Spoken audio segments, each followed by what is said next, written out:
It's finally the day of the awakening ceremony. Students from prestigious noble families gather to flex and prove their worth. Leave a significant mark on this massive, sturdy steel wall and you'll score. Bigger damage, higher score, simple. The first student from a lower family takes his shot. He puts everything into a single strike, but his full strength only leaves a pathetic scratch. Next, the continent's absolute elites.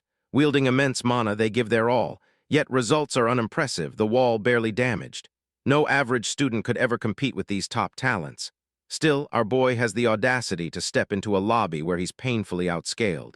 Meet Theo Ragnar. A bastard child of the Ragnar noble family, he carries dragon blood. But as an illegitimate son, his pure-blooded siblings always treated him like garbage.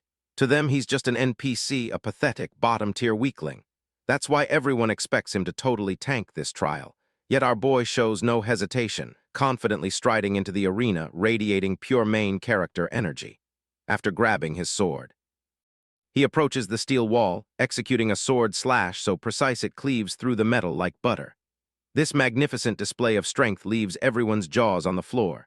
It's an unprecedented flex, shattering all expectations. Their shock is understandable. Theo hadn't always been this gigachad. For over 1,000 years, the powerful Ragnar clan, with their special physique, served as the Empire's northern defensive wall. Their clan possessed exceptional magic, endurance, and swordsmanship, a power rumored to be dragon-inherited. But Theo, our MC, lacked these talents. He was deemed a bastard, treated like trash even by his sword teacher. One day, their estate was attacked. Theo was helpless. Mortally wounded, he finally saw their attacker. It was Randon, his master, the betrayer. Rendon laughed. He'd watched Theo train daily. All that effort, all that struggle, pointless. Theo would never go anywhere. With a sword swing, he severed Theo's arm. Blood gushed. Theo collapsed, screaming. Rendon grabbed Theo's head, lifting him. "This is all your fault," he forced Theo to watch Rose Palace burn, declaring his family died for his weakness. Then his mother's lifeless body was dragged and dropped before him. Rendon coldly declared her death was his burden. Broken, Theo fought back. He grabbed his sword, charging. Before reaching Rendon, another's sword pierced Theo. He flew crashing to the ground. Rendon casually apologized, just got carried away. As Theo lay, his world faded. He regretted his weakness, then darkness. But it didn't end there. He regressed with hidden traits and skills. Theo opened his eyes again. And there he was again, that bastard Rendon. They seemed to be sword training. Rendon tried to snap him out of his daze, but Theo was utterly clueless. Flashbacks. He couldn't believe Rendon's annoying mug was the face he flashed back to, a cruel joke from the universe. Suddenly, a system window appeared. Punch Rendon in the face, his tutorial quest. At this point, Theo's more confused than ever. Is this how flashbacks work? He sees Rendon can't see the system window either. Theo's not complaining. He drops his training stick, balls his fist, and with all his might lands a solid punch right on this bastard's face. Rendon's expression doesn't change. He has no clue what this moron's doing. Meanwhile, our boy smirks, thinking how damn realistic everything feels. Angered, Rendon finally retaliates, landing a solid attack that sends Theo crashing back. Theo's vexed, forced to endure this pain even in his flashback.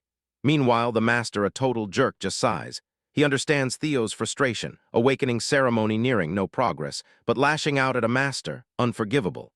The awakening ceremony mentioned shocks Theo. It happened nearly a decade before his death. Rendon berated his behavior, then walked away, promising to see him next lesson. Other clan members snickered, deeming him a talentless moron, blaming his master. As insults rained down, Theo finally began to understand. He scratched the ground, feeling it clearly beneath his fingers. He looked at Rendon's injury. The realistic sensation hit him hard. It became clear he wasn't just flashing back. He's returned 10 years, back to age 17. Right on cue, a system window pops up, congratulating him on completing the tutorial quest. As a reward, Ragnar's talent activates. The system asks to receive the reward. Without hesitation, he presses yes. Arcane energy shimmers in his chest. The system confirms his reward, and all his stats will now increase at incredible speed. At the Rose Palace, the scoundrel dines with Theo's mother. He reports Theo is talentless, then grins. "That's precisely why I'm here." The true teacher, Randon, will strengthen Theo for the awakening ceremony in 5 months. Cecilia Ragnar, lady of the Rose Palace, happily entrusts Theo to Randon. She hands over gold, asking for Theo to receive more attention. The scoundrel took the money, reassuring her. She, trusting her Theo, felt no worry. Rondon later strode down the corridor, money bag in hand, a triumphant grin. Thrilled to be paid handsomely for teaching Theo nothing, he smirked. What imbeciles, mother and son! Not only training Ragnar's direct line, but he'd also be rewarded by his other master for leaking Theo's secrets. This is an opportunity he's never had. Meanwhile, Theo sprints down the corridor, zooming past Rendon. His master scoffs, calling him an idiotic loser. Theo was rushing to meet his mother. As he approaches, he calls out. She turns, seeing him breathless. Without a word, Theo hugs her tightly, crying, overwhelmed to see her alive. This moment finally confirms he's truly returned 10 years into the past. The painful memory of Randon forcing him to witness his mother's lifeless body flashed. But seeing her alive now brings genuine happiness. He's determined to change the future for her. If the mysterious system window is real, he can grow stronger with Ragnar's talent. He'll be powerful enough to hold his ground in the damned war for the throne, and most importantly, take revenge on that piece of shit Randon. The second tutorial quest arrives. Theo must train his body to the limit. Before dawn, Theo is already hard at work, fueled by revenge against Rondon. He needs to get stronger ASAP. In his past life with Black Word intelligence, his lack of combat skills kept him from major roles, only information. He never imagined using that intel like this. He recalls one thing, the Bloody Sword Emperor Elixir, a potion that greatly empowers the body. Its true worth will be revealed via secret manuals. He recalls intense training, abandoned for lack of talent. But with Ragnar talent, he's sure hard work will bring strength. His face twists with happiness as his running speed increases, the system confirming progress. Other clan members in the training halls are bewildered, seeing him run tirelessly. They wonder if he's always been this fit. Afterward, he swings his sword, clearly faster than ever. Days later, we find him practicing late into the night. There we meet Evelyn Nerveville, the training ground manager, yawning and exhausted. She reflects on his sleepless training for days, wondering if he's truly the talentless fool people claim. Theo, on the verge of collapse from fatigue, is kept going by his rising progress bar. Last night, utterly wiped from training, he hit 90% progress. But a brief rest dropped him to 89%. That's why he trains relentlessly, pushing past all limits, speed irrelevant. Now at 98%, he ramps up, sensing the finish line. One final, breathless push, yet 1% remains. He somehow pushes through, finally. His sweat pays off. He sees the 3-digit number he's craved. The system congratulates him for completing the tutorial quest, informing him he's obtained the Dragon Heart. Before reading details, he faints from exhaustion. The system hovers, asking if he wants the reward now. His hand trembles, lifting his finger to press yes. A blue light engulfs him as he receives it. The hall manager watches in disbelief as he powers up. Later, he's in a room. As he opens his eyes, Evelyn appears, reassuring him he's in training Ground 4's break room and not to have pushed so hard. Theo recognizes her immediately, surprising her. She formally introduces herself as manager of training Ground 4. She explains he lost consciousness training alone this morning, so she brought him here to rest. He thanked her for her kindness. She offered water, reminding him, in the Ragnar clan, opening one's mana hall before the official awakening ceremony is strictly forbidden. Theo, puzzled, agreed he knew the rule. She pressed, if you know, why break it? Still unsure, he asked why she questioned him. She then revealed, as he lost consciousness, a mana wave perfectly matched a mana hall's opening. With a menacing glare, she demanded if he'd opened his mana hall. Theo was utterly clueless until he remembered the incident before passing out. He'd received the Dragon Heart as a reward and the magic power of 10 past lives for clearing the quest early. Recalling this, he was speechless. A Dragon Heart is no easy feat. It's special because a mana hall can be placed within it. A mana hall in the heart offers peak efficiency. But unlike dragons, humans place theirs in the lower abdomen. Their heart can't withstand such power. This is why every warrior, especially Ragnar clan members, yearns for a Dragon Heart. It's the fastest path to overwhelming power, bypassing abdominal placement. Humans have never overcome their heart's natural limits. But now, with the Dragon Heart given to Theo as a quest reward. He's in an awkward spot.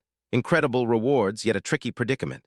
He faces Evelyn Neville, a high-ranking swordswoman retired after losing her left arm, now manager of the training grounds. Former commander of the white-armored dragon cavalry, her skills were revered even by the demon dragon. Fiercely principled, she disregarded status or strength, intolerant of dishonesty or cowardice. At one point, finding him unyielding, she relinquished her direct mastery. Should she uncover his Dragon Heart and mana hall, his head is forfeit. Yet he smiles, a plan brewing. As long as he's not caught, he's golden. He retorts, execution on a gut feeling? Seriously? Can she even handle the fallout from her words? She fell silent, unable to retort. Theo further tries to demoralize her, reminding her he is also a Ragnar heir. If suspicions against him prove baseless, it defiles the Ragnar name. She agrees, acknowledging these rules. Menacingly, he asks if she knows the punishment for humiliating an heir. She confidently replies, execution. Glad she understands, he tells her to think before speaking. She's stunned by this new side, wondering if he's truly the man she knew. She was certain it was a mana wave, so she decided to investigate. Even for Ragnar's bloodline, rules apply and she'd hold him accountable. Yet she soon realized he had no mana haul. Her expression fell. She might have been wrong. Theo, cocky, asked if she was satisfied. Following the rules, she sat at his feet, telling him to execute her without hesitation. She claimed her lowly life would pay for her sins. As she bowed, he revealed, dragon hearts differ from ordinary mana halls. A dragon heart is a mana hall its user controls freely, meaning he can hide his mana at will. The truth that humans can possess them won't be known for years. Theo is safe from accusation. Instead of execution, he placed a reassuring hand on her back, saying, no need. He then walked away. He praised her courage and righteousness. Few would risk demanding truth from an heir. But Theo wouldn't kill her, she's too strong. Keeping her alive benefits him long-term. He explained mana hall restrictions before awakening prevent overflow. He was glad she cared for him, a Ragnar bastard. He then left her. Theo walked confidently. On top of the world, he recalls having the dragon heart and 10 years of past life magic power.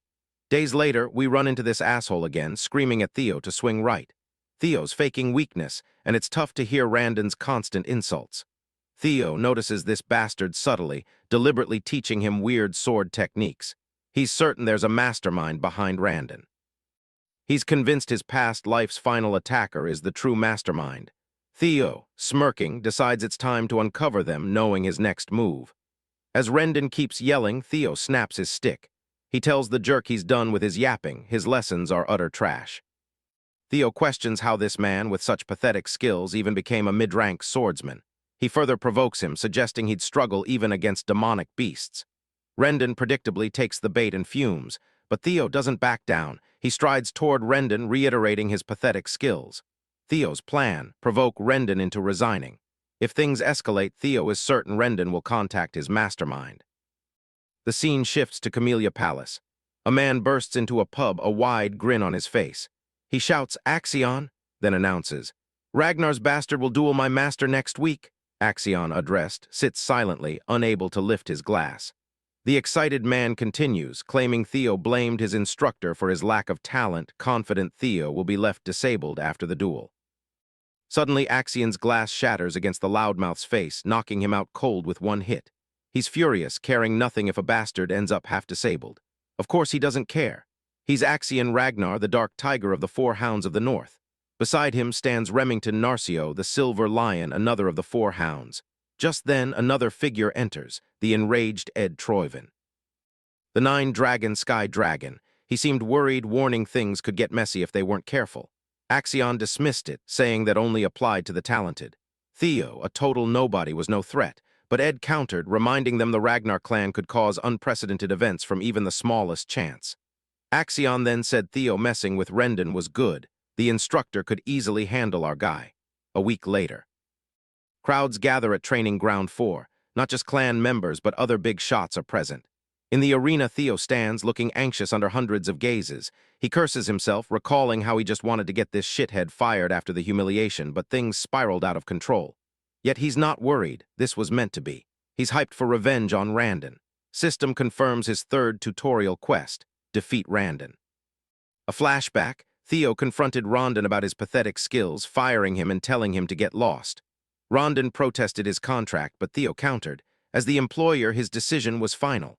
Theo longed to punch the bastard, but doubted his own abilities. Rondon, however, couldn't afford to be fired. His main goal remained unaccomplished. He walked toward our boy, attempting to convince him otherwise. A system window flashed before Theo. He must fight and defeat Rendon. Blindsided, Theo then saw Evelyn Neville appear, urging him to settle it the Ragnar way, rule of the strong. A sword match would decide everything, no tribunal needed. The victor's will would be law. The old bastard seized his chance, quickly agreeing it was a brilliant solution. Theo was left speechless while Evelyn kept pushing her great idea. Despite his doubts, Theo soon confronts Rendon. The crowd smirks, whispering Theo's pathetic. They doubt his sword skills, certain he'll be crippled by a mid-rank swordsman. Rendon cockily offers Theo a chance to apologize, claiming there's no need to risk his life for pride. But Theo, defiant, fires back. He insisted Rendon should apologize. He warned the old bastard, unless he wanted to become a one-armed swordsman, he'd best accept his firing and leave quietly. Rendon merely smirked, a wide grin on his face, confident this fight was in his hands. He decided to seize this chance to kill Theo, making it look like an accident. As battle began, Rendon invited our boy to strike first, a teacher's gesture. Theo charged, sword raised. Jaws drop as this imbecile charges recklessly, his sword skills pathetic. Rendon lands a few strikes, but Theo barely defends. The old bastard barrages him, cornering Theo. He thinks, this is the obvious result. Theo's just an apprentice, not even a low-ranked swordsman. He believes Theo's skills, though slightly improved, are still nowhere near enough. If only he were at the level of the 4 Hounds of the North. He's convinced this Ragnar clan imbecile can't beat him. Days earlier, Theo asked Evelyn why she suggested the match. She replied she was helping him. To remove Rendon, he needs strategy. She believes Rendon has a backer, firing him won't solve the problem. Theo asked how she knew. She said it was obvious, given Rendon taught him a bizarre sword style. She had him secretly investigated. Theo was bewildered. Evelyn, who ignored him in his past life, now sought to expose him, piqued by the Manhwa incident. Her investigation revealed Rondon's traces lead to Camellia Palace. No surprise to Theo. He's annoyed this is all due to the miserable throne war, yet he quickly dispelled his frustration, admitting her deduction was wild. He admits his current skills can't beat Randon yet, asking her what's next. Evelyn assures him he can beat Randon, urging him to stop underestimating his potential. Back in the fight, Randon unleashes a barrage of blows, but Theo effortlessly fends them off. Randon wonders what happened to this brat. He's not the Theo Ragnar he knew. The tables have turned. Now Randon struggles. The crowd feels the bitter sting of defeat. Even Remington, the hoodie guy, is freaking out in a corner, though we're not entirely sure it's him. Meanwhile, Evelyn is absolutely loving this fight, beaming with pride. A flashback reveals why. In just 1 week, she personally trained him. She admits it's technically against the rules, but Randon's such a jerk, he doesn't deserve to teach anyway. This revelation brings a smirk to his face. He feels a mix of excitement and arousal, convinced Evelyn's debt was worth it. One concern remains, her true motive for such extensive help. Was it because of their last encounter? She admits it's partly true, but adds she knows someone obsessed with collecting talent who would like him. Back in the present, the battle rages. Randon grows more desperate. He wonders if this kid has been faking weakness all along. Mid-fight, our guy asks who's backing him. The old bastard lashes out, demanding an explanation. But Theo reminds him he knows he was intentionally teaching him trash. He then bluntly asks if he's working with Camellia Palace. This revelation stuns the old coot. His reaction confirms Theo's suspicion. With that confirmed, our guy swings his sword instantly. The old man's hand is severed, flying, stunning the crowd. The wannabe teacher screams in pain, cursing under his breath. Theo strides confidently toward this shithead, feeling his newfound strength. He reminds this old bastard of his past life's words. "Your fault, you weak, talentless fool." With a menacing sword swing, Theo throws those words back. "You're the weakest one here." He tells the old man, "Ragnar's rule is for the strong, you so weak shouldn't have come." With one final swing, the sword descends. This fucker's head rolls across the ground, blood splattering. The system window pops up. Tutorial Quest 3 completed. Objective exceeded. Bonus reward earned. It asks to receive the reward now. We already know his choice. The crowd was floored. An apprentice swordsman just slaughtered a mid-tier one.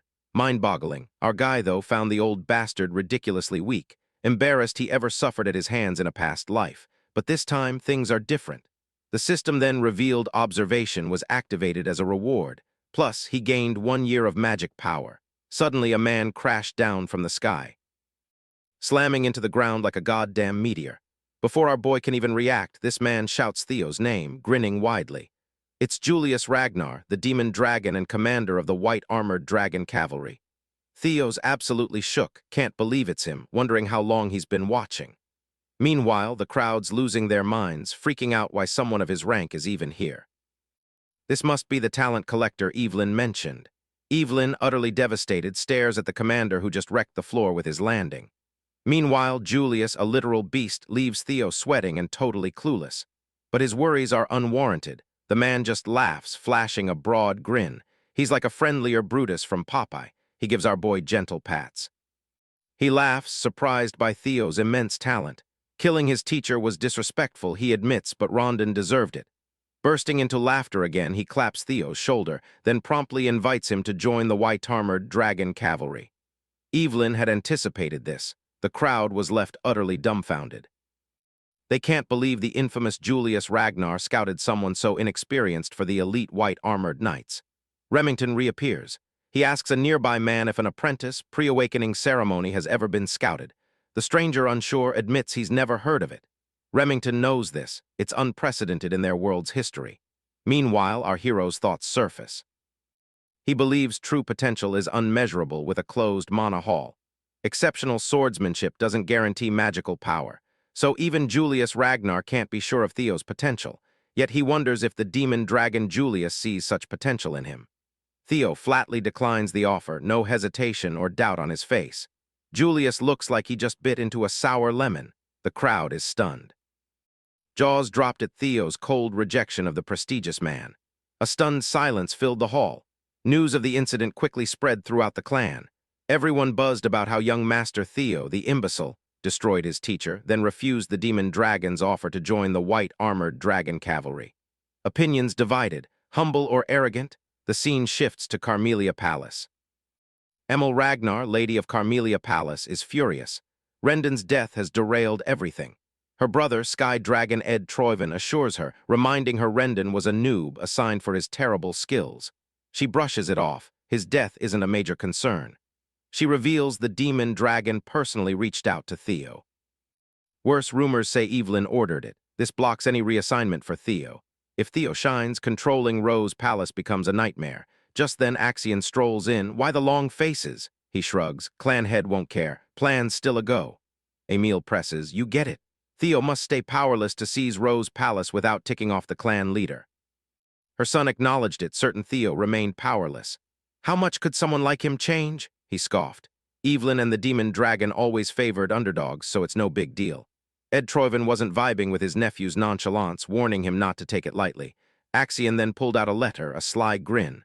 Since you're both so worried, he declared, I'll play with Theo and remind him of his place. Later at the training grounds, Evelyn gave Theo props for his solid practice. He thanked her, admitting it's different learning from a true master. She then wondered why he declined the white-armored dragon cavalry offer, suggesting it would have been better if he'd joined. Theo pondered. He couldn't deny regretting that sweet deal, a dream from his past life, but he just smirked, realizing joining now would be a major setback. Why limit himself now? The privileges post-awakening at the top far surpassed the dragon cavalry. He smiled, declining special privileges, stating he wasn't ready. He was content just training with her for the ceremony. Evelyn warned the commander would be disappointed by his rejection. Theo then decided to use his observation skill for the first time, reading all her stats. Undoubtedly, she's a high-ranking swordswoman. He learns she admires his humility and character, finding renewed energy and purpose in teaching him, a feeling long absent. She also misses the white-armored dragon cavalry. Theo is thrilled by his observation skill's utility, noting Evelyn's surprising longing for the cavalry. Just then, a man named Sybil Drea enters. From the Southern Inspection Post, he needed to speak with Theo. Theo found him intimidating, unsure of the discussion. Using his observation skill, he discovered Sybil's strong desire to spar. This revelation made him sweat with anxiety, terrified of fighting such a scary face. Just then, the system notification appeared, revealing the fourth tutorial quest. His main goal, discard the title of Imbecile of Ragnar. He's already made nearly 28% progress. Sybil Drea was super frank, declaring his intent to follow young Master Theo. He confessed he was among the masses who ignored the untalented Ragnar, even believing Ragnar's imbecile fit perfectly. Theo appreciated the honesty but couldn't help but. Initially, I was kinda miffed. That dude was totally dissing him, clueless. But Sybil's perspective shifted upon realizing the young master trained harder than anyone every morning. He then witnessed the fruits of that labor against the fraud, Rendon Harvey. Sybil reveled as the instructor's head flew. Theo's miraculous growth astounded him. Then, demon dragon Julius Ragnar himself invited the young master to the white-armored dragon cavalry. Wild. It was etched on his mind. Sybil declared Theo his idol. He'd almost given up, called the Southern Inspection Office's idiot, but Theo's appearance changed everything. All Sybil wanted was to clash swords with his hero. The young man's frankness was shocking. Theo usually doubted intentions, but Sybil's genuine nature was clear. He held deep respect, truly just wanting a spar. His sincerity was unexpected.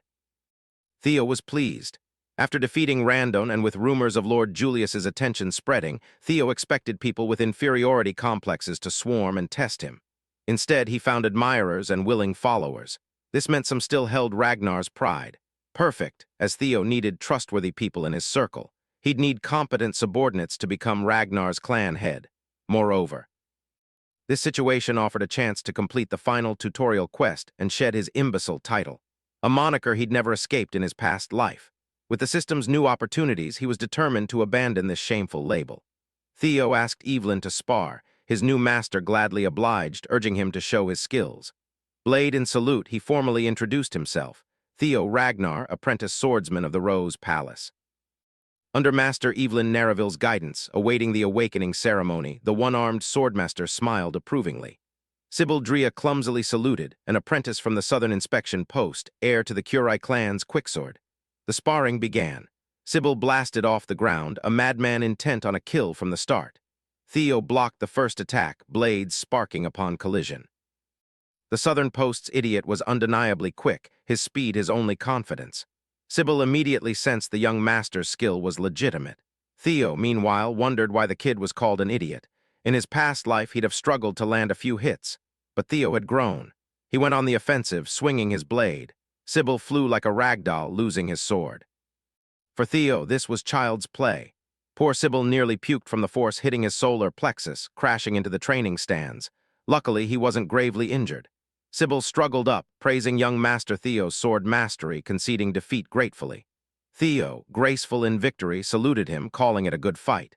Gazing at his reflection in the dazzling blade, an idea sparked. He tried using observation skill on himself. It worked. His talents, observation, player, Ragnar, and many more currently inaccessible. He was a level 1 swordsman with balanced stats, but an abnormally high 190 magic power. Now that he perceived stat points, they'd be numerically notated. Under talent, his abilities were fully displayed. With locked slots visible, he could gain at least 4 more by doing quests. Checking his stats anytime was a huge discovery. Theo linked his high magic power to his past life's magic and the dragon heart in his chest. But his abysmal -49 luck stat? That was a problem. Was he cursed? Perhaps all his past misfortunes stemmed from this rotten luck. He absolutely needed to boost his luck ASAP. Theo remained focused on his spar and status evaluation. He hadn't noticed the young men forming a circle around him in the arena, their intentions unclear. His previous instructor, though trash, was a mid-rank swordsman. After beheading Rendon, the fraud, and gaining a commander's approval, the emergence of these young swordsmen was natural. Under Ragnar's rule of the strong, people would react in 2 ways: envy Theo, or earn their undying admiration. Evelyn clearly saw the arena's crowd belonged to the latter.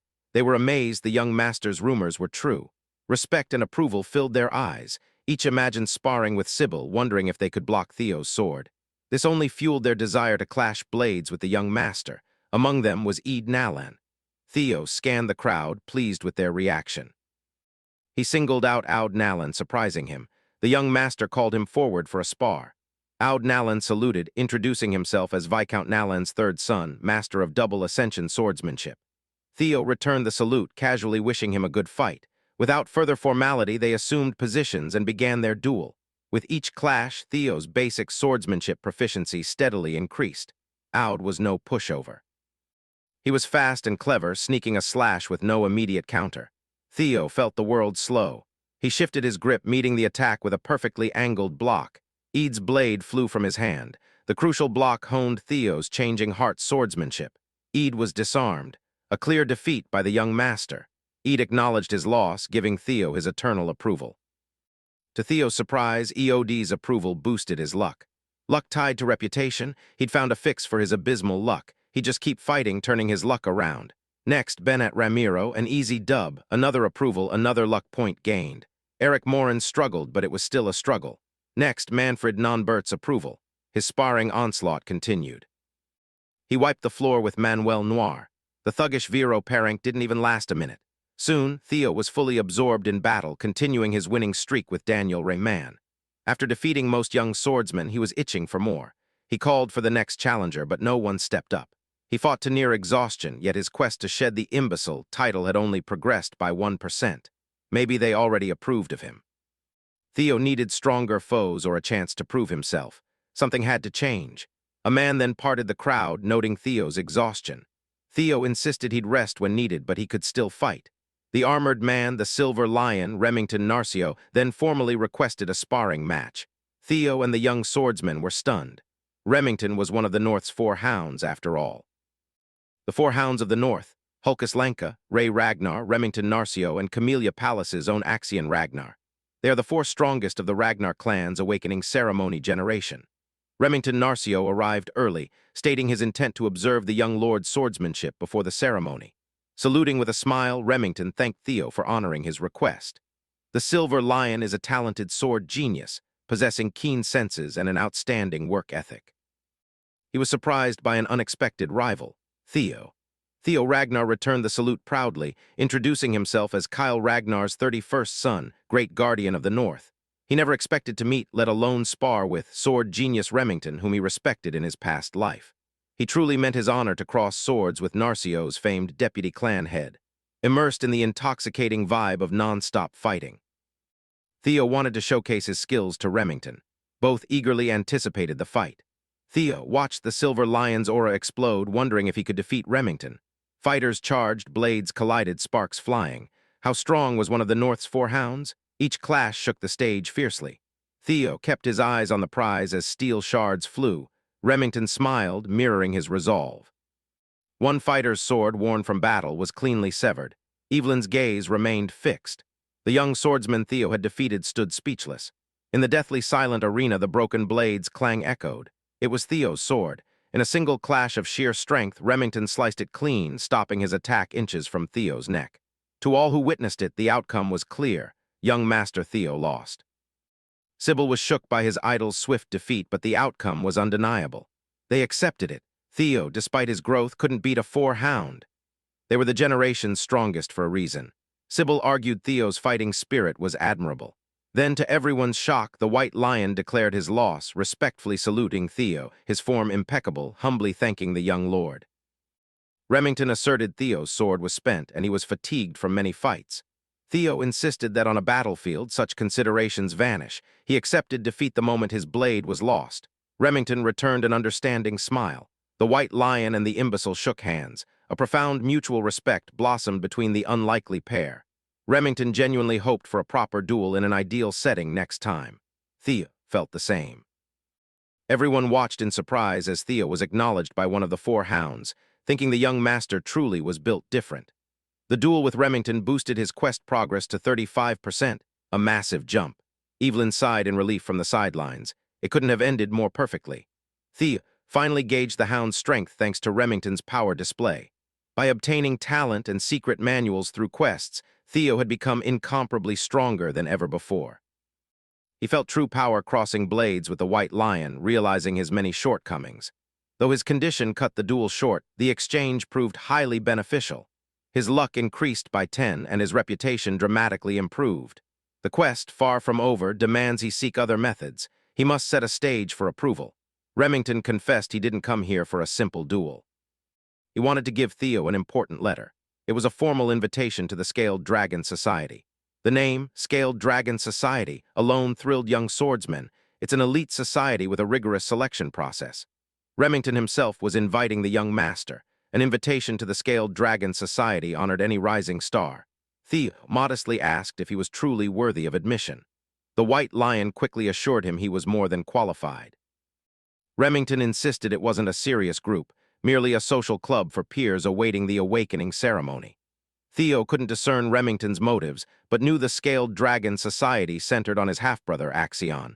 Though a den of snakes filled with contempt for him, it was the perfect environment for Theo's quest. Plus, it offered a chance to recon Axion and the Camellia Palace. Theo accepted the invitation, thanking Remington. He vowed to participate, entering the den of his enemies. Remington happily shook his hand, pleased to rope in a rising star. He urged Theo to ask him anything. Only 2 weeks remained for Theo to prepare. Worried for her disciple, Evelyn took a drag of her cigarette. News of Theo's high society invitation soon reached the Rose Palace. Theo's mom, Cecilia, burst in, beaming.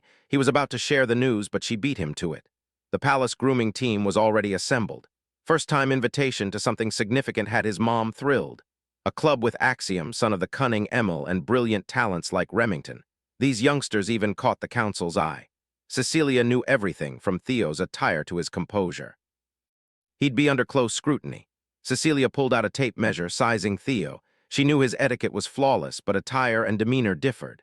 Thankfully, this high society facet she could personally guide him through. A former successful actress, she was just glad to be involved to assist her dear son. Theo knew his mother always bore the weight of being a commoner concubine with an illegitimate child. Cecilia felt immense guilt for her son's shameful label, though it wasn't her fault. In the ruthless Ragnar clan, where strength reigns supreme, she knew the past life must have been brutal with a weak child. Despite her outward joy, Cecilia was a mother deeply worried for Theo's well-being. She hugged him tight, assuring him, "Your mother will always believe in you. You can achieve anything."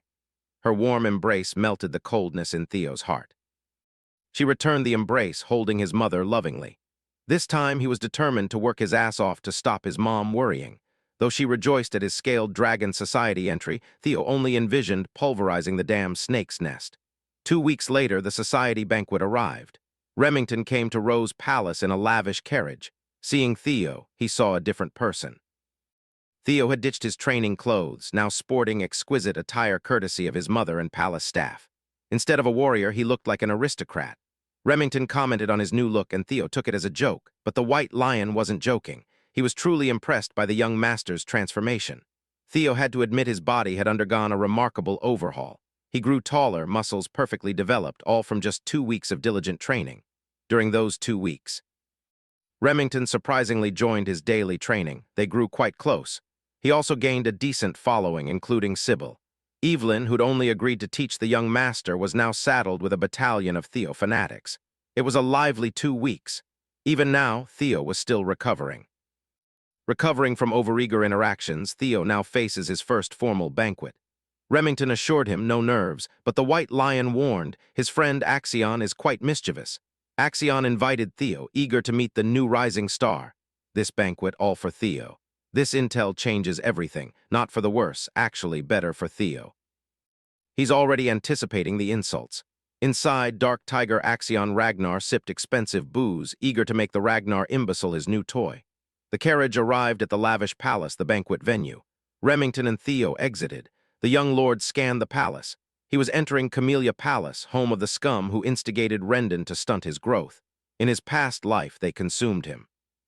His mother and the Rose Palace without mercy.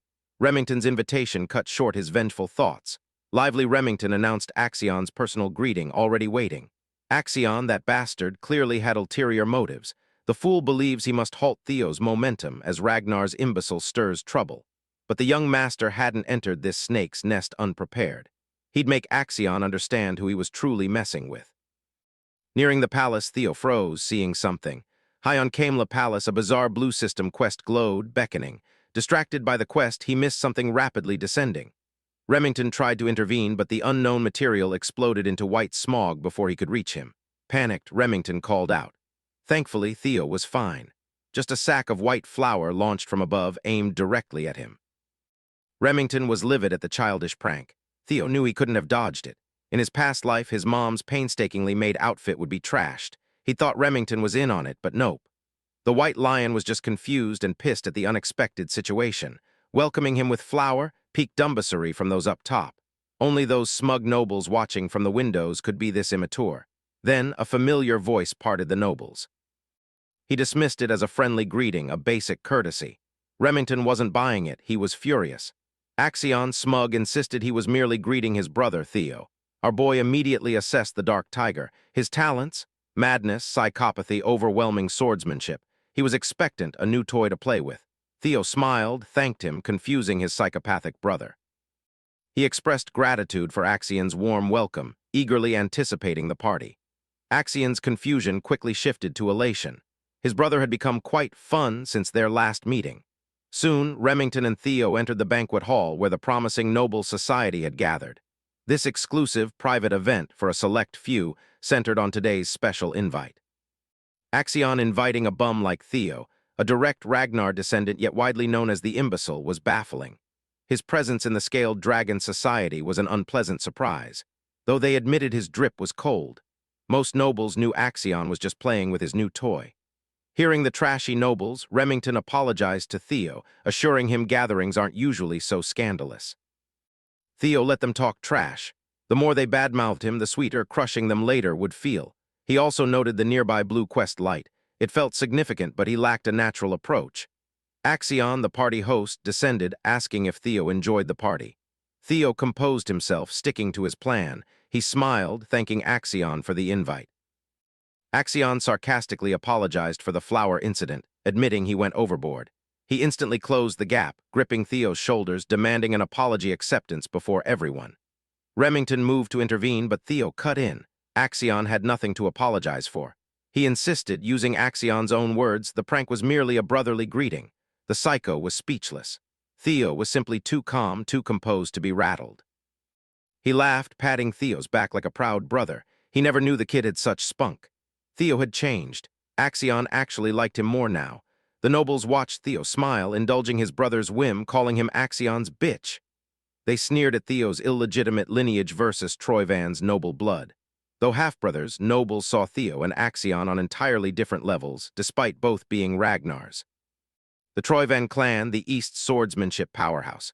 Theo's mother, a woman from nowhere. Theo smiled, absorbing the nobles' blatant insults, fueling his inner fire. What confused them was Remington's closeness with this imbecile. They extended insults to Remington, calling him an illegitimate son of the Narcio family. The White Lion had been on edge since arriving. Hearing them broach a forbidden topic almost made him snap. Theo realized Remington might steal his spotlight in seconds. He'd planned to endure more insults, but no longer. Before Axion led him upstairs, Theo paused. Having just arrived, he declared he should greet his new friends. He approached the snickering nobles at the banquet table, all eyes on Ragnar's imbecile. Theo quietly grabbed a wine bottle and headed for the noble badmouthing Remington's lineage. He motioned for a refill. The noble smugly smiled, asking if he'd erred. Theo shifted his grip, then mercilessly shattered the bottle on Blondie's head. Remington and even the psychotic Axion were stunned.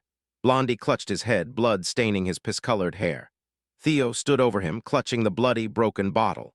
The bastard dared to sit up, cursing Theo for the public humiliation before his arrogant rant. Theo's kick shattered the bastard's jaw. His straightforward plan had begun, eyes cold and crazed. He claimed it was merely a greeting for Blondie, only to receive a hurtful response. Other nobles froze, scared and confused. Meanwhile, Theo's quest progress climbed to 43%. Remington, after 2 weeks training the young lord, knew he wasn't a hot-headed thug. He wondered if Theo was doing this for his sake. As Blondie bled on the palace floor, Theo declared this his welcome. He stepped over Blondie's arm, situating the limp body on a platform, applying slow pressure. His hellos were done, now for goodbyes. Blondie desperately cried for him to stop, but it was useless. Theo stomped on the bastard's arm, shattering Blondie's bones. A horrifying crack echoed through the hall. The nobles, so vocal moments ago, were stunned silent by the ruthless punishment. That bone-breaking act boosted Theo's quest to 58%. Blondie passed out from shock and agony, drool staining the carpets. Theo tossed the limp body like trash, asking the crowd, "Anyone else want to say hello?" His intimidating display pushed the quest to 66%. Suddenly, knights emerged from the shadows, surrounding Theo. Blades drawn, they focused on the threat. 4 blades encircled Theo, trapping him. The knights demanded payback for harming their young master, asserting death for such vile acts. Theo smiled. His plan was only getting better. He asked who he'd just trashed. They confidently replied, "Blondie is Ian Hanavi, 3rd young master of the Hanavi clan." Theo was amused. The Hanavi clan, one of the 6 snow clans supporting Ragnar. He knew these spoiled nobles' bodyguard knights wouldn't just stand by. They always scorn any imbecile who acts out. So Theo asked what problem there'd be if he roughed up their young master. Proudly, he asked if the dogs of a Ragnar Bannerman clan dared demand his death. Could they truly take responsibility for threatening Kyle Ragnar's bloodline? He doesn't tolerate disrespect. The knights' grips on their swords loosened at Theo's threat. Their anger at their young master's ruin was replaced by an innate fear of the Ragnar clan. The young man's oppressive aura suffocated them. This wasn't the Ragnar imbecile they knew and mocked. Now they remembered, Theo, a direct Ragnar blood, held succession rights. Ragnar, Lord of the North, ruled 6 snow clans, declaring death to dragon's blood, utter madness. A sin so grave, even an insignificant snow clan's destruction wouldn't be unreasonable. Theo, a useless descendant, had long lost that protection and prestige forgot, but no more. The 4 knights knew their colossal blunder demanded apology, yet Theo had already ordered a kill from a mysterious presence nearby. A swift blade glinted, its speed blinding all. In an instant, 4 severed heads flew. Nightblood stained the palace floor. Theo remained the eye of the storm, enemies' blood swirling around him. The mysterious presence he commanded to slaughter the knights landed gracefully. It was his master, Evelyn Nearville. As more blood spilled, the arrogant nobles finally felt the looming threat. This was no longer a joke. Theo's quest to escape Ragnar Title's imbecile grip was 70% complete. Axion watched his banquet become Theo's show of force and dominance. Evelyn asked his disciple when he knew she was tailing him. It was a given. He didn't know why she followed him, but her presence let Theo turn the tables on these morons. Stunned, the crowd awaited Theo's next move. The night before, Commander Julius secretly visited Evelyn to chide her for not taking more disciples. Evelyn diligently trained her new student daily. She'd grown accustomed to Julius, the brute, sneaking into her quarters, no longer entertaining his games. Lately, Julius's sole joy was tormenting his former comrade, raiding her expensive wine stash. Tonight, Commander Julius pressed Evelyn. What did she see in the kid? Knowing the bottle was lost, Evelyn wryly replied Theo was simply beyond expectations, given his dedication to his craft and talent. He's truly among the best she's ever taught. Even Axion passed through her hands, making that a bold claim.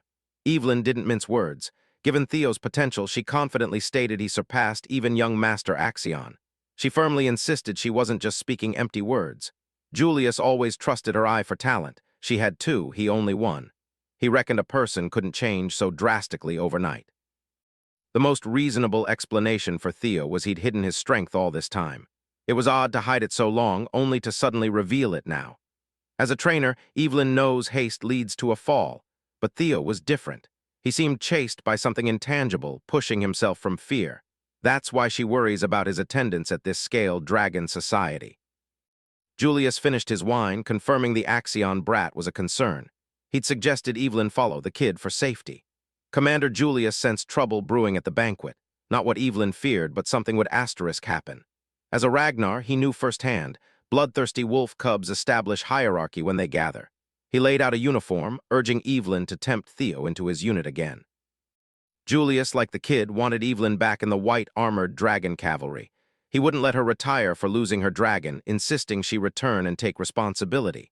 Julius left Evelyn's quarters, thanking her for the wine.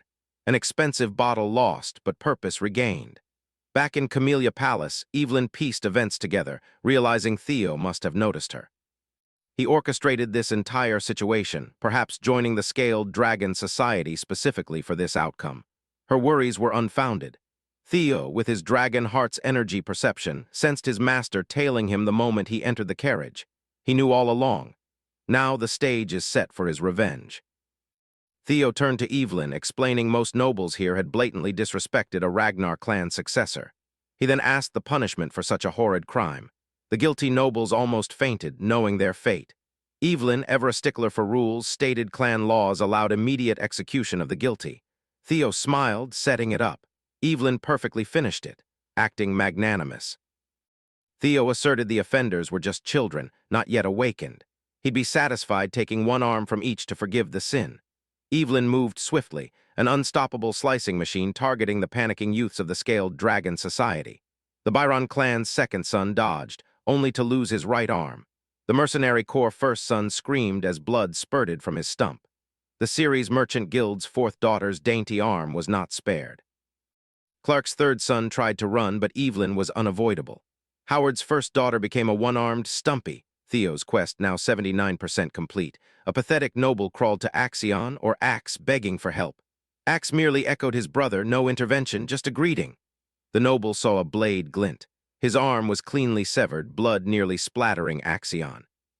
Axe stared at Evelyn as Perink's son writhed. She nonchalantly met his gaze, nodding. He never expected to find her amidst this grisly scene. Evelyn saluted with her blade.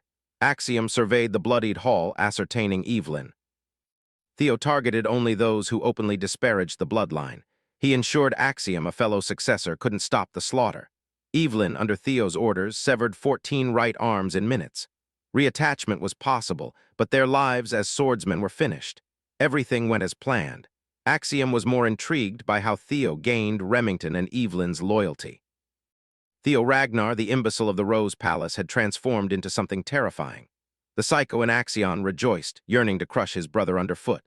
Having accomplished his goal, Theo summoned Evelyn and Remington to depart. They slowly exited the palace, remaining nobles' frightened gazes fixed on Theo. The brothers locked eyes, no words needed. But before leaving, Theo seized Axion's arm, gripping it tightly enough to wrinkle his suit. After a quick second, Theo waved goodbye, declaring this bloody banquet a blast. His final tutorial, escaping Ragnar title the imbecile, was done. Axion fumed. He wanted to strike but knew it wasn't wise. The psycho stormed out, howling Theo's name. With all tutorials finished, no one would dare call Theo the family imbecile. The tutorial is over. His real revenge has just begun. His reward for shifting public perception was an experience elixir, instantly raising one's level by 5 if below 30. News of the bloodshed swiftly reached other palaces. All were shocked Axion's prestigious scale dragon society was utterly decimated, literally and figuratively. Theo, meanwhile, was celebratory after flexing on those nobles. His subordinates took him to a pub to toast his flashy, gory high society debut. All his followers were present. Even Evelyn dropped by for drinks. He wondered how the scaled dragon society felt, utterly owned by the man they called an imbecile. Inside Camellia Palace, Emil Ragnar was incredulous. They justified MC's actions, and he'd chopped off everyone's arms right before Axion. Axion's positive response frustrated her. It made no sense. She'd warned him not to take things so lightly. She was furious. They didn't just pressure him, they gave our boy total free rein. Axion defended, saying Theo's recognition would make conquering Rose Palace tough. Don't worry, he insisted. She cut him off, demanding he reflect on his colossal screw-ups. His blunders nearly wrecked their grand plan. Axion, silenced, departed. Imel wondered who he took after to be so obnoxious. Ed Troyven notes Axion's resemblance to her younger self. She's not in the mood for jokes. He apologizes, assuring her the incident isn't so dire. He explains the Rose Palace, part of the clan head's harem, is difficult to acquire. Though neglected and a gathering place for riffraff, it still holds the clan leader's backing. His plan, all they need is justification, and thankfully. Since Theo caused chaos at the Dragon Society meeting, he's slowly becoming the Rose Palace's representative. Using this incident as justification, they can suppress the MC through legal procedures.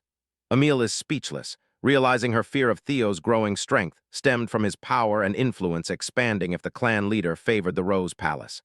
However, by using Theo, who is slowly becoming stronger, she realizes the Camellia Palace can legally suppress him, forcing the Rose Palace to bow before the Troyvans. Believing the plan will work, she asks Ed how long preparations will take. He assures her all preparations are finished. Tomorrow morning, she'll awaken to great news. He comforts Emil, suggesting a relaxing bath and good night's sleep with an aromatic candle from South Akron's volcanic region. Emil leans on her brother, showing gratitude. Meanwhile, in a tavern, Remington, shocked, admits he never knew Theo cared so deeply. Our boy, bewildered, finds it hilarious Remington acts drunk after only orange juice. Remington recounts how Theo, despite enduring insults himself, instantly defended him when he was targeted. He feels embarrassed, regretting his inaction. Remington gazed, surprised.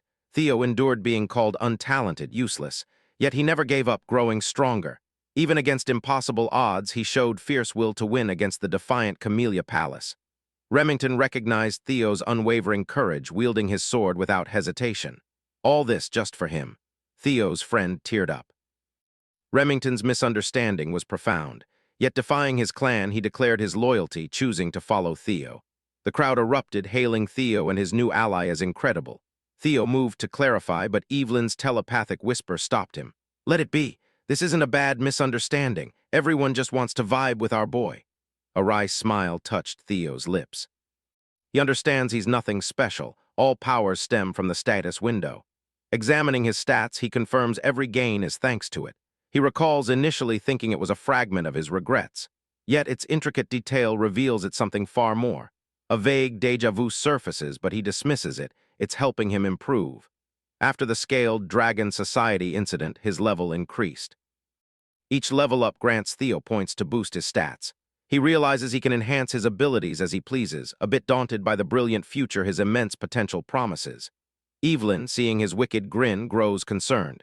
Theo prioritizes preparing for the Camellia Palace's counterattack. He asks Remington for help, and his friend, surprised by the casual Ramai, assures him he can ask anything. Theo then pulls something out. Handing it to Ramai, he reveals the imminent war for the throne between him and Axion, requesting help with preparations. Ramai falls silent, recalling his past life.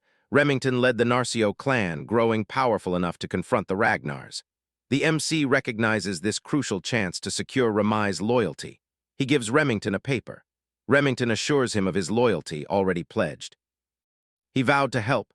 Theo thanked him, but suddenly someone burst into the tavern, screaming Theo's name. Knights stormed in, announcing Theo's arrest for assault, threat, and intimidation under the sword of law. Evelyn called it bullshit, but Theo calmly told her to wait. He examined the warrant. It was real, the ink still wet. His enemies were clearly desperate. Deciding against a fight, he allowed them to quickly cuff him. As he's taken, he smiles at his friends, trusting them to handle things. Remington and Evelyn are in complete shock. Ramai focuses on the paper Theo gave him. News of Theo's arrest reaches Rose Palace.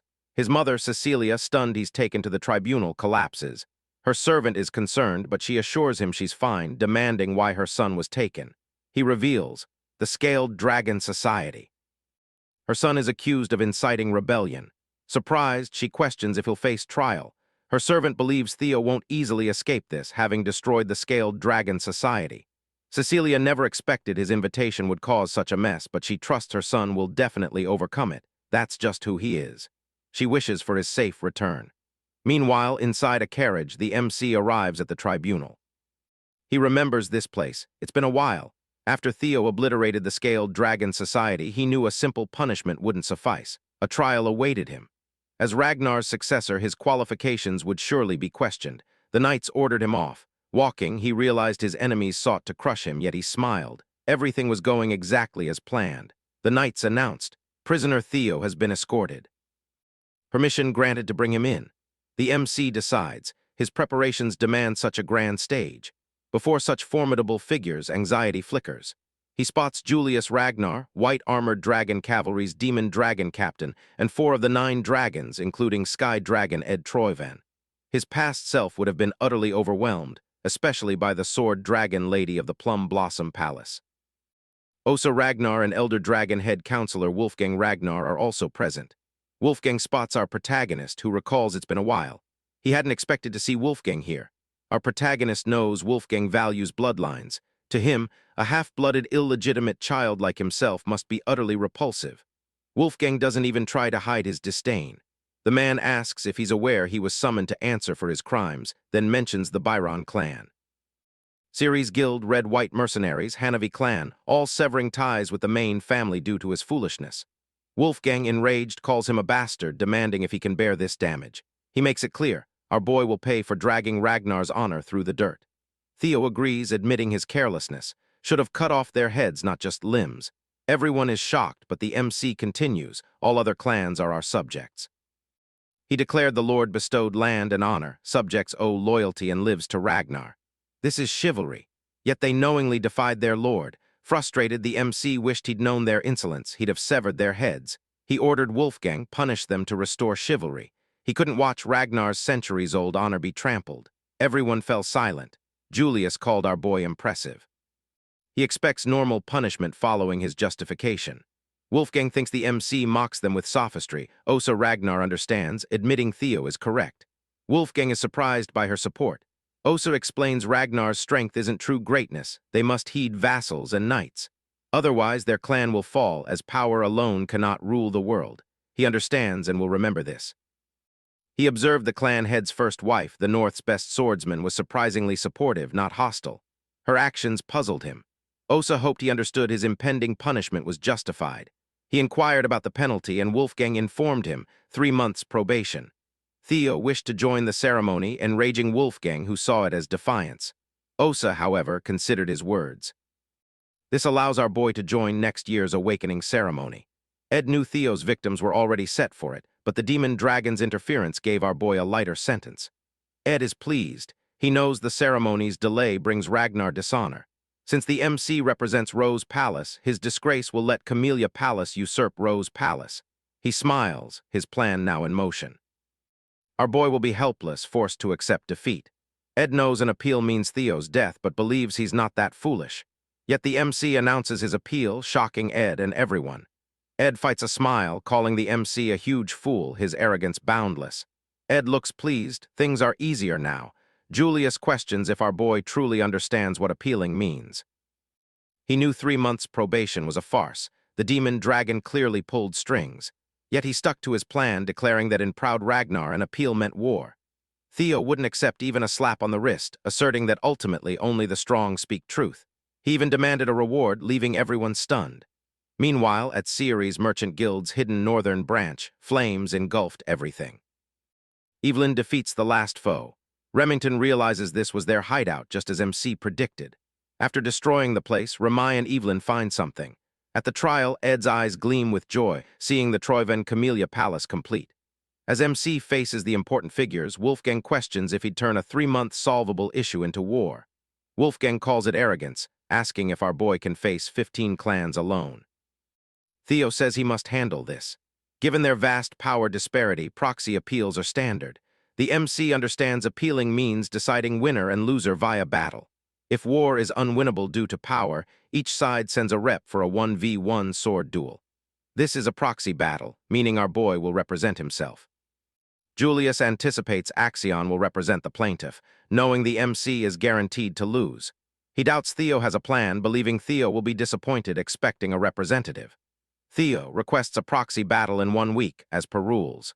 Ed sees through Theo's strategy. He wants Julius or Evelyn to represent him. But no one will agree, forcing Theo to fight personally. Ed sends Axion to finish off the MC and show him his place. As Ed prepares to announce his representative, a sudden voice silences everyone. Someone enters, praising Theo's clever plans, noting our boy has changed much since they last met. It's clan head Kyle Ragnar. Upon his entry into the trial room, everyone bows in respect. The MC also kneels, greeting the incarnation of the great dragon god. Suddenly, a system window appeared, assigning a new quest. Conquer Camellia Palace, uncover its secrets. His first post-tutorial quest. Was it linked to that blue light he saw earlier? He'd totally forgotten about it amidst recent chaos, but something was there. Shaking off the thought, he refocused on the present, facing his father. This situation needed handling first. The king's sudden appearance was an insane variable, jeopardizing everything. He asked, "Father, why are you here?" Kyle tells him to stand up, acknowledging the situation. He understands his son seeks an appeal via proxy battle. Theo responds positively. His father, recognizing his difficulty entering the battle personally, asks who Theo plans to choose as his proxy. Our boy realizes his father's test. He declares no one can stand in his place, so he's naturally considering stepping up himself as his own representative for the appeal. His father believes he will lose, but Theo rejects judgment without even trying. He's determined to face challenges, refusing to bend to anyone. Hearing this, the king bursts out laughing, asking the trial members if they heard his son. Impressed by his refusal to lower himself, the king recognizes this as the true Ragnar spirit. He praises his son for such an amazing attitude. Our boy smiles, grateful everything aligns with his plan. The proxy battle, pure bait. Not having to fight directly feels amazing, letting him speak without holding back. He remembers Ramai and Evelyn's mission, knowing he'll soon secure proof of Camellia Palace's treasonous conspiracy. This guarantees absolute victory, no combat needed. The king grants an opportunity. Kyle, master of Ragnar, declares he wishes to test a single strike against our boy. Theo is shocked as his father tells him to forget the trial. He declares, if the MC can endure 1 blow, all charges will be dropped, no punishment. The king summons Theo, but Ed shouts, trying to object. Ed believes this single strike test means the king approves him. If Theo endures, he'll gain the clan head's approval. Ed is certain the MC can't endure it. But what if he does? Ed objects, aiming to discredit the MC before the king. He questions how vassals dare comment on the clan leader's son's blood, then cites proxy battle rules. Kyle Ragnar silences him, declaring any vassal speaking against the Ragnars will be eliminated. Ed has no choice but to obey. Kyle then asks Julius if he has anything to say, noting his giggling. The demon dragon is surprised the king shows interest after so long. Kyle Ragnar asks his son directly, "Are you willing?" Our boy grasps the huge turn. Unexpected, he smiles, accepting. The MC tells the clan leader this is too heavy. His single strike is incomparable to a proxy war with vassals and bannermen. The king asks if he's refusing. Our MC says no. He only wants a fair transfer due to stricter trials. With a cheeky smile, he demands increased compensation. Kyle Ragnar asks his wish. The MC turns to Ed, saying he wants Camellia Palace. Ed is speechless and frustrated. Wolfgang calls proposing such a deal to the clan leader madness. He believes he must put this bastard in his place, as agreements require equal standing. Wolfgang expected MC's arrogance to lead to failure, but the clan leader, surprisingly, sided with our boy. Kyle believed a successor needed such courage. The clan leader asked Sky Dragon for objections. The man assured him, "Everything belongs to Lord Kyle, I dare not comment." Pleased, the Lord ordered a stage prepared immediately, wanting to test his son himself. Theo hesitated. Soon as he confronts his father, Kyle Ragnar, vassals observe. Ed's utterly frustrated. His trap for our MC now favors him. Ed assures himself, no fret. Even if Theo's stronger, he can't withstand a single strike from the clan leader, a feat even high-ranking swordsmen struggle with. Ed assumes Theo dies here. But our boy sees through his plans, confident he won't die thanks to his tutorial reward. The king notices his son's change, questioning if he consumed an elixir unnoticed. The king believes an elixir couldn't change him this much, but decides not to care how his son grew so strong. Our boy realizes his father saw through him easily. Even 9 dragons hadn't noticed his elixir. The king asks if he's warmed up. Theo answers positively. His father boasts he usually wields his greatsword, but since Theo can't even use mana, he's going easy with a rusty steel sword. The clan leader asks for objections. Theo has none. Father turns serious, initiating the fight. An immense aura spreads as the clan leader advances, making Theo anxious. Theo feels the immense pressure from his father's fighting spirit alone. The clan leader praises him. His father was surprised his son was still standing. Theo, however, remained confident. His strength had nearly tripled thanks to the experience elixir reward from clearing the tutorial. The elixir granted him 5 levels, all invested into strength. With this power, he felt true freedom, transcending the weak to join the extraordinary. The MC was confident he could withstand even one strike from his father, as the clan leader launched his attack. Everyone falls silent. Ed believes our hero will perish, but our boy focuses entirely on defense, anticipating the attack. The massive red beam crashes down, obliterating the entire stage. As the smoke clears, the clan leader smiles, having finally found a worthy son. Our MC stands tall, leaving everyone stunned. Theo proves his innocence through sheer will and determination, surviving the strike. The trial concludes, and the system reveals the sudden quest. Kyle Ragnar's single strike, complete. Theo's reward, an inventory and a mysterious blue key. Sometime later, our boy wakes disoriented. His mother, Cecilia, overjoyed, explains he fainted standing up. Tears fall as she holds his hand, confessing her terror when the clan leader challenged him. Concerned, Cecilia asks about any further injuries. She assured him a physician would be called for injuries. Theo felt fine but was disoriented, not recognizing his location. Julius arrived, announcing the clan leader had vacated the Lady of Camellia Palace, Axion, and Intelligence Director. Theo's spirits lifted, realizing he was in the Camellia Palace. The system updated him, only the secret remained. In the Camellia Palace garden, Emelle began causing a fuss. She doesn't understand why she's forced to vacate her property. Servants try to calm her, begging her not to fuss. Meanwhile, Ed, observing, orders Axion to kill Theo Ragnar. Axion shares his awakening ceremony plan, but Ed demands Theo's head, finishing him for good. Axion sees Ed's eyes, burning with intense revenge. After things settle at Camellia Palace, our boy realizes everything's against his plan. He achieved far better results than expected. He secured the Camellia Palace without his trump card, plus another authority. Using his inventory skill, he pulled out an item. The MC munched an apple, wondering how it was possible, but recognizing its utility. Theo pulled out the recently acquired blue key, certain it was linked to something vital. As he focused on a door, the keyhole suddenly lit up. Theo unlocks the door, revealing a deep tunnel. The system announces his first dungeon discovery, promising double experience. A cave within the Camellia Palace, he assumes it's a new quest. Eager not to miss XP, he decides to clear it. But before entering, he remembers the dangers and prepares. Soon, he returns, inventory brimming with weapons, ready to check the dungeon. As he walked forward, a huge wolf appeared, clearly a demonic beast. The monster pounced, but our hero blocked with his shield. Despite its immense strength, he pushed it back, refusing to yield in this battle. The wolf screamed, charging again. He slashed with his sword, but its thick hide and speed made it invulnerable. Half-hearted attacks won't suffice.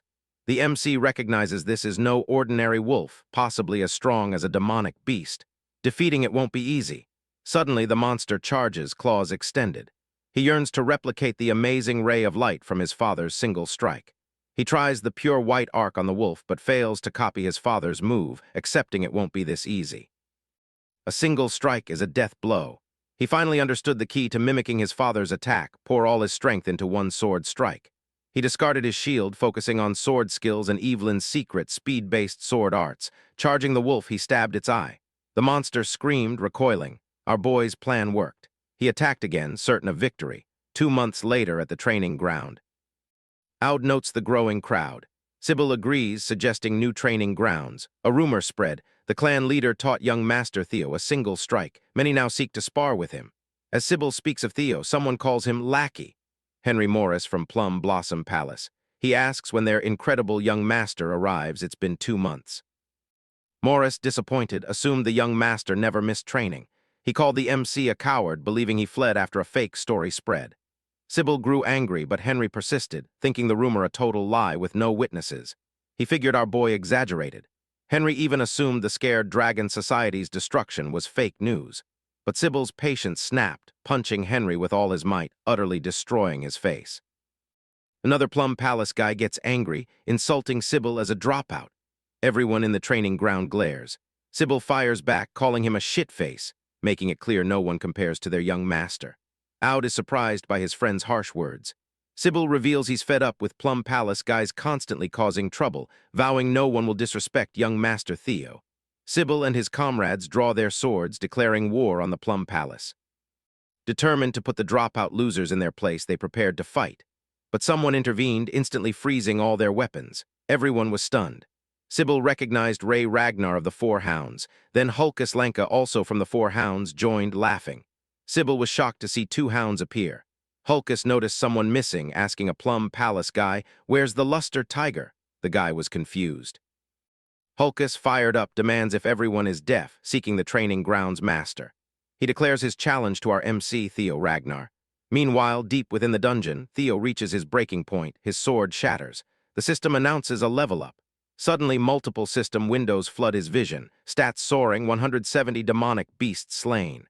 Our boy rests atop the defeated monsters' corpses.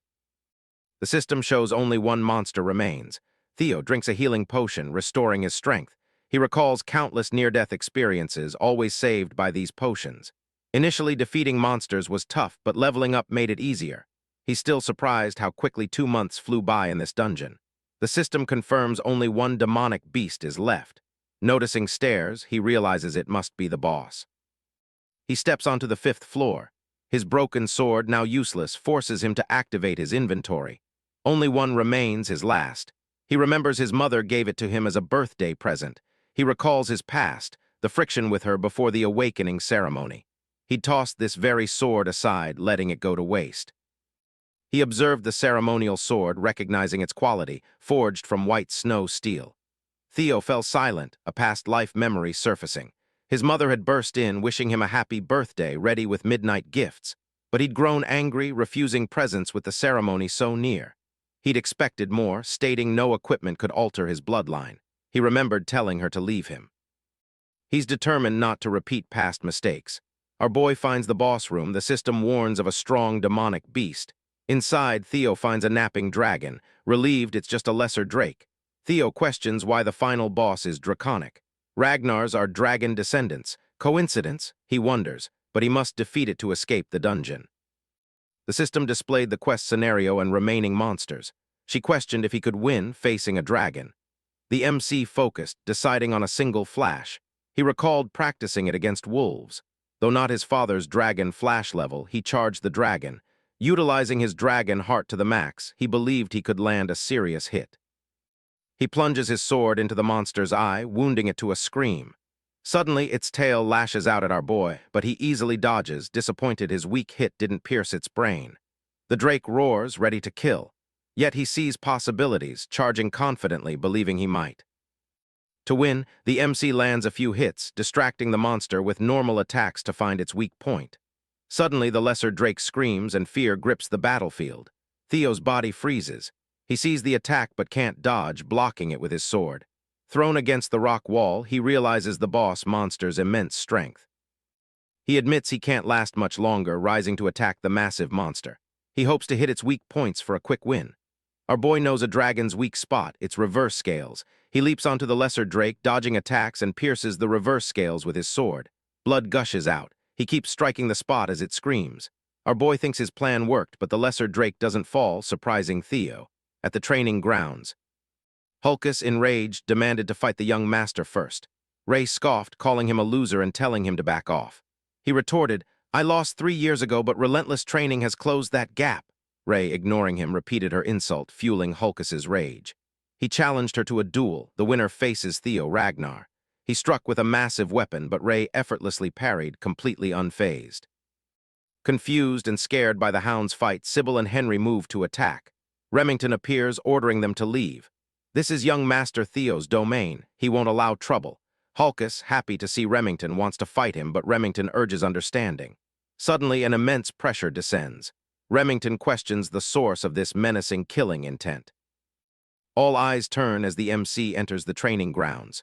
Remington is stunned by the overwhelming pressure, wondering what happened during Theo's seclusion.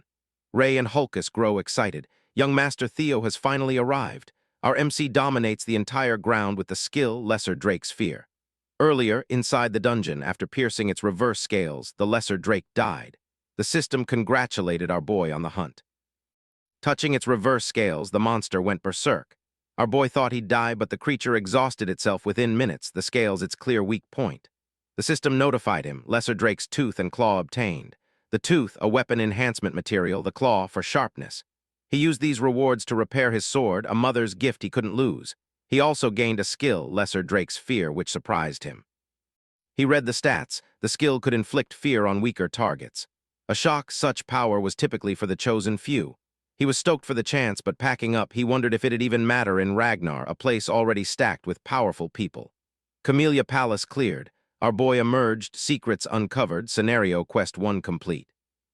He received a nest compass as his reward. Unsure of its purpose for the next quest, Theo stored it. Exhausted, he planned to rest in his room, but suddenly a maid rushed to him with an urgent matter. She noticed his wounds, but he brushed them off, demanding the issue. A brawl, she reported, was happening in Training Ground 4. Hearing this, our boy immediately entered the ground, dominating all with his new skill, lesser drake's fear. Angrily, he dismisses them for rest. His immense aura knocks people unconscious. Yet Hulkus, thrilled by the overwhelming killing intent, charges our boy without hesitation, eager to test strength. Hulkus attacks with his sword, but the MC easily overpowers him with a single swing, stunning all. Hulkus is knocked back, unable to believe his strike's effortless deflection. The MC is surprised by his dungeon training progress, but Hulkus doesn't yield. He's always been the weakest of the 4 Hounds of the North, known for his dullness and limited arsenal. Hulkus attacks Theo again, daring him to block. Though weakest, Hulkus's raw strength was unmatched, yet the MC now surprisingly matches him. With a single slash, he counters and defeats Hulkus. He felt amazing after his level up. Hulkus coughed blood, lost consciousness, and collapsed. Theo realized his carelessness. He should have held back, but he was glad it was Hulkus, known for his toughness, able to tank the blow. The MC saw Hulkus, only fainted. Sybil was surprised. The training ground erupted in cheers for the young master, who easily defeated the Black Bear, one of the 4 Hounds, with a strike. Theo assured them Hulkus was still alive. Suddenly, his sword shatters too. Our boy is gutted. It was a gift from his mother. Everyone cheers, praising him for shattering his sword in one strike. He can't fathom their joy. Meanwhile, Ray observes, lost in a past memory. As a child, Theo found her, questioning why she roamed in the biting cold, barely clothed. Theo gave Ray his scarf, yet she still shivered. He took her to his house, promising to take her home once the snow stopped. Recalling this, she smiles, leaving the battleground. Remington is surprised by her smile. Later, at Camellia Palace, he's embarrassed as maids congratulate him on his new title, Luster Tiger. A maid, pleased his hard work paid off, advises him to maintain momentum until the awakening ceremony. She believes he can, and suddenly, his mother appears, forcefully feeding him the new abalone. He tries to stop her, but she stuffs his face, ignoring his pleas. Eating, he remembers his past life, feeling grateful. He tells his mother the food is delicious. She notices his broken sword. She's shocked. The MC sweats anxiously, explaining it broke during training, apologizing for the precious birthday gift. Theo's mother becomes furious at whoever swore it wouldn't break. Made from white snow steel and ebony steelwood, he asks if she means the southern jungle's steelwood. She confirms its rarity and preciousness, but disappointment hits. It was all a lie. If true, the sword wouldn't have shattered. The MC realizes the material's immense value, surprised by its unexpected worth. He wonders how his mother found such a blade. She resolves to confront the maker and force him to forge a perfect sword for her son. He assures her he can use another. She rejects it, saying people will finally see his true powers, so he must be more careful. With the awakening ceremony near, she won't allow him to attend with a shabby old sword. Theo is happy his mother cares. Cecilia decides they should go. The MC is confused. She reveals their destination, the Basque workshop renowned as Wintera's finest. It's one of Wintera's top 3 manufacturing workshops, famous for its factory-like scale. But its true distinction lies with its master, a special rank, individual by intelligence standards, and a master craftsman, a title shared by only 2 other Ragnar artisans.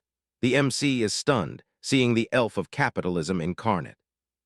The demon craftsman, Curson, he never expected to meet such a big shot, questioning his mother's connection. Cecilia angrily asks why her mother is still smoking. Hearing her call Curson Mom, our boy is stunned. Curson tells Cecilia not to call her mother, stating their relationship isn't parent-child. Theo was told his mother was an orphan. Now he's shocked to see she's the daughter of the high elf, Curson. He realizes his striking looks come from being a quarter elf. Curson asks Cecilia why she suddenly visited. Theo's mom tosses the sword back, calling it defective.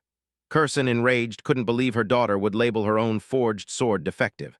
Curson draws the sword, seeing it's broken. Cecilia asks, "Is that not defective?" Curson is speechless. The high elf then asks, "Who is the wielder?" Cecilia reveals Theo is the sword's wielder. Curson asks if it's the kid behind her. Cecilia snaps, "Watch your mouth, Mom. He's a genius who'll reign over Ragnar from now on." Theo introduces himself to the high elf, expressing gratitude to meet the renowned master of Basque workshop. Curson remembers him, praising Cecilia for raising such a child. Curson asks if he's the sole user. The MC confirms. Cecilia suspects the sword is defective. Kirsten, surprised, realizes a long talk awaits, inviting them inside. Inside, the MC asks if his mother is linked to the demon craftsman. She confirms it. He then wonders if Kirsten is her real mother. Cecilia explains he wouldn't know, she rarely spoke of it. Yet for a short time, Kirsten was her foster mother.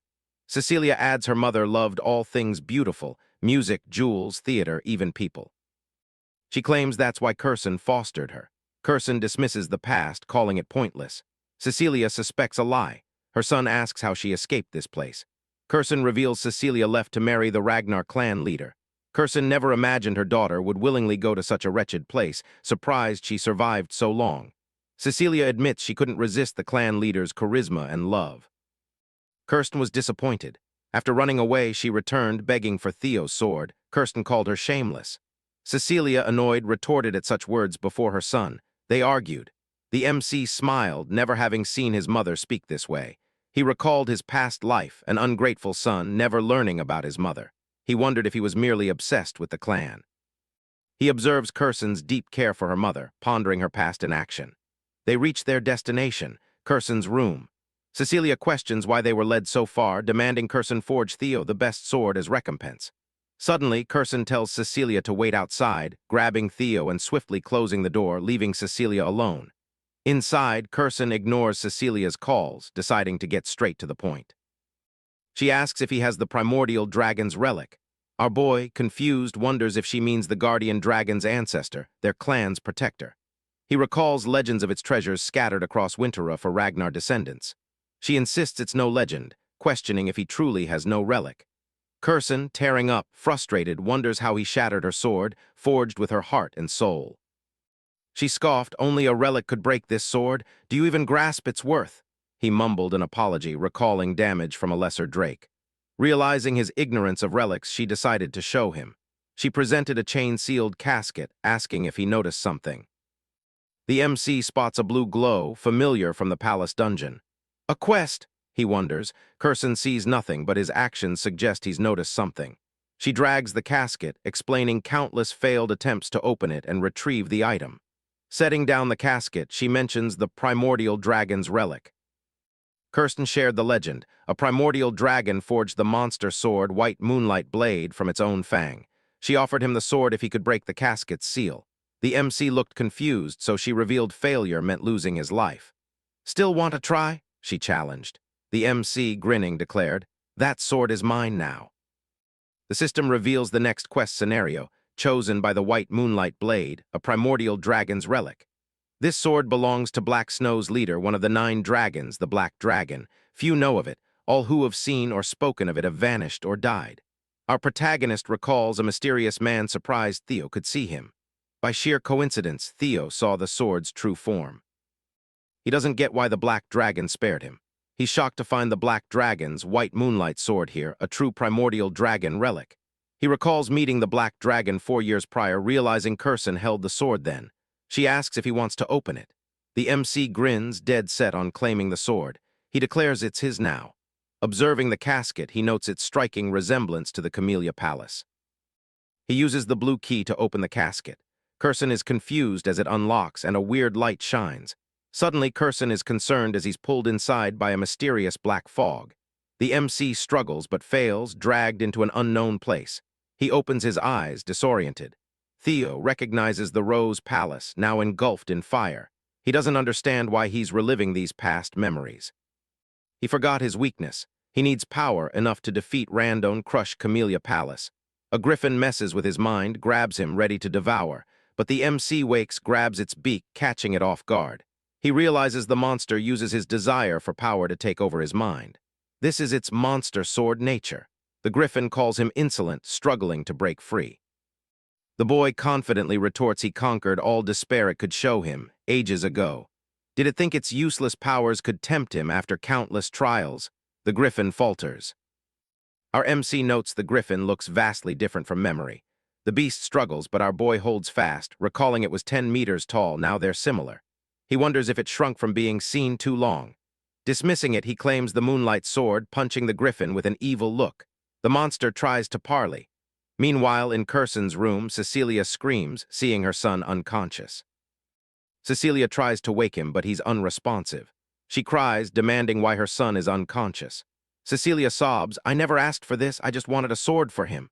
Curson senses a monster's energy in Theo's bloodstream, something she's never encountered. She'd hoped the relic would protect him.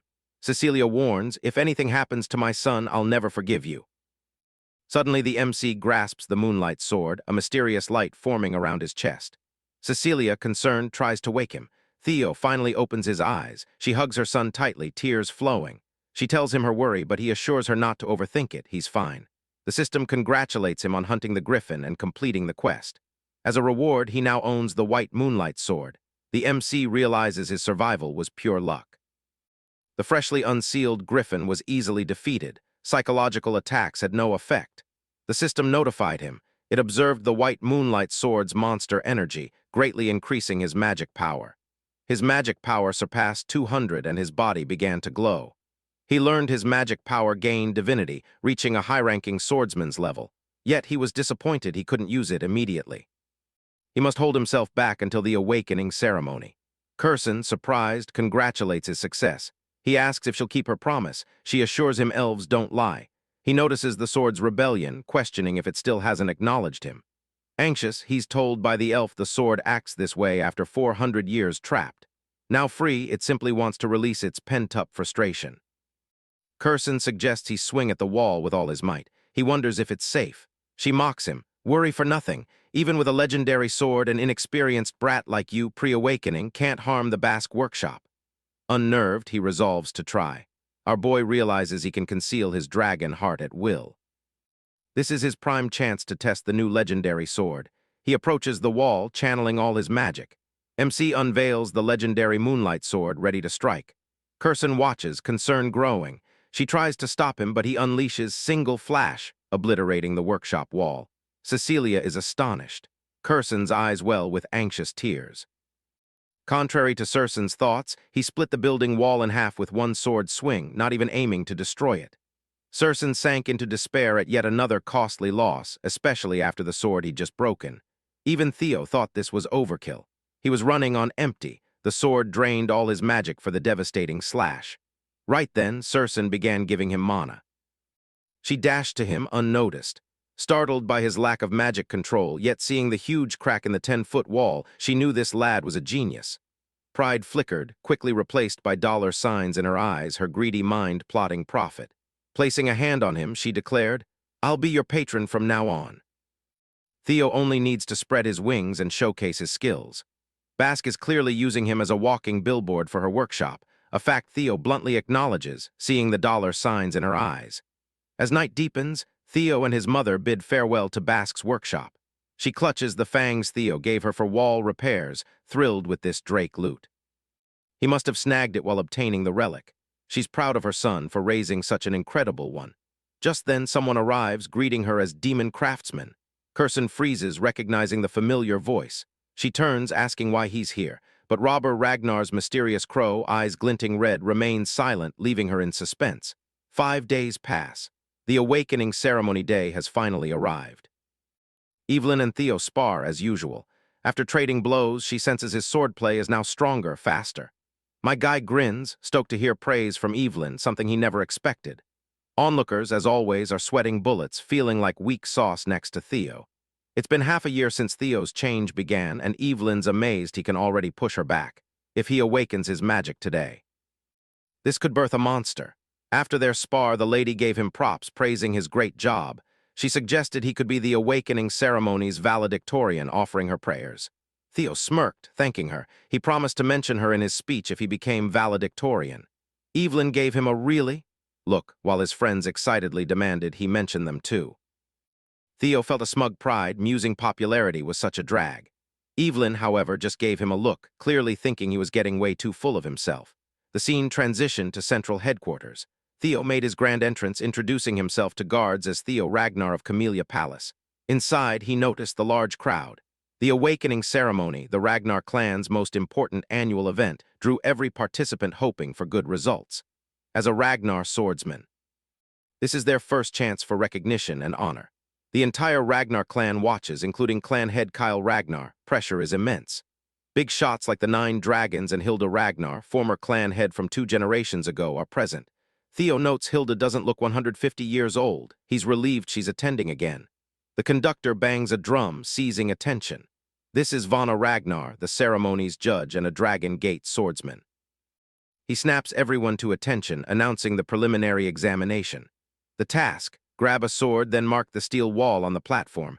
The wall is white snow steel. Ordinary blades won't scratch it. Only channeled magic power will. To assist, he'll distribute Soma to everyone. Each Soma pill grants 10 years of magic power and elixir to open mana halls. He instructs them, swallow the Soma, focus on opening your Danshan's mana hall.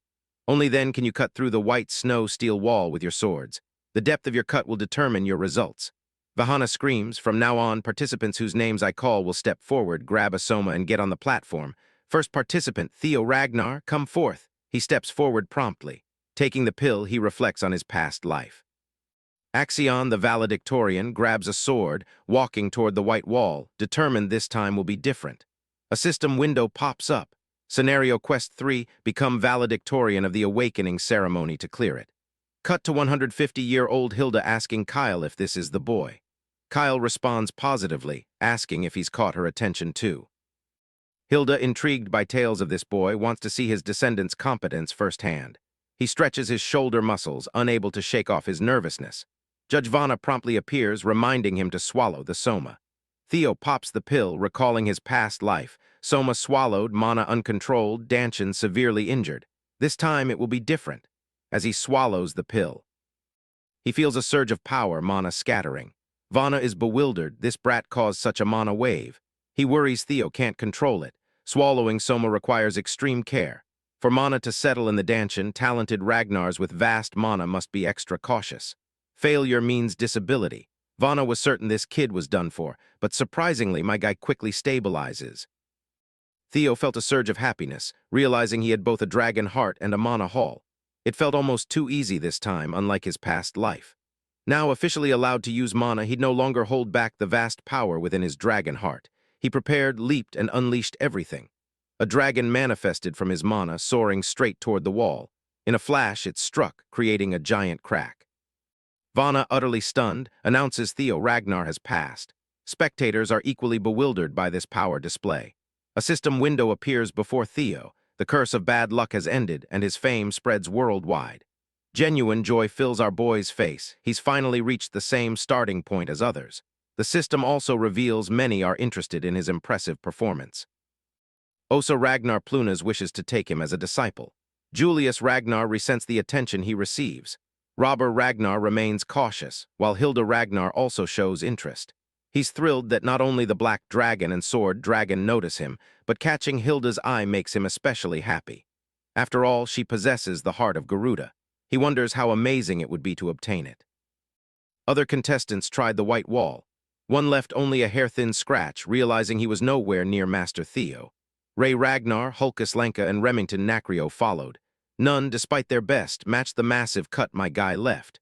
The poor guy was devastated. Even the 4 Hounds of the North, with their impressive feats, couldn't rival young Master Theo's mark. Axion Ragnar's turn arrives. As he steps forward, murmurs spread. Some declare it a Luster Tiger versus Dark Tiger contest, others doubt Axion can match it. Such talk of Theo enrages Axion. Sword in hand, he strides to the wall. A swallowed soma pill ignites him. Mana crackles. A giant red dragon erupts, slashing the wall. Its sheer power renders Vana speechless. Never has he been so surprised in a single day. The wall's massive crack prompts Vana to announce Axion Ragnar has also passed. The crowd goes bonkers, Axion's slash matching Theo's in size. Now everyone's on edge, knowing precision grading decides the victor. As dusk settles, Vana declares the first stage of the awakening ceremony officially over. This year, he's particularly satisfied with the significant score increases. He instructed those who passed to prepare for the second stage of the awakening ceremony in 4 days. Finally, the long-awaited rankings would be announced, including the first stage valedictorian. The entire arena held its breath. As the first stage valedictorian was revealed, the clear frontrunners, Axion and Theo. Their gazes locked, both hoping to hear their names. Theo Ragnar in the end clutched the win. Stunned, he watched the arena erupt in booming cheers. Vana Ragnar proudly announced his perfect 10-10 score from the judges. Technique, magic power, control, speed, every aspect flawless. While his followers celebrated, most candidates struggled to believe the Flash Tiger took first place over Axion. As it turns out, his sword mark neared young Master Thorkel's record. That tidbit hyped the crowd even more. Thorkel Ragnar, an enigma, is one of Ragnar's 5 main candidates, rumored closest to succession. Axion Ragnar took salutatorian, his displeasure obvious. He scored a perfect 10 but was relegated to second, his sword mark slightly shorter than Theo's. That fact made his blood boil. Remington Narcio secured third, Ray Ragnar fourth, and Hulkus Lanka fifth. The Hounds of the North dominated the top ranks. Meanwhile, the Southern Inspection Post's idiot, Theo's first follower, Sybil Drea, barely secured the 87th slot. The second stage of the awakening ceremony starts in 4 days at the treacherous Winter Mountains. All 87 successful examinees are advised to prepare diligently. With that, you are dismissed. The ceremony's first day concluded unexpectedly. That night, Theo's faction immediately celebrated at the tavern. Cheers for the first and second placers rumbled through the place. Everyone felt vindicated. Training Ground Number 4's true might was finally revealed. Praise and applause for Sir Theo and Sir Remington flowed freely with liquor. Theo thanked his men, but knew the trials were far from over. His goal, everyone passes the second stage together. He pulled Remington closer, confidently declaring they'd aim to be the batch's valedictorian and salutatorian. Evelyn, in a festive mood, genuinely believed they could pull it off. Remington congratulated the young master for his splendid power display. Theo's hard work bearing fruit filled everyone with pride. Remington, though, felt a pang of shame, seeing himself fall behind his friend. Theo, with a reassuring smile, told Ramai he just got lucky this time. Between friends, ranks don't really matter, right? That cleared Remington's mind of all useless anxieties. They clinked their orange juice, vowing to try their best. Later, before the second stage, Theo roamed the snowy mountains. Away from the crowd, he processed what it meant to claim first in the awakening ceremony, an achievement he never dreamed of in his past life. Though not a real fight, he defeated Axion fair and square. He couldn't believe how far he'd come so fast. Clenching his fists, Theo proclaimed, this was only the beginning. Defeating that traitorous fraud, Randon, isn't enough. He's merely a lackey to the true players. Theo's real enemies are the psychotic Axion and the tricky Sky Dragon backing him. Theo will use everything for his ultimate revenge. But first, a crucial matter, the nest compass he received as a reward. This mysterious artifact points to the Winter Mountains, venue of the next trial. In the second stage, he'd soon discover where the compass led. Lost in thought, he sensed something amiss. His instincts flared, ready to defend. Someone was tailing him, and Theo despised surveillance. The hooded spy watched in shock as his target vanished, only to feel a cold blade at his neck from behind. Theo demanded answers. The dude frantically insisted he wasn't Sue's. He introduced himself as Gatsby Yachtin of the renowned Gale Sword Platoon. Gatsby insisted his captain sent him, impressed by Theo's splendid performance at the Awakening Ceremony's first test. Theo maintained an unreadable poker face, staring into the man's soul. Scouting offers arrived sooner than expected. Gatsby elaborated. Their captain offered Theo a chance at an admittance test. This offer flabbergasted him. He was offended. Gale Sword Platoon offered a useless test, not a direct invitation. Gatsby bragged about their illustrious reputation, claiming even a test slot was rare. Before he could spout more BS, a fiery voice cut him off, branding Gale Platoon morons. A woman with a great sword addressed Theo as young master, offering a far better deal than Gale Platoon's morons. This feisty girl, Ayan Sasali. Known as the Fire Goblin, vice commander of the Black Iron Cavalry, she arrived to personally invite Theo. Gatsby, seeing her, immediately fumbled his words. Those who know the Fire Goblin's name understand not to provoke her. But before Ian could reach Theo, scouts from various factions burst from hiding. They feared this promising candidate would be snatched up. All rushed in, yelling their absurd offers. The Black Sword Platoon offered him squad leader within 3 years. The Swords of Law and Security Bureau eagerly joined the bidding. Annoyed by the unfolding war, the Fire Goblins snapped. Scouts were meant to entice the young master with career advancement, not fight amongst themselves. Theo watched from the sidelines as the idiots cursed and jabbed. He planned to quietly slip away before they pestered him further, but his exit might have to wait. Pink plum petals drifted, filling the air. A sultry voice silenced all with sheer aura. Knowing she'd be criticized for greed, the newcomer couldn't resist. A slight blemish on her sterling reputation was worth gaining exceptional talent. The Lady of Plum Blossom Palace, the sword dragon Osa Ragnar Plunnis, had joined the scouting war, shocking everyone into silence. Only Ian questioned the clan head's first wife's presence. Lady Osa confessed her intent, like all others, to see Theo Ragnar personally. While Theo navigates his absurd predicament, the salutatorian finds release beheading people. Calling Axion Ragnar a sore loser is an understatement. This dude wantonly slaughters his men, venting frustrations lest he explodes. He weaved, maneuvered. Axion Ragnar slashed through young swordsmen, treating them like dummies, snuffing out their lives. He hungers for blood, and blood he will get. Every slash recalled Theo's smug face and the bloody mess at the Scaled Dragon Society banquet. Theo's draconic aura, unleashed during their trial's first slash, was etched deep into Axion's disturbed mind. Losing by inches made the defeat infuriating. His mind fixated on killing Theo Ragnar. For now, slaughtering his own men sufficed. By Rampage's end, he ditched his blade, opting for a brutal hands-on approach to vent his rage. When he finally calmed, the training ground was littered with lifeless young swordsmen who'd thought it merely a spar. As another figure entered, Axion's eyes snapped up. Without a glance, he retrieved his sword, ready to strike. He hurled the blade with pinpoint accuracy at the intruder's head. The Sky Dragon easily stopped such a basic outburst, snatching the sword's tip midair. Ed Troven cursed his nephew's pathetic rage. It changes nothing. Axion, seeing his uncle, calmed slightly. The Sky Dragon advised Axion to cool his head and devise a proper plan. Ed Troven had already set things in motion. The nefarious uncle and nephew duo plot to turn the Awakening Ceremony's second stage into Theo Ragnar's funeral. In the snowy woods, scouts respectfully made way for Lady Plum Blossom. They knew Theo's efforts would be insignificant against her. Before they could protest, the space between Theo and Lady Osa was severed, locking them in her personal domain. Ian realized the isolation zone meant one thing. She'd personally teach young Ragnar within that swirling energy. Inside, the zone was vast, stretching endlessly, far larger than it appeared. Theo recognized this as Lady Plum Blossom's signature move, creating a perfectly isolated space, severed from the outside. He'd only heard tales of this technique. Now he was experiencing it firsthand. His fame precedes him. Lady Plum Blossom chuckled at his reaction. She knew Demon Dragon would rage once he learned her plan, but no one could stop her from gifting Theo. And by gift, she meant only one thing. She slowly drew her blade, describing the clan head's intense swordsmanship. It was like dragon fire descending from heavens, destroying and incinerating all in its path. Lady Plum Blossom's style, however, couldn't be more different. She embraces countless sword variations. Theo looked around. The snowy trail moments ago was now a tranquil field of vibrant plum trees. Her rhythmic steps rippled the still water floor. This is the dragon form she pursues, constant, infinite change. As the sword dragon moved, she swung her blade, making plum blossoms bloom as countless petals drifted down. Her blade softly traced through dancing petals, executing an impossible, peculiar flow. She slashed, stabbed, and chopped with a strange tempo.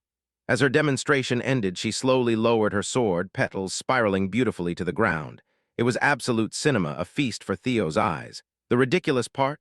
The entire sequence was performed in a single breath. This was the celestial flower rain. Plum Blossom's first full-bloom technique. The First Lady opened her eyes, her deep gaze fixed on Theo. He was speechless, his heart pounding. He just witnessed something awe-inspiring. In one continuous movement, he counted 120 circles and variations. This confirmed claims. Her swordsmanship surpassed even the clan head. If Theo could apply even a fraction of this to his single flash, his power would skyrocket. He humbly asked if he truly deserved such a gift. She laughed, assuring him his enjoyment was enough. Lady Plum Blossom dissolved the isolation zone. The tranquil plum field vanished. Snowy woods returned. She offered that if Theo wished to learn more after the first technique, he could find her post-awakening ceremony. Such a blatant offer shocked the scouts.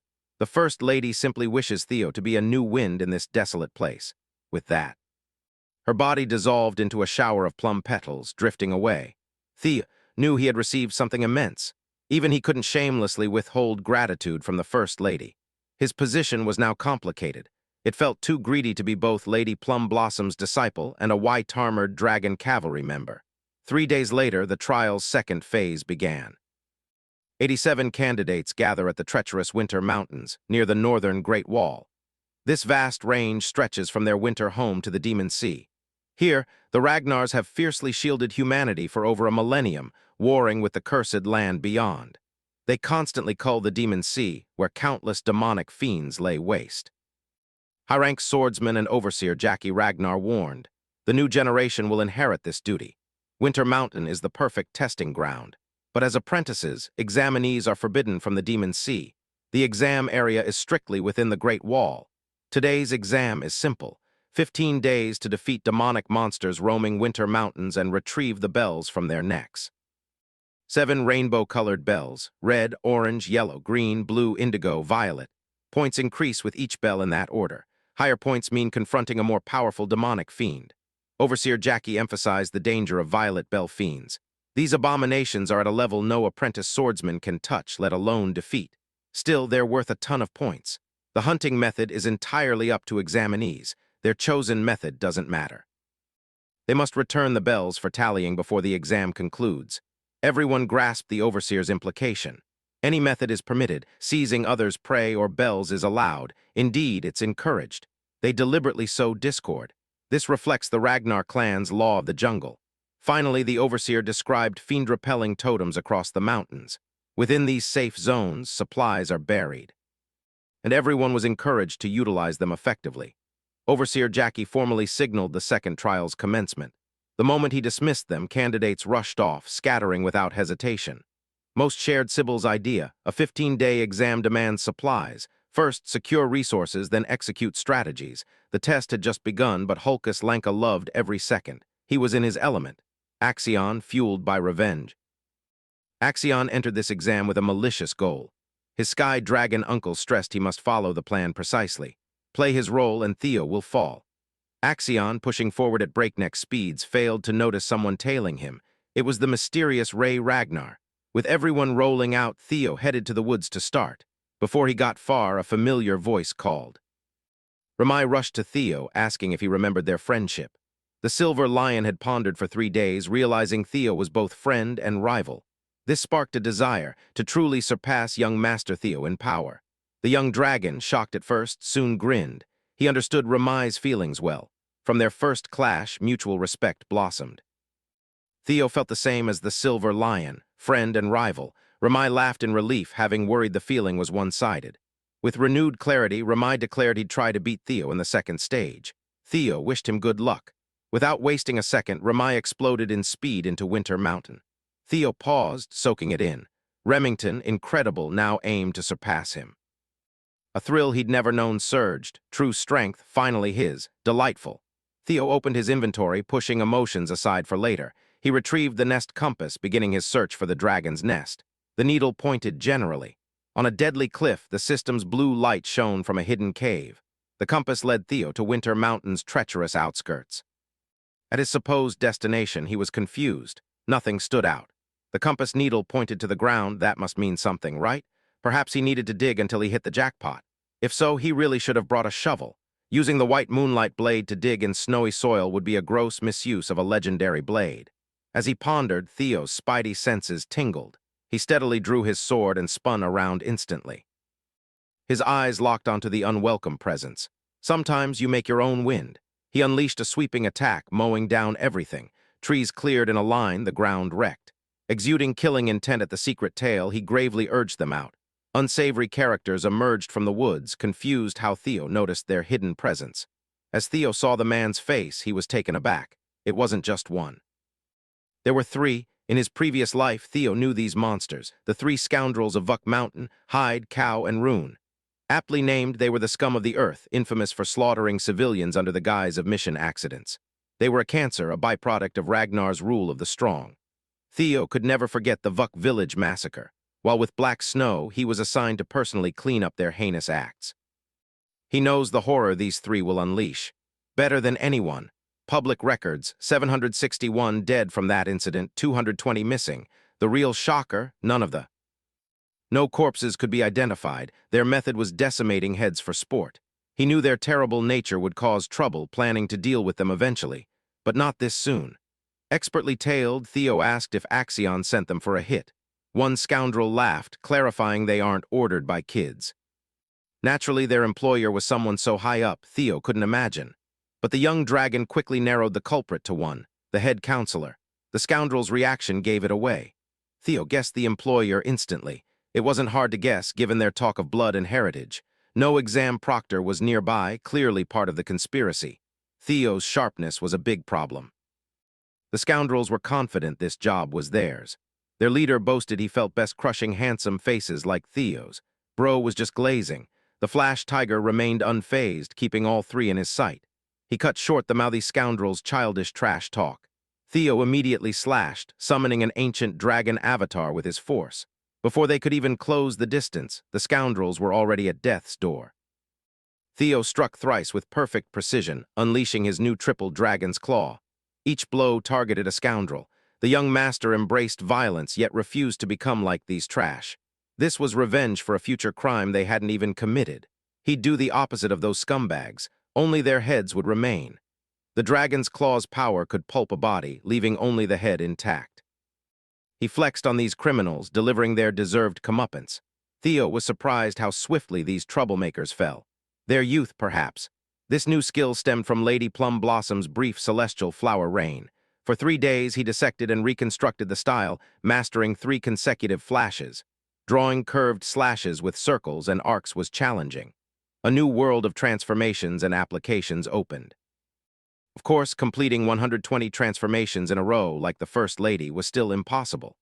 Theo quickly grabbed the severed heads, preserving their pained, surprised expressions. He simply threw the evidence down the cliff for beasts, then pondered how to get underground. To his surprise, a dull thud echoed as the heads dropped a couple meters. Further inspection revealed an invisible staircase winding down the cliff, now stained with scoundrel blood. The hidden quest for the unseen stairs and blue cave has officially begun. Theo excitedly leaped from the cliff, heading for his treasure. Unbeknownst to him, a strange bird watched from afar. Back at the palace, officials posted initial test results. Axion Ragnar currently leads with 41 demon bells, tearing through the exam with 20 men. Ray Ragnar holds second, but one question remains. Theo Ragnar's progress?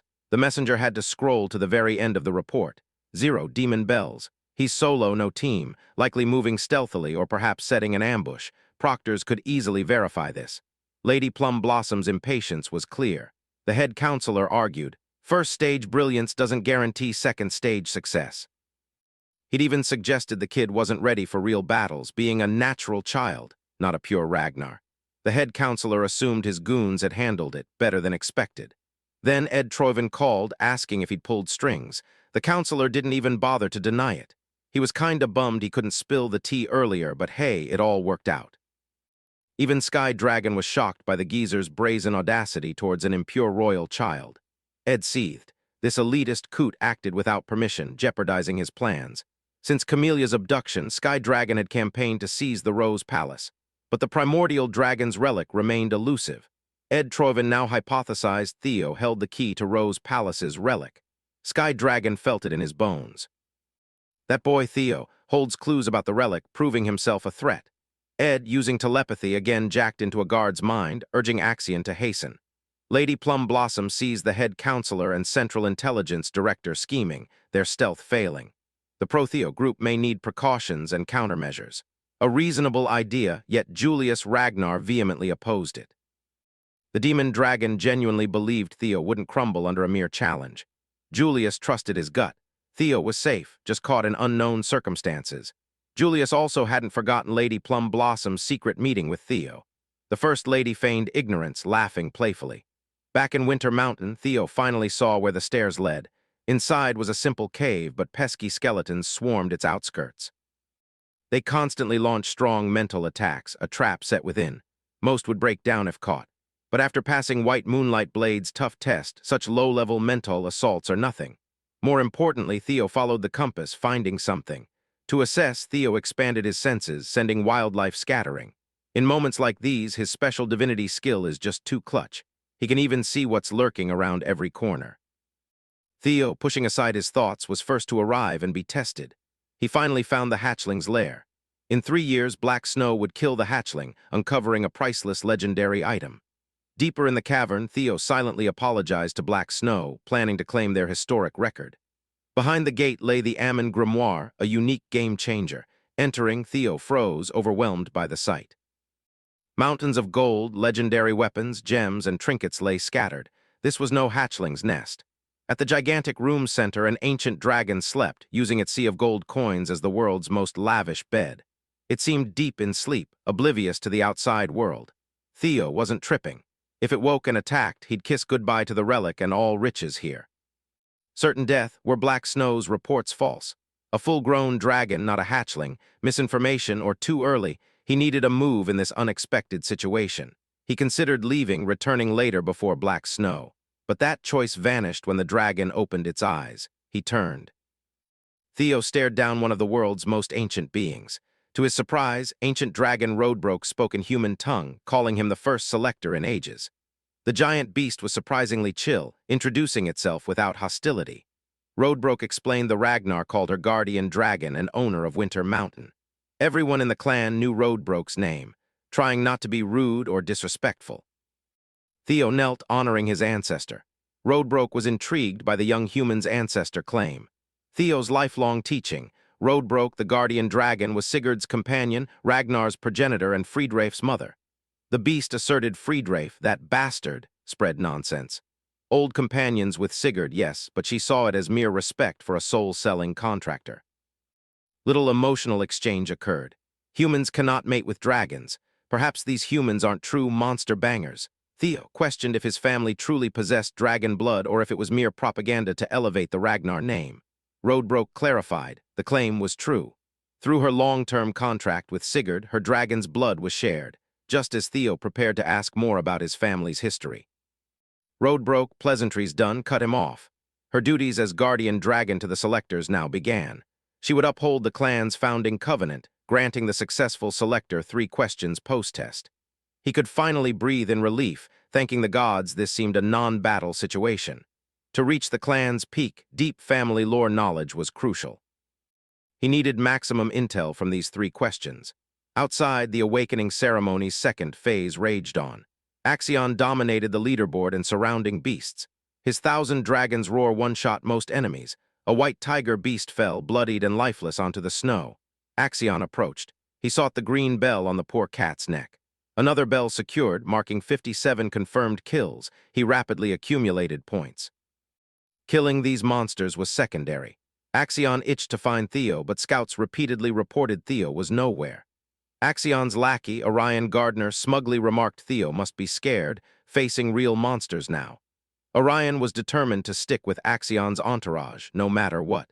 He feared and believed in the maniac's strength. He ran his mouth too far, admitting Theo grew stronger but lived as an idiot for too long. Next, Orion teared up, gasping as Axion's hand slowly crushed his windpipe in a chokehold. Axion reckoned this pissant follower didn't know a simple fact, never having been strong. In the clan, power means no fear. The Dark Leopard is on the brink of breaking, yet remains cruel and paranoid. Orion gasped, trying to apologize. His outburst was cut short by a messenger from CIB Director Ed Troyven. The message, a reminder to expedite the plan. Axion tossed the pissant aside like trash, telling the messenger to tell his uncle to stop pestering him. He didn't need reminding. No one wanted Theo dead more than his psychotic half-brother. Meanwhile, chilling in the dragon's den, Theo pondered a question for maximum insight. Eventually, he formulated his first. Roadbroke yawned, glad he decided. Boredom had nearly lulled her to sleep. His first question, concise: why was the guardian dragon still here? Roadbroke instantly clocked his strategy. Basic questions to uncover hidden knowledge, praising the kid. Her continued presence is simple. At the world's very edge, a monster exists, its body spread across the seas. They call it the Nameless Monarch. For a millennium, Roadbroke has waited in her lair, tasked with protecting the world. Winter Mountain and this dragon's den are merely an outpost. Theo fell silent, digesting his ancestor's bombshell. He knew his feeling wasn't wrong, for a brief moment.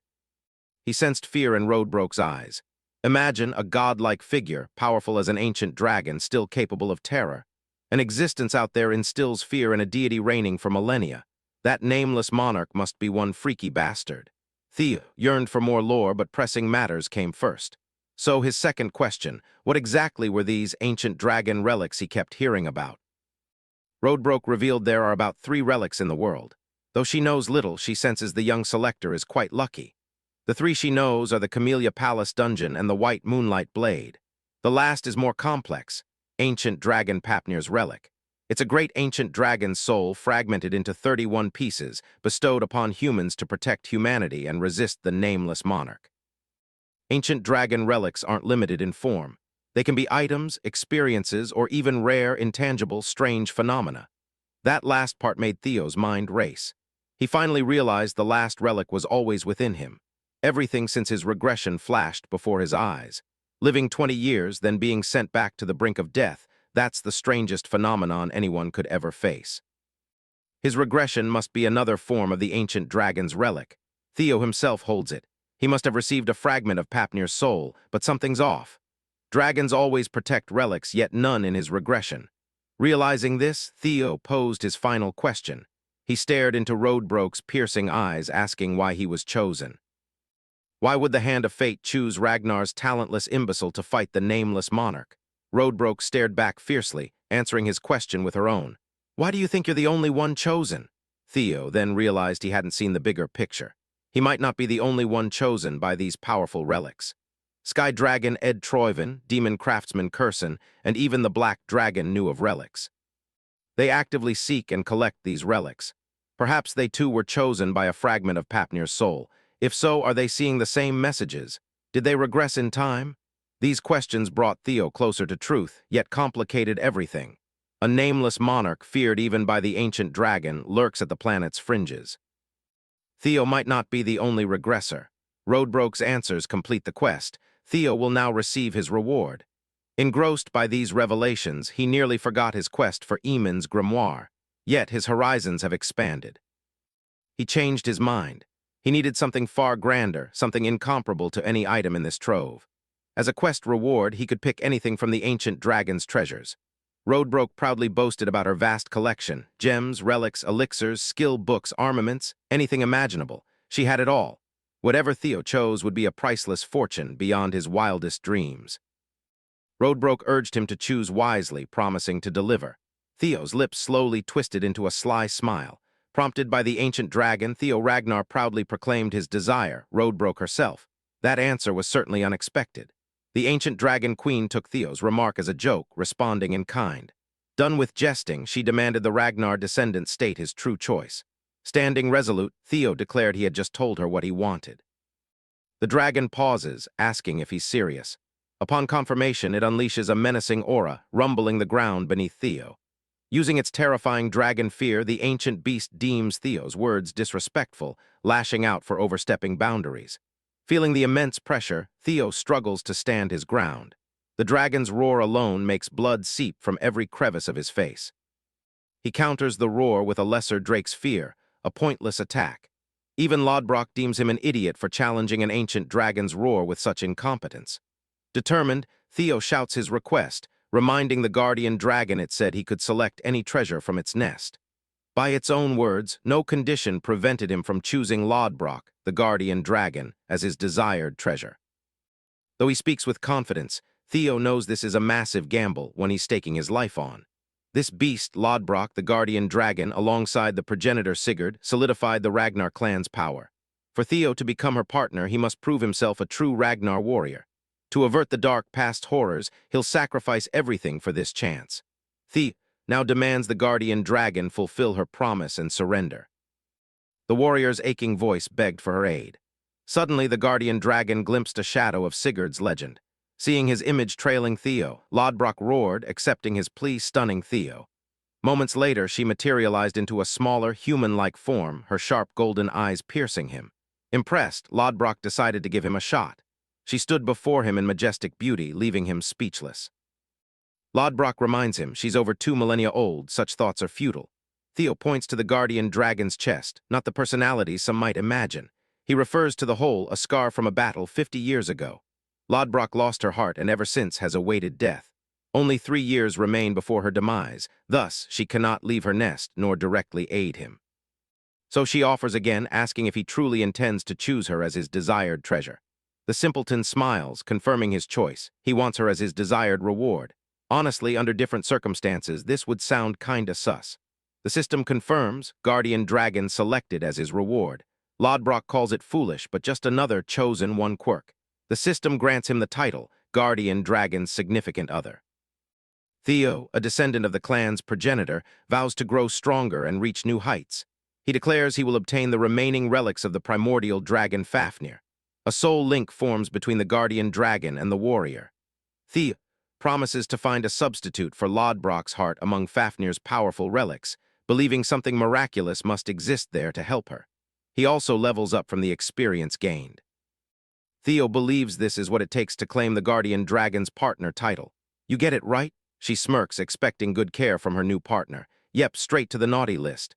Lodbrok reminds him she's stuck in the domain for now. He'll have to figure things out until her hibernation. She also has something for him, an ancient book. Lodbrok explains that for a true soul to synchronize with her, to awaken his mind gate, he must read the artifact. She estimates he'll accomplish this within a month, advising him to take his time. The system then revealed his bonus reward, a grimoire named Eamon. Theo inspected it, astonished to discover it held magical principles from the dawn of time, a special book brimming with universal knowledge.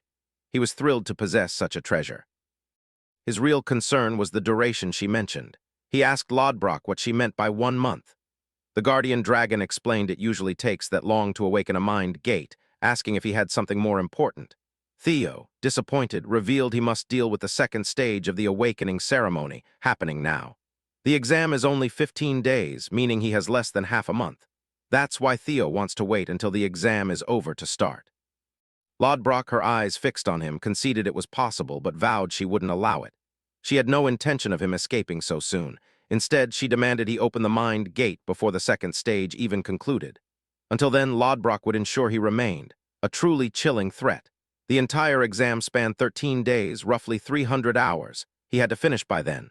Rewind, 3 days remained before the second stage began. Axion's uncle explained how totems create anti-fiend safety zones. The secret? A fiend summoning marble rests within each totem. This small sphere, amplified with fiend energy, repels other demons. Crushing it, he demonstrated the immediate consequence. A fiend monster is released, allowing summoning anywhere, anytime.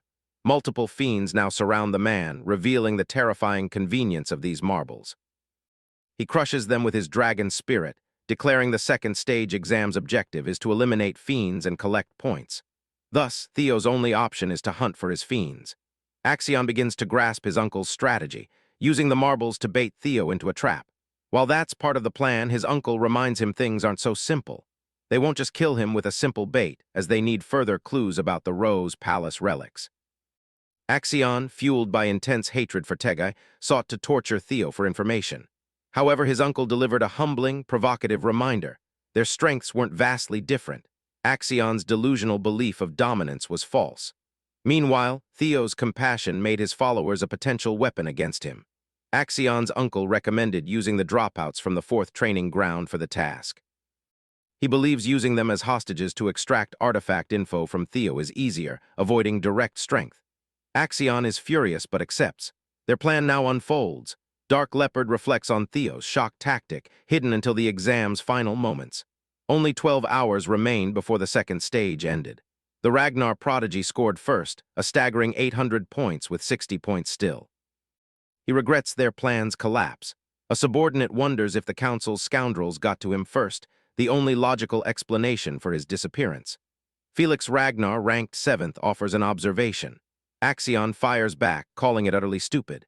He provokes Felix, reminding him why Lady Plum Blossom chose Theo instead. Felix is infuriated by the harsh reaction when he's just trying to help catch Theo. Felix is enraged by his offensive remark, but Axion couldn't care less about his feelings. He stands, a sinister smile on his face, and declares, if Theo won't come out, he'll force him out. He commands both the Scaled Dragon Society and the Plum Blossom Palace. It's time to lead the charge and murder the failure of the fourth training ground. This psychopath will continue his killing spree until Theo is forced to appear. From her hiding spot, Ray Ragnar, 3rd in the exam, eavesdrops. The scene shifts. Warriors slay a frost lizard fiend. They celebrate defeating a yellow bell creature, deeming it a monumental achievement. These poor guys have barely any points, with only 12 hours until the exam concludes. They worry for Theo, having prepared so many supplies. One speculates he's pursuing something more important. Survival was the exam's bare minimum. Rankings didn't matter. Still, they hoped he'd top the charts valedictorian once more. As they carelessly chatted, a bastard impaled them.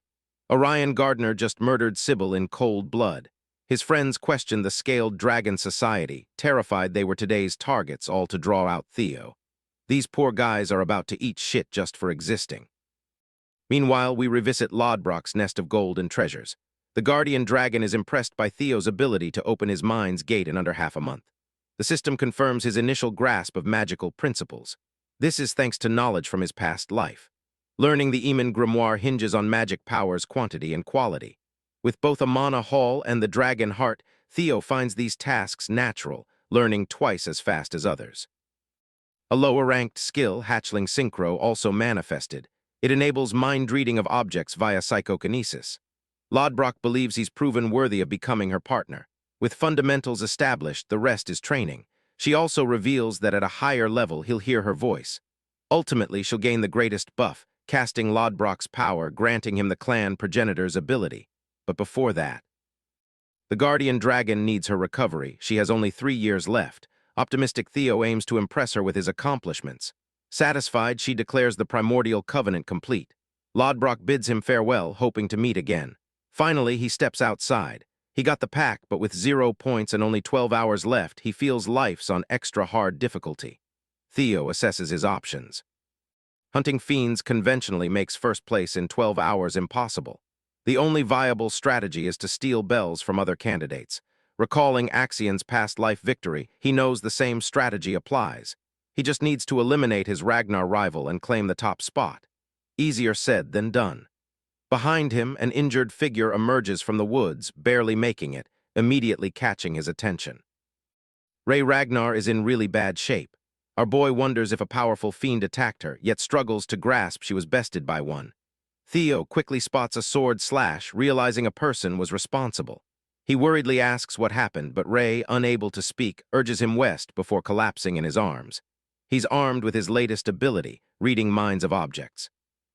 Theo accesses the sword owner's memories. He sees Rey secretly spying on the group hunting Theo's companions. The fourth training ground's failures were restrained and brutally beaten. The final decision, kill them or not. Orion was asked why he brought 9 clowns when 2 or 3 sufficed for a hostage situation.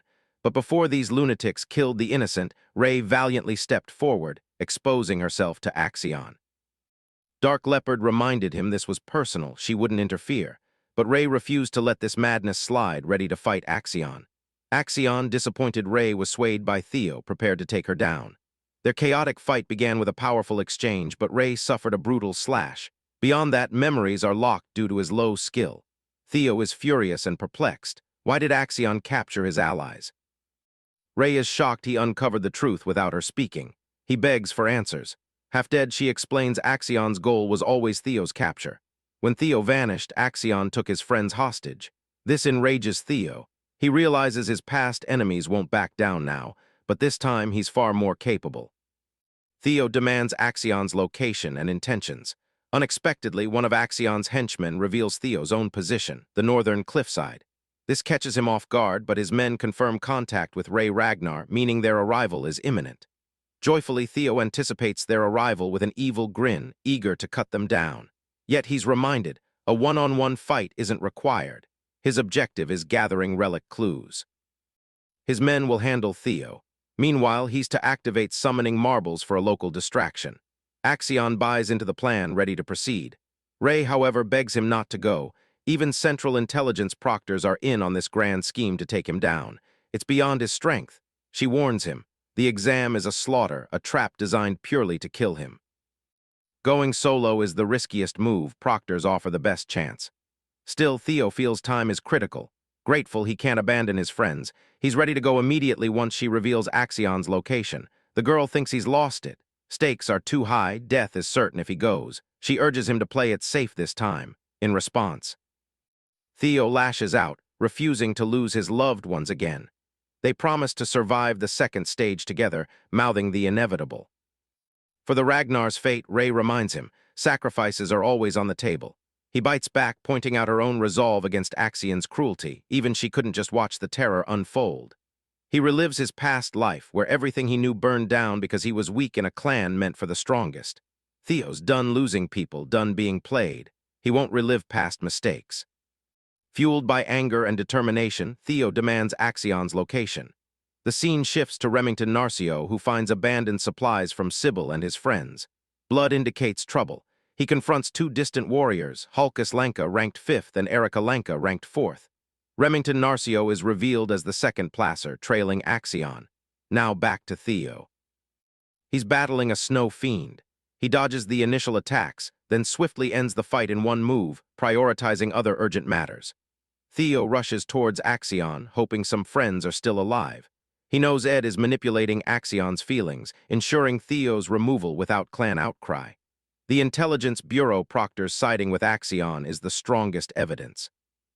Theo dispatches creatures with his triple dragon's claw, realizing the proctors meant to kill him will likely restrain Axion.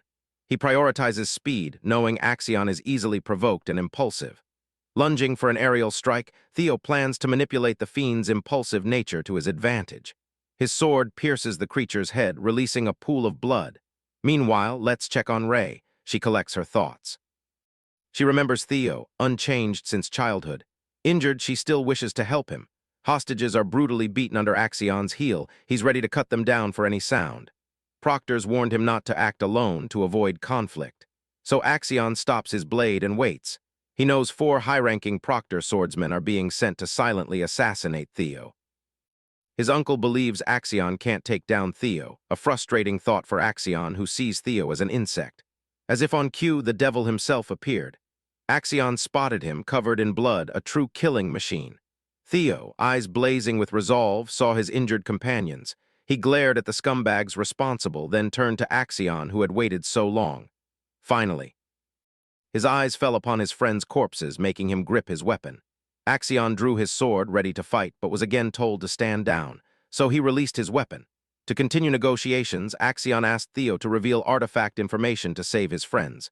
Shockingly, Theo Ragnar questioned if Axion feared him. This was a calculated move, planning to exploit Axion's nature. Theo arrogantly mocked him as a coward taking extreme measures. All to prevent a crushing defeat. Axion's blood boils, but the trash talk continues. Theo claims Axion's scumbags only protect his name, then brings up the hostage game. To Theo, it's a desperate effort by a man unworthy of the Four Hounds title. Axion is now royally pissed, exactly what Theo wants. He keeps egging him on, challenging him to a duel like a true Ragnar, unless he's a coward. Theo declares this Axion's final push. He can't hold back. Theo sets the terms. Lose, he surrenders info and life. Win, he walks with his friends. The Black Leopard, lost to madness, arrogantly reminds the Ragnar imbecile of his place. He laughs, then glares murderously, mocking his understanding. The CBI tries to intervene. Even knowing he's provoking Axion, they urge him to follow the plan. But he's done playing around. He accepts Theo's challenge, stepping forward just as Theo wanted. The proctors realize things are going sideways, opposite their intentions. They're ready to intervene if Axion nears defeat. The brutal warrior warns his group not to interfere with the Ragnar duel's honor. He also forbids harming the hostages for now. The fight kicks off with Theo's first slash, catching his opponent off guard. Now things get real as both swordsmen clash on equal footing. Axion, talking smack, unleashes heavy attacks, aiming to show Theo their power gap with a heaven dragon shout. This roaring assault even makes Theo fear for his life.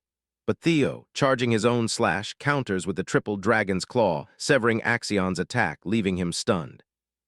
Before him, a confident man challenges his best attacks. Theo trash talks back, questioning if his opponent's even on his level. Orion sweats bullets watching the clash after Theo's recent attack. Initially doubtful, Orion now believes the imbecile's true strength. The situation is tense. Axion might lose. Concerned for his life, Orion wonders if he should switch sides in time. He also believes Axion greatly underestimated his opponent. Orion ultimately decides against betraying Axion. The Intelligence Bureau's proctors are sharply watching. He believes they'll still take down Theo.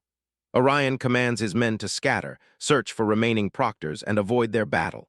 The story explores Axion's past. Expected to seize the clan's throne young, his mother and uncle sought his success for their prosperity. The Ragnar name was just a cover. They saw the boy as a Troyvan. Axion, praising his opponent, lunges at Theo. His attack is blocked with a confident smile. He's acting exactly as Theo intended. Back at the council, they discuss Theo's resurgence and his contact with Axion. His supporters are pumped he survived safe, while his haters are shocked the scoundrels didn't finish him. Axion's uncle is pleased he survived. Though his plans are secret, extracting information from Axion could further their goals. He's just waiting for the intel, then he'll dispatch elite swordsmen to destroy Theo. Suddenly, new information arrives. Theo and Axion are fighting. As expected, the dude is scared shitless. This completely upends his strategy. Back to the fight.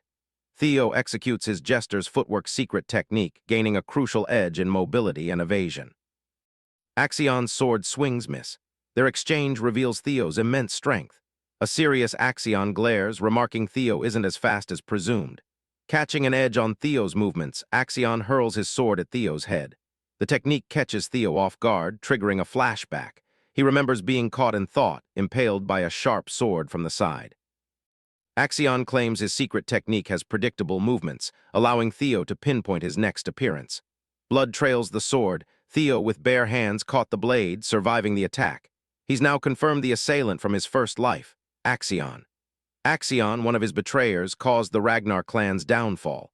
Filled with hatred, Theo is thrilled to confirm he's the bitch who took him down last time. He died that very day, never learning the perpetrators behind the Rose Palace's downfall. Powerless, he ran blindly. It was only when Randon unmasked himself that he finally grasped the truth. Evelyn's investigation linked Randon to the Camellia Palace. The rest was a logical conclusion. The attack's true leaders were none other than the Troyvan clan. Only the betrayer Axion Ragnar among these scoundrels possessed that rare sword-toss technique. His arrogance risked his weapon. He'd only suspected, but now the truth was undeniable. He gripped the sword and in fury shattered it with his bare hands. Theo burned to know what drove them to such lengths to kill. Witnessing his strength, Axion was speechless. Unfortunately for his enemies, Theo isn't the man he once was. This time he's hell-bent on prioritizing his life and his comrades. Theo releases a blade at Axion, who easily dodges it, mocking his aim and pathetic technique. Suddenly, Axion feels a wave of anger and bloodlust from his opponent, a monstrous killing intent drawing out enormous mana. Axion's eyes widen, realizing Theo had been hiding his skills all along. Our hero vanishes instantly, reappearing beneath Axion for a devastating strike. The attack's force sends Axion reeling. He's now on the defensive against Theo's attacks, one even grazing his face with a precise cut. Smirking, Theo wonders when Axion will unleash his full strength, provoking him further. Surprisingly, Theo's arm is caught. Axion returns the favor, slicing his face. They're fighting on equal grounds. Theo vanishes again, delivering a slash powerful enough to disarm Axion. Axion is now completely exposed. Theo interrogates his foe, preparing his blade to pierce his damned stomach. This is the kill shot. Axion cannot dodge it at this range. Meanwhile, Remington observes blood trails, indicating an injured body was dragged. Axion is the only one who comes to mind, despite his usual caution. First place already secured, Remington deduces their plan: hunt Theo in the exam's second stage. Hulkus is furious, calling their tactics cowardly. Erica, however, is unfazed, stating such actions are expected in the clan's awakening ceremony. Remington knows this, claiming it's why he despises the Ragnar way. They blindly pursue raw strength, crossing all boundaries. A provoked Erica warns him to watch his tongue.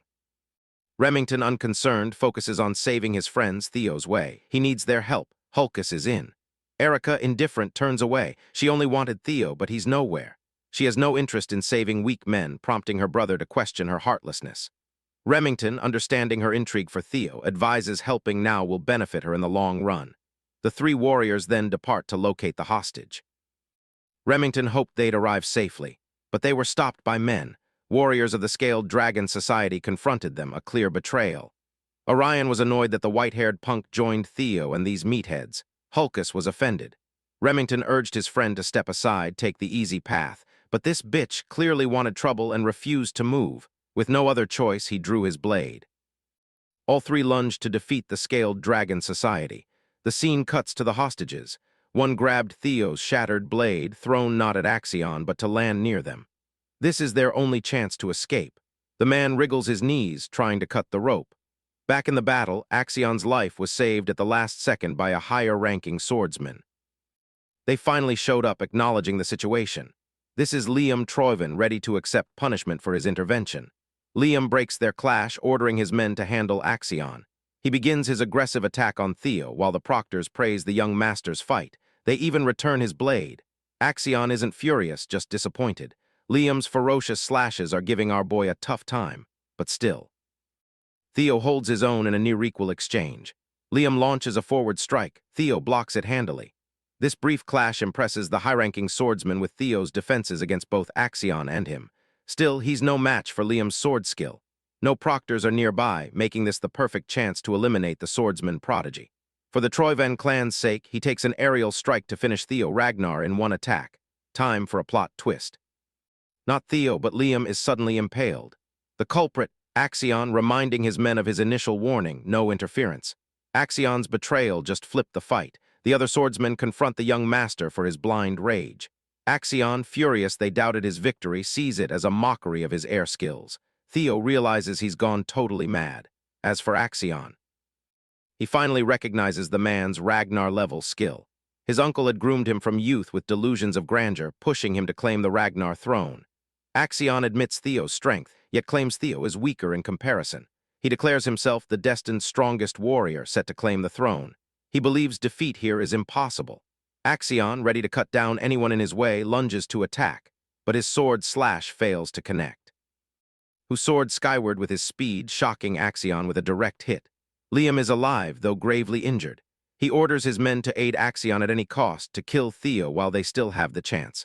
High-ranking swordsmen oppose, recalling Liam's downfall. Liam disregards them, ordering them to go. They'll all perish if the young master falls. Axion is seriously on the back foot. Baffled, he's outclassed. He recalls his uncle's warning. The Ragnar clan is a realm of unpredictable outcomes. Anything could overturn impossible odds. Axion is in denial, inches from defeat. He'd always scorned this guy, a worm, an insect, an imbecile. Yet his uncle was right about their skill gap. Still clinging to delusions of his own strength, Axion lashes out, brutally injured. Blind in his advances, he spouts maniacal beliefs of destiny and fate. Theo, however, thinks little of such things. He thinks his ambition, This led to the demise of those he cherished. So if Axion won't concede, Theo will forcefully subdue him. Channeling his powers, Theo casts a magnificent blue dragon. He roars triple dragon's claw one last time, vowing to slay all in his path. His attack cleanly pierces Axion, his body rupturing. As the smoke clears, a headless corpse hits the ground. Axion's head plummets, becoming paste. Blood trickles, but it's done. Theo Ragnar stands firm, victor of this long fight, his revenge exacted. Liam is dazed by his young master's headless state, a fitting end for an arrogant man. Knowing his fate if this blunder reached the Sky Dragon, Liam spurred his remaining men, kill Theo in retaliation. The high-ranking Troivan protectors snapped out of their daze and charged. Theo stood tall, a satisfied but wry smile etched on his face. He was in grave trouble. Even at his peak, surviving a coordinated attack from 4 senior proctors was improbable. In his current state, it was hopeless. Stamina depleted, mana pooled dry from killing Axion. All he could do was buy time with what little remained. Help, he estimated, should arrive any moment. The proctors closed in for a final strike to avenge their master. Thankfully, valiant Remington Narcio and the lanky siblings arrived just in time. They surrounded Theo, a formidable defensive wall against the proctors. For Remington, comrades always have each other's backs. Theo looked at the silver lion, relieved. Erica Lanka glanced at Theo, pleased the rising star she'd heard about was handsome. Hulkus Lanka was hyped, seeing someone strong enough to take down Axion and face powerful swordsmen. Pumped by the cavalry's arrival, Sibildria forced himself up to assist his young master. Remington, blade drawn, confronted the corrupt proctors, listing their crimes. He'd gladly judge these low lives, interfering with sacred tradition. With things complicated and more witnesses to their misdeeds, the proctors turned to Liam Troivan for the next move. Realistically, they're doomed no matter the path. Their primary goal, the Rose Palace artifacts, remains a mystery. They couldn't eliminate Theo, the biggest thorn, and the young master died on their watch with witnesses and traces. It's game over. Yet the proctors still believe Sir Liam will slither out of this hopeless situation. When things get convoluted, the simplest route is best. Just kill everyone. Liam still had the marbles. They could cover everything up by staging an abnormal outbreak, leading to the extermination of all candidates. Disguising their botched torture and assassination as a freak accident would erase all traces of the Troivan family. In desperation, Liam dropped 25th grade monster marbles. If they staged the site just right, they might pull it off. Even facing destruction, the proctors prioritized the family's interests above all. Before his powers could fully materialize, Liam felt a sharp pain in his stomach for the second time tonight. The poor guy was ambushed again. This time, the man with the blade was Selford Gardner, a supervisor from the White Dragon clan, alongside another supervisor, Aaron Bacchus. Besides the White Dragons, the Plum Blossom Palace and Daffodil Palace also pulled up with supervisors Natasha Capel and Sally Gardner. Liam, that crafty son of a bitch. He finally fell to the cold, hard ground. Supervisor Selford ordered remaining traitors to drop weapons or die. The Troivan proctors were caught between a rock and a hard place. Behind them, the most promising young Ragnar talent. Ahead, battle-tested veterans. When Theo realized safety was guaranteed, his last strength faded. He fell onto the woman who warned him minutes ago, Ray Ragnar. Before passing out, he thanked her for the warning. As criminals were led away, Remington dropped his heroic facade, rushing to his comrade with deep concern. The Lanka siblings intervened. Erica hoped Theo remembered her while Hulkus sought another duel. Pushed aside, the other 4 training ground boys swarmed in, pouring out heartfelt gratitude to their young master. All were weeping. Feeling his people's care, Theo Ragnar smiled. This was the strength he had longed for. Ray alone understood his nature. As consciousness faded, Theo requested bells, enough for first place. After the proctor's arrest, news hit Ragnar HQ. Ed Troivan couldn't believe the messenger. Ragnar's round table fell silent as the report repeated. Axion Ragnar's death sent a thunderbolt of disbelief through the room. The Sky Dragon nearly crashed out upon hearing his nephew died in a test he'd rigged for another's assassination. As Unct fought not to go feral, the second-round blooming ceremony commenced. At the starting point, the grueling test's survivors looked visibly worn. An old man stepped forward, demanding attention, praising their hard work. Finally, the Zenith Dragon, Pharaoh Ragnar, one of the 9 dragons, concluded the ceremony. Everyone knew the Zenith Dragon. The new generation was absolutely starstruck. The geezer rarely attends formal events. Old Man Pharaoh announced the results. 45 of 87 candidates passed. Though it sounds low, the survival rate is actually above average this year. This indicates a strong talent pool, perhaps the best batch ever. Even in this stacked batch, the highest scorers shone brighter than ever. Can you guess who the top scorer is? Passing this stage meant automatic promotion from apprentice to entry level. They earned their pride. Passers are now qualified as Ragnar's inspectors under various factions. To amp the hype, Zenith Dragon announced scores. First place, as expected, went to Theo Ragnar with a whopping 1,121 points. Who'd have thought the guy with 0 until the final minutes would shoot to the top? Well, knowing he took Axion's head, it totally makes sense. Remington Narcio secured second with 926 points, Erica Lanky third, Ray Ragnar fourth, and Hulkus barely fifth. The old man listed results down to the 45th place cutoff. These top candidates are practically guaranteed prestigious jobs, yet the blooming ceremony isn't over. A third, exclusive round awaits the cream of the crop, when those who collected enough bells for the secret ceremony were called to raise their hands. The usual suspects answered the call. Only the top 4 were beast enough for the final trial. The ceremony's hidden piece, a quality breathing method. Collecting enough bells reveals the inscriptions within, though understanding them demands high discernment. Those who master these insights add visions to their arsenal, qualifying them for one last assessment. In Theo's past life. He lucked into a bell, yet couldn't decipher its hidden message. Now hatchling synchronization let him peer into thoughts. It revealed encrypted words' essence as pictures and experiences. He witnessed countless heroes honing their craft, imbuing Theo with profound, quick understanding of hidden truth. Normally, qualifying for the final test is rare for one. This year, 4 have. Theo recalled Ray and Remington shouldn't have mastered the breathing method tonight. Did his actions influence them? Old Man Pharaoh then invited the top 4 to the icy floor. Theo Ragnar stepped onto the stage. With Axion gone, much would change fast, but Theo felt serene, centered, ready to forge a better future. As he walked to the clearing center, sparks crackled around his feet. The sparks quickly grew fiercer, erupting into full-blown thunder. After immense effort, he finally attuned to his natural attribute. To showcase his comprehension, he entered the first stage, imbuing his mana with roaring thunder. Next, he manifested this thunderous mana. Seeing their boss like the god of thunder, the training ground boys were hyped. Usually, outstanding candidates would stop here, hailed as true geniuses. But Theo Ragnar is built different. His talent is beyond words. With his dragon heart, he achieved absolute control, the 3rd level of comprehension. Erica Lenka gaped at her generation's strongest, her brother awestruck like a kid watching Dragon Ball. Even the Zenith Dragon marveled at his rapid, high-level comprehension.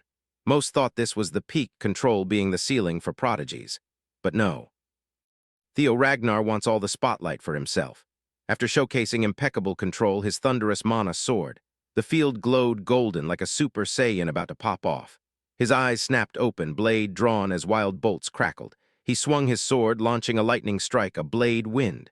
He finally has a ranged attack. The attack gained a life, manifesting as a ravenous thunder dragon, out of the 5 stages of comprehension. This was the 4th level, expansion. The other candidates were speechless, jaws agape in astonishment. Theo Ragnar aimed his new technique directly at Old Man Pharaoh.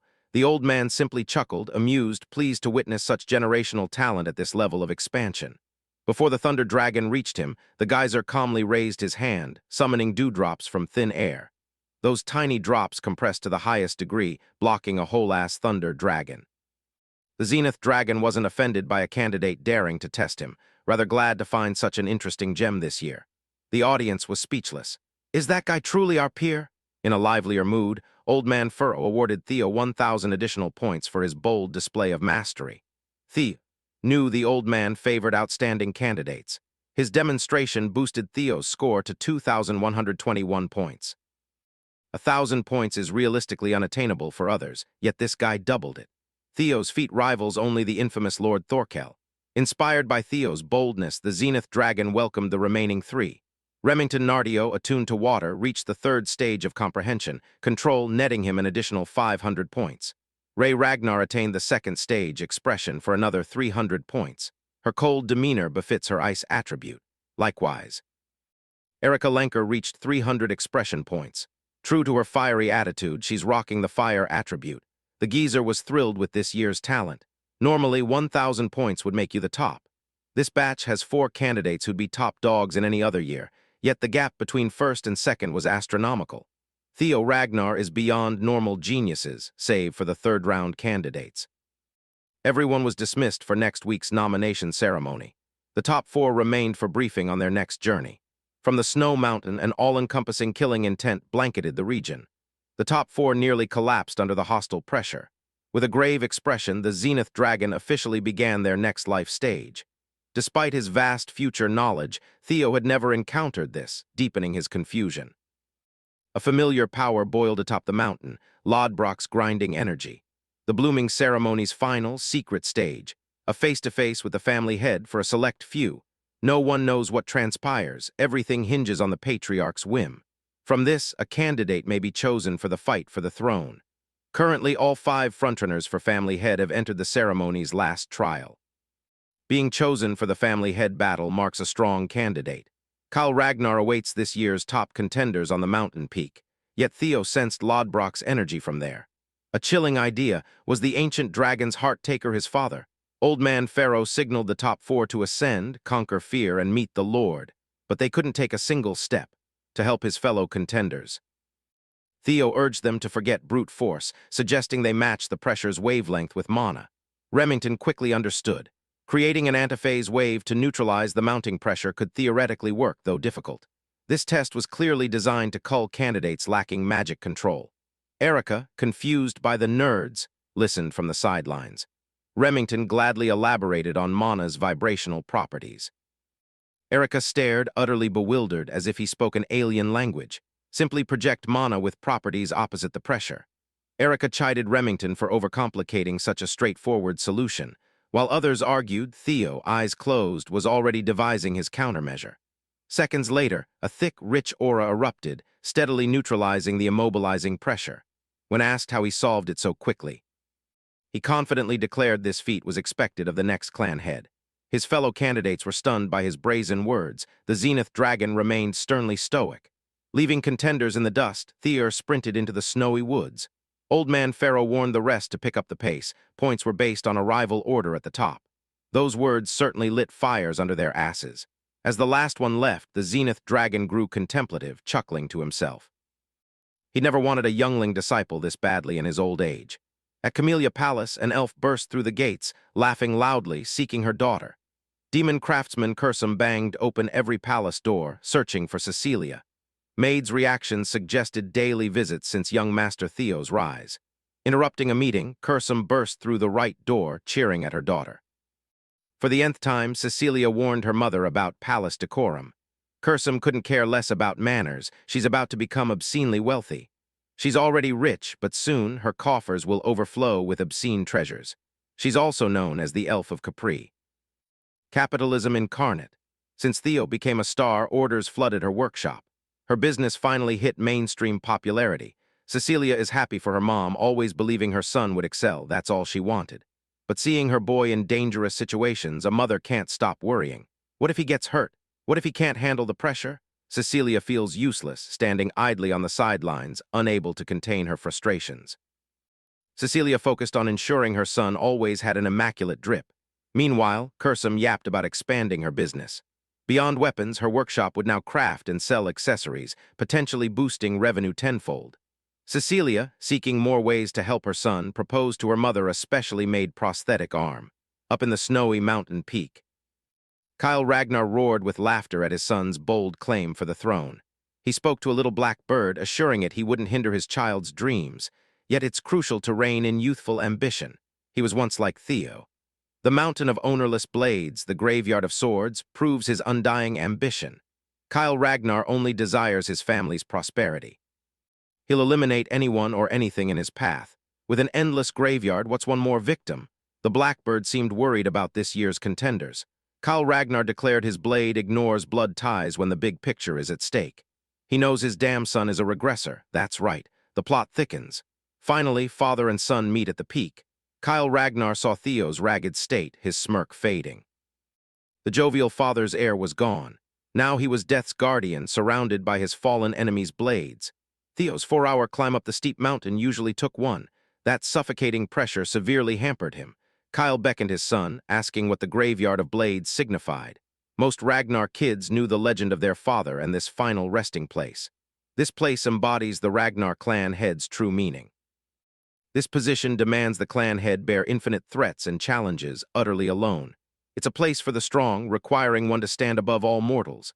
Asked if he had what it takes, Theo confidently answered, yes. His father warned against such a light, definitive answer. Kyle's ascent to power meant sending thousands of souls to the afterlife. Not everyone can bear such resentment. Here, Kyle is reminded of his bloody war path. Victims' curses and threats still echo from beyond the grave. Yet Theo's resolve is unyielding. He knows his destiny. His reason, a past life, a burning thirst for vengeance. Seizing the throne will finally end the clan's cursed bloodshed. That mission is his main quest. He couldn't tell his father this, of course, so in true Ragnar style, he answered the loaded question with his sword. Kyle Ragnar grinned. His boy knows what to say. With his blade, he's no longer a son but a challenger. Kyle itches to see what the brat learned from a special someone. Theo knew his dad meant Lodbrok, confirming Kyle Ragnar took the ancient dragon's heart. He tensed too late. His father took a nanosecond to slice him in two. He realized his lower half gone. Death's grip tightened on Theo Ragnar. Sliced clean, life bled away. Kyle Ragnar wasn't playing. This was his terrifying heart sword. Felling his son, the patriarch addressed the concerned black bird. He assured the feathered avatar no need to worry about the prodigy. Only hardened will and resolve can break his heart sword's hold. A cruel test for a greenhorn mid-awakening, but if Theo has it, he'll return. Half-baked resolve? Better to die here, a lost soul. Patriarch needs no regressor to harm the clan. Theo's soul drifted into an endless void between life and death. He felt death's familiar grind, essence fading. He accepted his demise. Few survive a demigod's attack. Theo reflected on his life's deeds, convinced he did his best. He'd stolen the Camellia Palace from the Troivans. He killed Rendon and that rabid dog Axion, the bastards who ended his previous life. Everything else was just a stroke of luck. Compared to his first life, he lived a happier, albeit shorter, life this time. Perhaps it was fine to just let go and rest peacefully. As his will waned, accepting his untimely demise, his soul evaporated like a dewdrop. Before the last droplets of his being were erased, the griffin within his sword interfered. The giant bird burst into the void, scolding his boss. If this kid gave up, the griffin would be furious. Hearing the snarky taunts, Theo's soul sparked anew. That spark and the bird's blunt words snapped him from his loser mentality. This won't be Theo Ragnar's final resting place. His soul quickly reformed, fueled by his undying will. He'd given up once before, his story couldn't end here. Soul rebuilt, Theo forged a blade to cleave the endless void.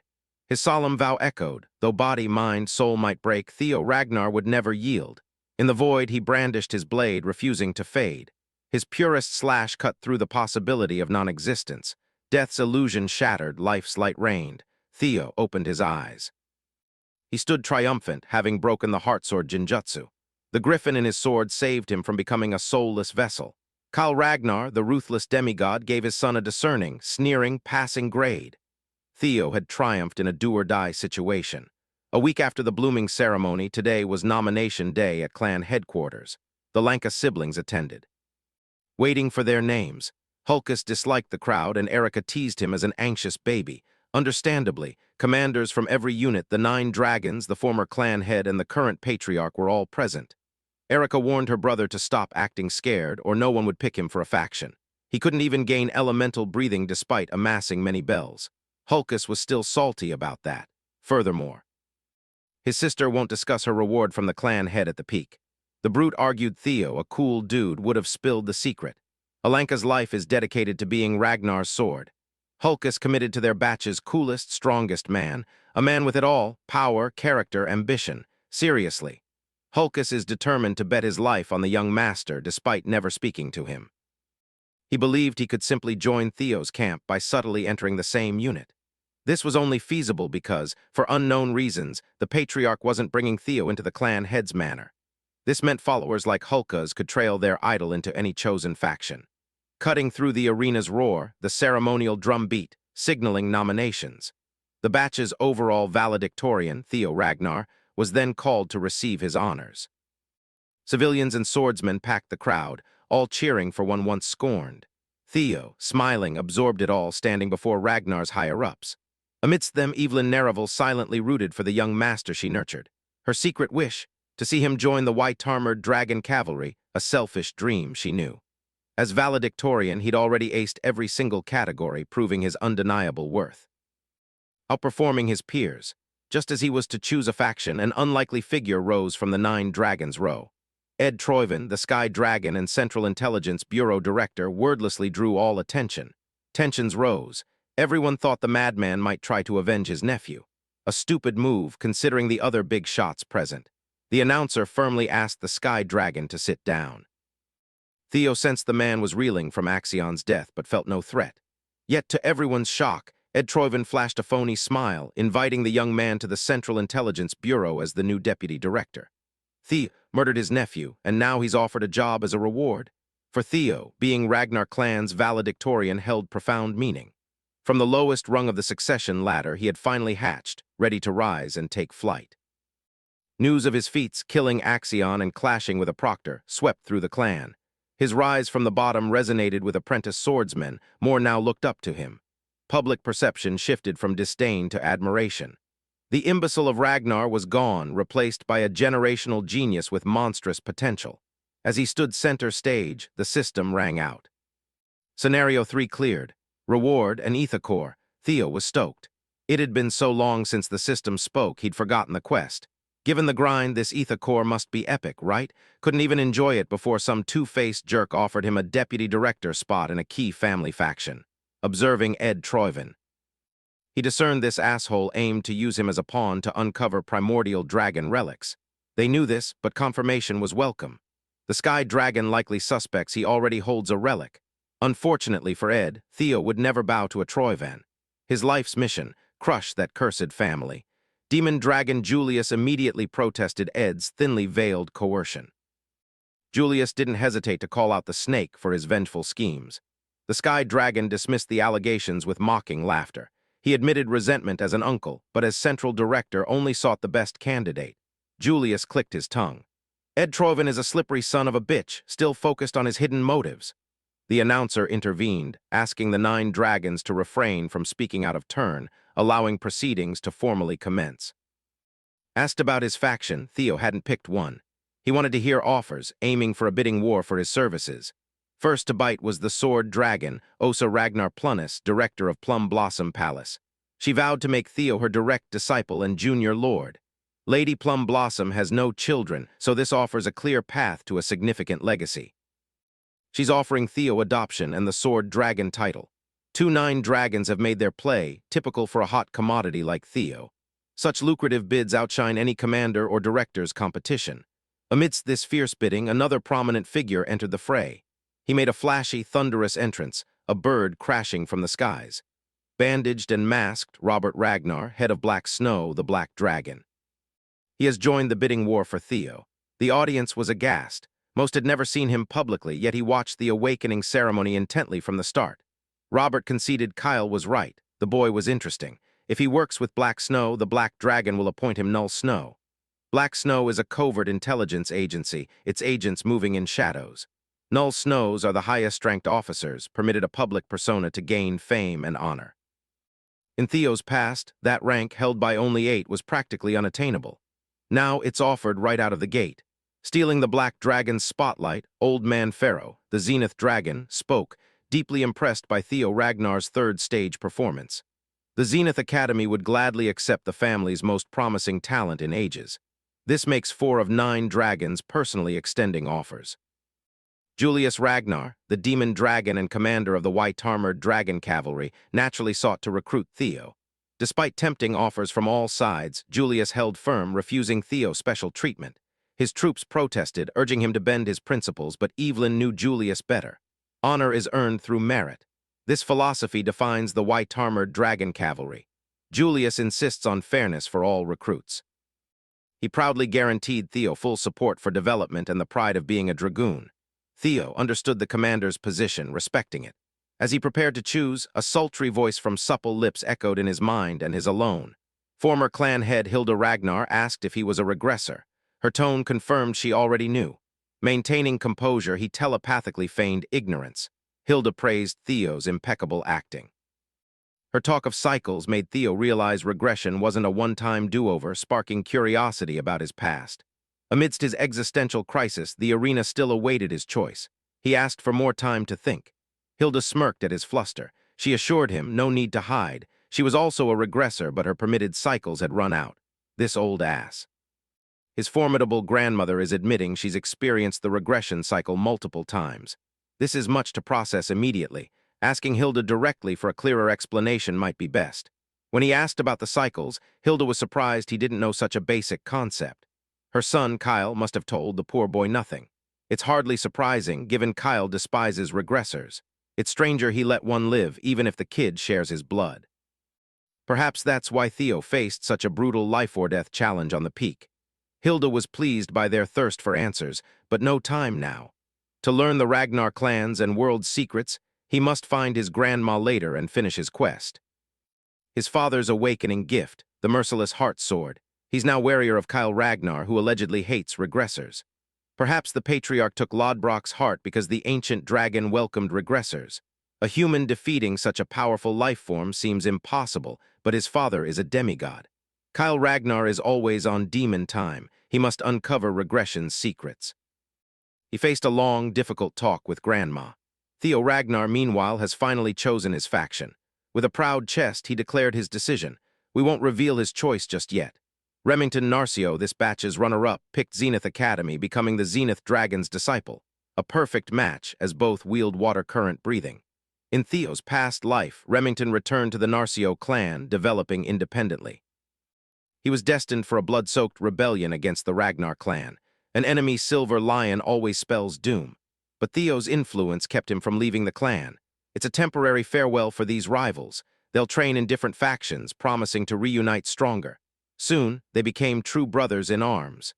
Ray Ragnar returned to the Daffodil Palace, where her mother, the Ice Dragon, reigned. No place suited her better. As expected, Sybil and the other schmucks from Training Ground 4 wanted to follow their young master, but their grades were too low for his faction. Parting with comrades was a shame, but a necessary change. Theo looked forward to his new friends spreading their wings on their paths. Once dismissed, the Lanka siblings approached Theo. Hulkus pretended their shared faction with Theo was just happenstance. He politely thanked them for their help in the second stage ceremony. Erica would hold that debt over his head. She and her hulking brother like strong guys, no cap. A supervisor warned recruits, "Commander's coming, pay attention." Theo chose Ragnar's most honorable unit, perfect to boost his career, spearheading his campaign as the next clan head. The white-armored dragon cavalry was led by the relentless demon dragon. Grandma Hilda would have to wait. Now new recruits made their declarations. Hulkus Lanka boisterously aimed to be an awesome dragoon. Others sought widespread fame. Erica aimed to be her generation's strongest. One kid just wanted Commander's acknowledgement, earning him odd looks. Then the golden boy made his declaration. For the great war coming in 5 years, he vowed to command the white-armored dragon cavalry within half a decade. Such words before the commander took courage. Julius welcomed grand dreams from new recruits, uninsulted by the direct challenge. Their reason for joining matters not. They must remember every drop of blood and sweat spilled for this unit will be immortalized. Today's hard work becomes tomorrow's pride.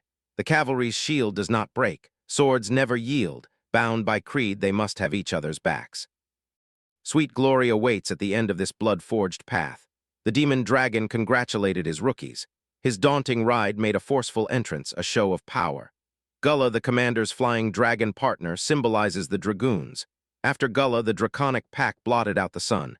Riding them were the cavalry's seniors. Rookies were assigned handlers for the day. The admittance test is about to begin.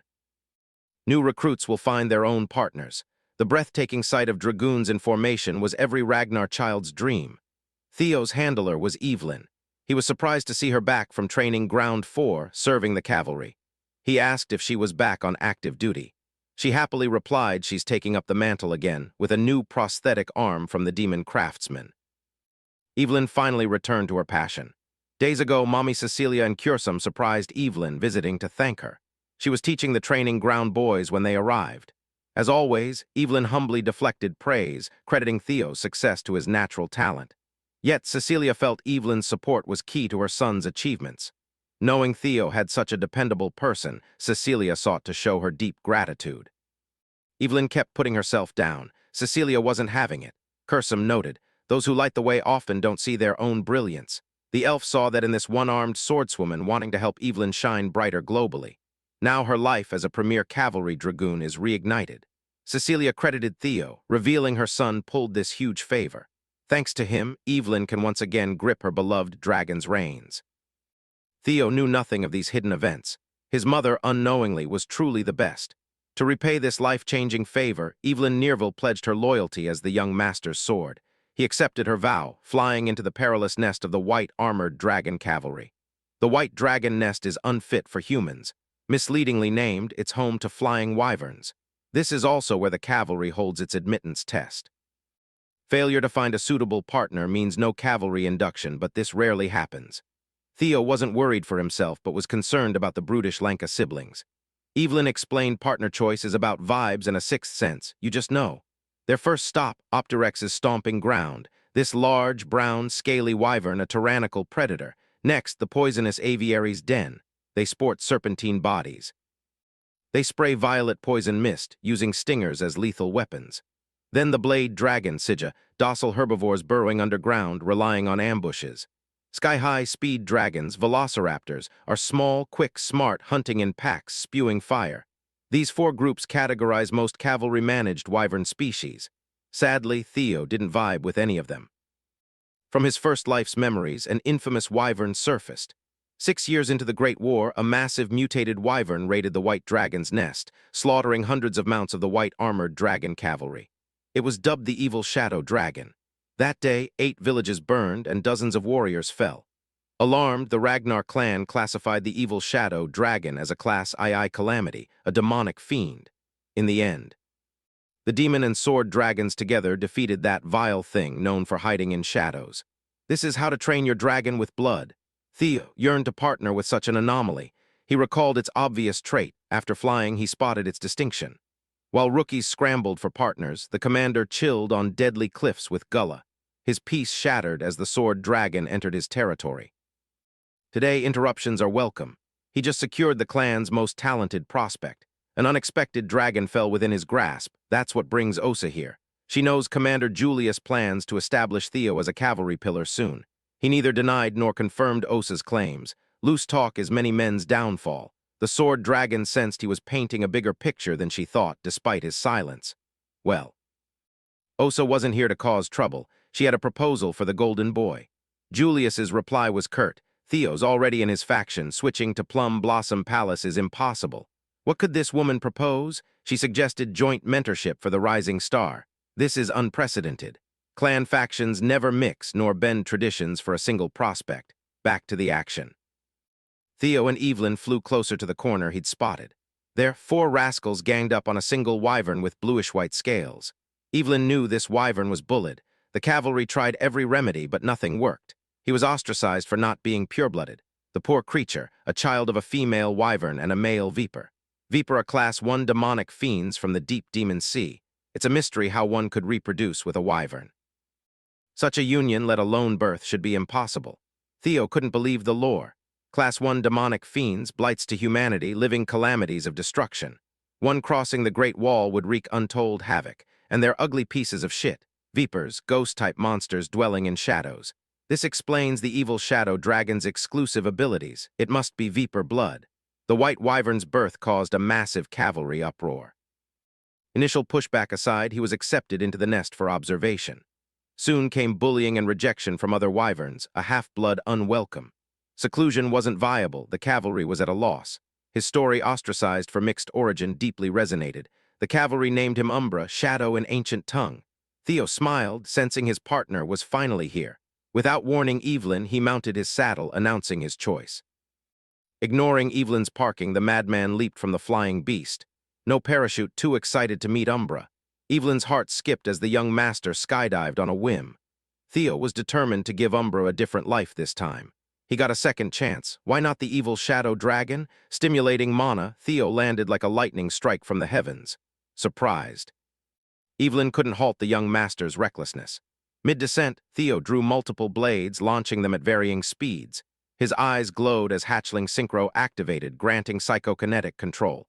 This clever trick broke his fall, using the blades as mid-air footholds. He appeared to run downwards, defying gravity itself.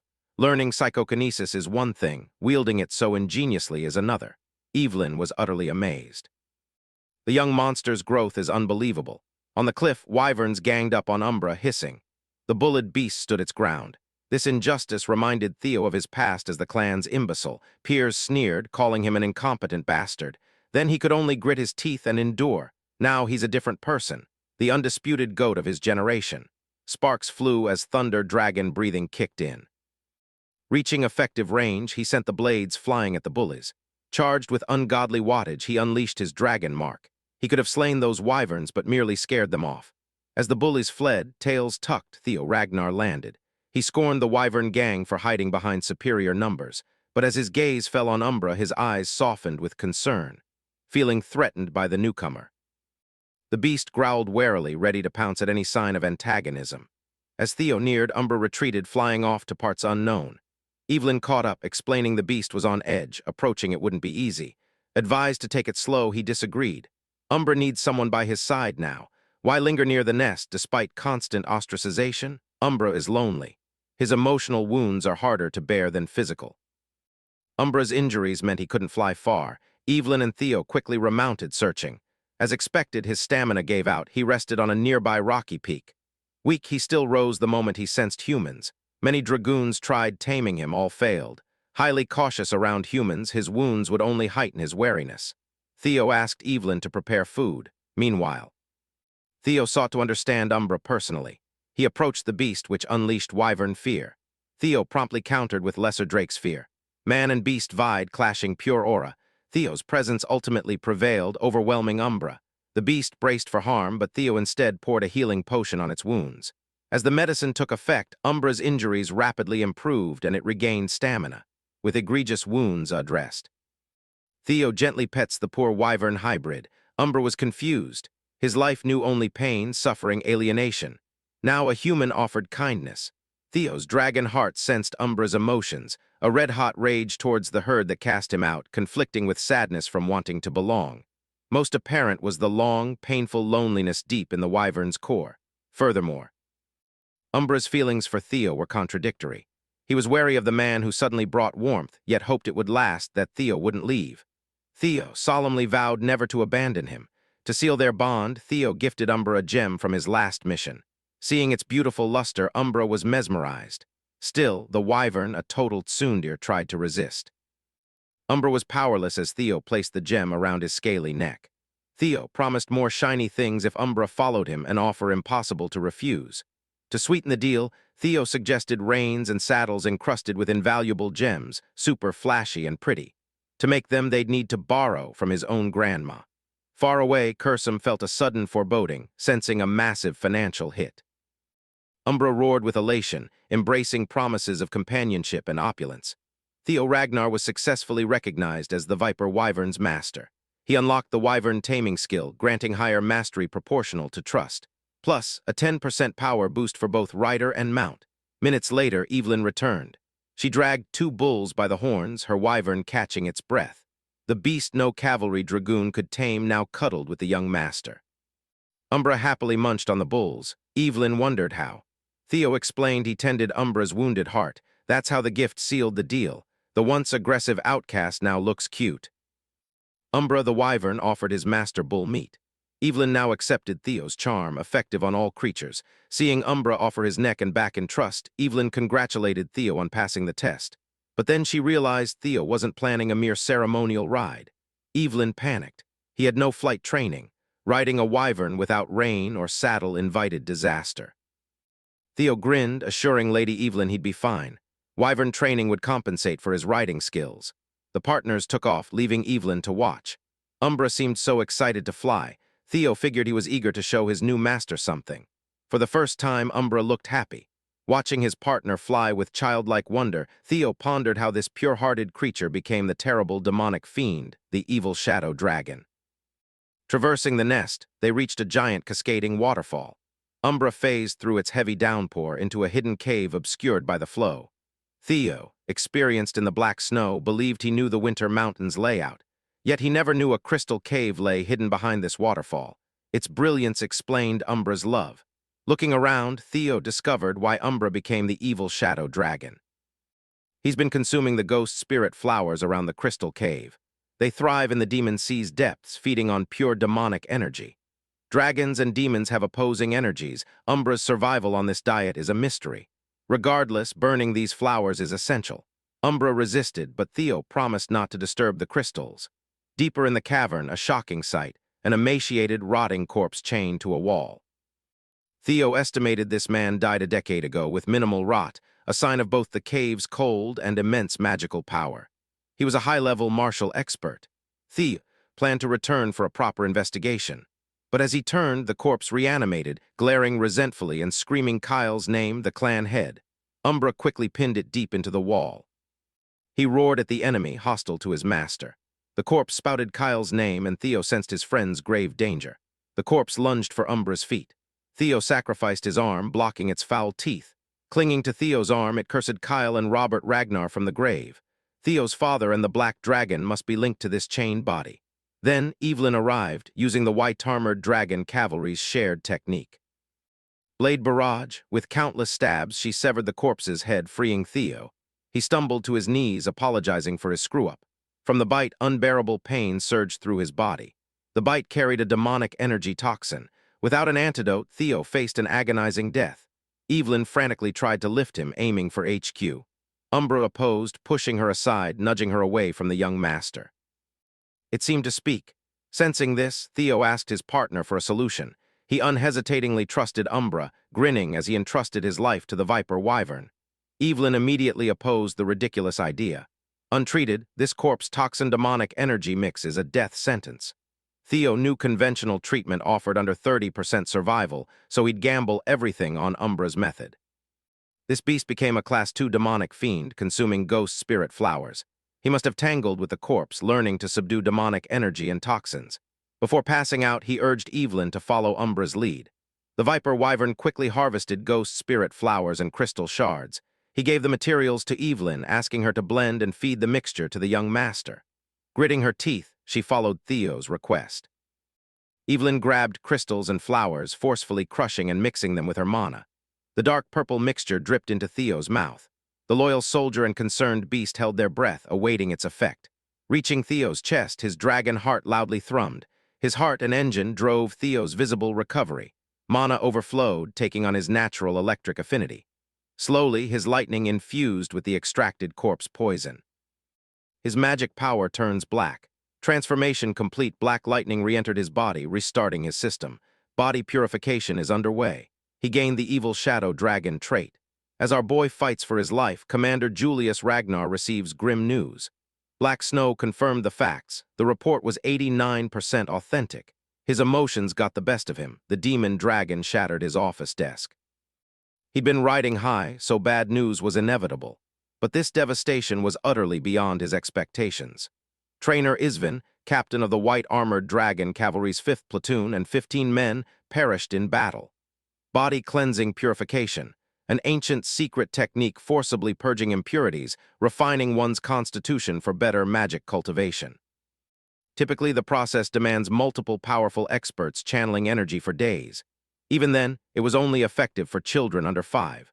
For Theo to experience this invaluable process, several coincidences had to align. His extreme corpse toxin holds immense concentrated magic power, infused with demonic essence from ghost spirit flowers. Then, Umbra's antidote acted as a stabilizing agent. These unfortunate events forged a perfect balance. Instead of being overwhelmed or cured by the demon shadow toxin, he absorbed its raw, uninterrupted power. Theo finally awoke, Evelyn and Umbra by his side. Worn, he apologized, bringing relief to the loyal soldier and new partner. Checking his status window, Theo's surprise was immense. He was now the 2nd iteration of the evil shadow dragon, all from the cleansing alone. He gained 85 status points, a tremendous amount. He's now certain the cavern's crystals are pure energy condensation. Their purity diluted the flower's toxicity, creating potent medicine. He couldn't be happier trusting Umbra with his life. A Ragnar's body is already perfect. Having undergone body-cleansing purification and become the evil shadow dragon, he's on pace for the absolute pinnacle. The big question, who was this corpse before becoming a vengeful spirit? Evelyn examined the wall, discovering a fascinating inscription. It was a journal neatly penned by a high-level martial master. It chronicled his time hiding here after defeat by Kyle and Robert Ragnar, plotting revenge until his body gave out. His frame degraded from Robert Ragnar's Manhwa injury. Ghost spirit flowers consumed for survival hastened his demise. His sanity fractured, his revenge unfulfilled. He accepted death, his grievance undying. He abandoned everything, binding himself by melting his precious emerald serpent sword. Hoping someone would discover this place and fulfill his wish, he left his legacy. The next section detailed the god of tempests' flying sword technique. This must be the legendary swordsman who wielded the wind freely. A tragic hero who fell to Kyle Ragnar in the battle for the throne 40 years ago. The Wind Baron Hector Ragnar. His legend ended in that final battle. In reality, he survived, dying a miserable, lonely death in some cave. Ever the loyal sword of Ragnar, Evelyn Nereville knelt with utmost respect. Though the Wind Baron lost to the clan head, he was still a Ragnar with succession rights from the previous generation. As a vassal, Evelyn harmed a potential successor, a capital crime deserving summary execution. Theo dismissed her pleas. She killed a madman, not a Ragnar. She acted to save the current successor. Theo ordered Evelyn to forget everything in this cave. If unsatisfied, he offered her the Wind Baron's secret techniques. She argued she wasn't worthy of power rivaling the 9 dragons' techniques. But Theo stood firm. Evelyn would be Hector Ragnar's successor. No one is more deserving of that legacy. This ensures the Wind Baron's peace. A legacy disciple's actions are beyond reproach. As Theo soared, this is the path. Moved by the young master, Evelyn Nereville, Ragnar's swordsman, bowed reverently. She pledged undying loyalty as a faithful vassal, humbly seeking acceptance. Theo smirked. She's always so by the book. Indulging her, Theo drew his blade, gracefully knighting Evelyn. Accepting her oath, engraving it upon his heart, she became the esteemed lord's first sword. Umbra witnessed this pact, solidifying their vassal-master bond. By sundown, most rookies returned to the white-armored Dragon Cavalry HQ. Hulkus felt proud, having outpaced Theo. He and his frog-like mount were shocked when the final rookie landed. Theo Ragnar brought back the most unique partner. Cavalry veterans instantly recognized Umbra, the unruly brat. Theo tamed the untamable. They deemed him the millennium's greatest prodigy. Poor Hulkus's confidence was crushed. Evelyn submitted the complete aptitude test report, asking for the commander. Other dragoons had just seen their boss rush to the office after an urgent message. Speaking of the devil, the demon dragon and his intimidating partner reappeared, landing heavily. Julius Ragnar delivered grim news post-admittance test. All present, veterans and rookies, were immediately deployed to Fort Blanky. Confusion and worry filled HQ. Only Theo grasped the gravity. The series Merchant Guild hostage incident at Fort Blanky was underway. They would interfere with a plot to obtain the Dragon Slayer sword, Bomung, for an upcoming coup, a scheme by the hateful Sky Dragon, Ed Troyven. A dragoon asked for details. Untrained recruits couldn't deploy. Julius stated bluntly, Trainer Isvin, 5th Platoon Captain, and his troops are missing. Everyone knew Captain Isvin, the white-armored Dragon Cavalry's oldest knight. He wouldn't fall easily. Another butterfly effect, Theo's direct doing. Black snow, 89% certainty of death. Survival meant mission failure. So, all available troops will temporarily operate as the 5th Platoon and execute the objective.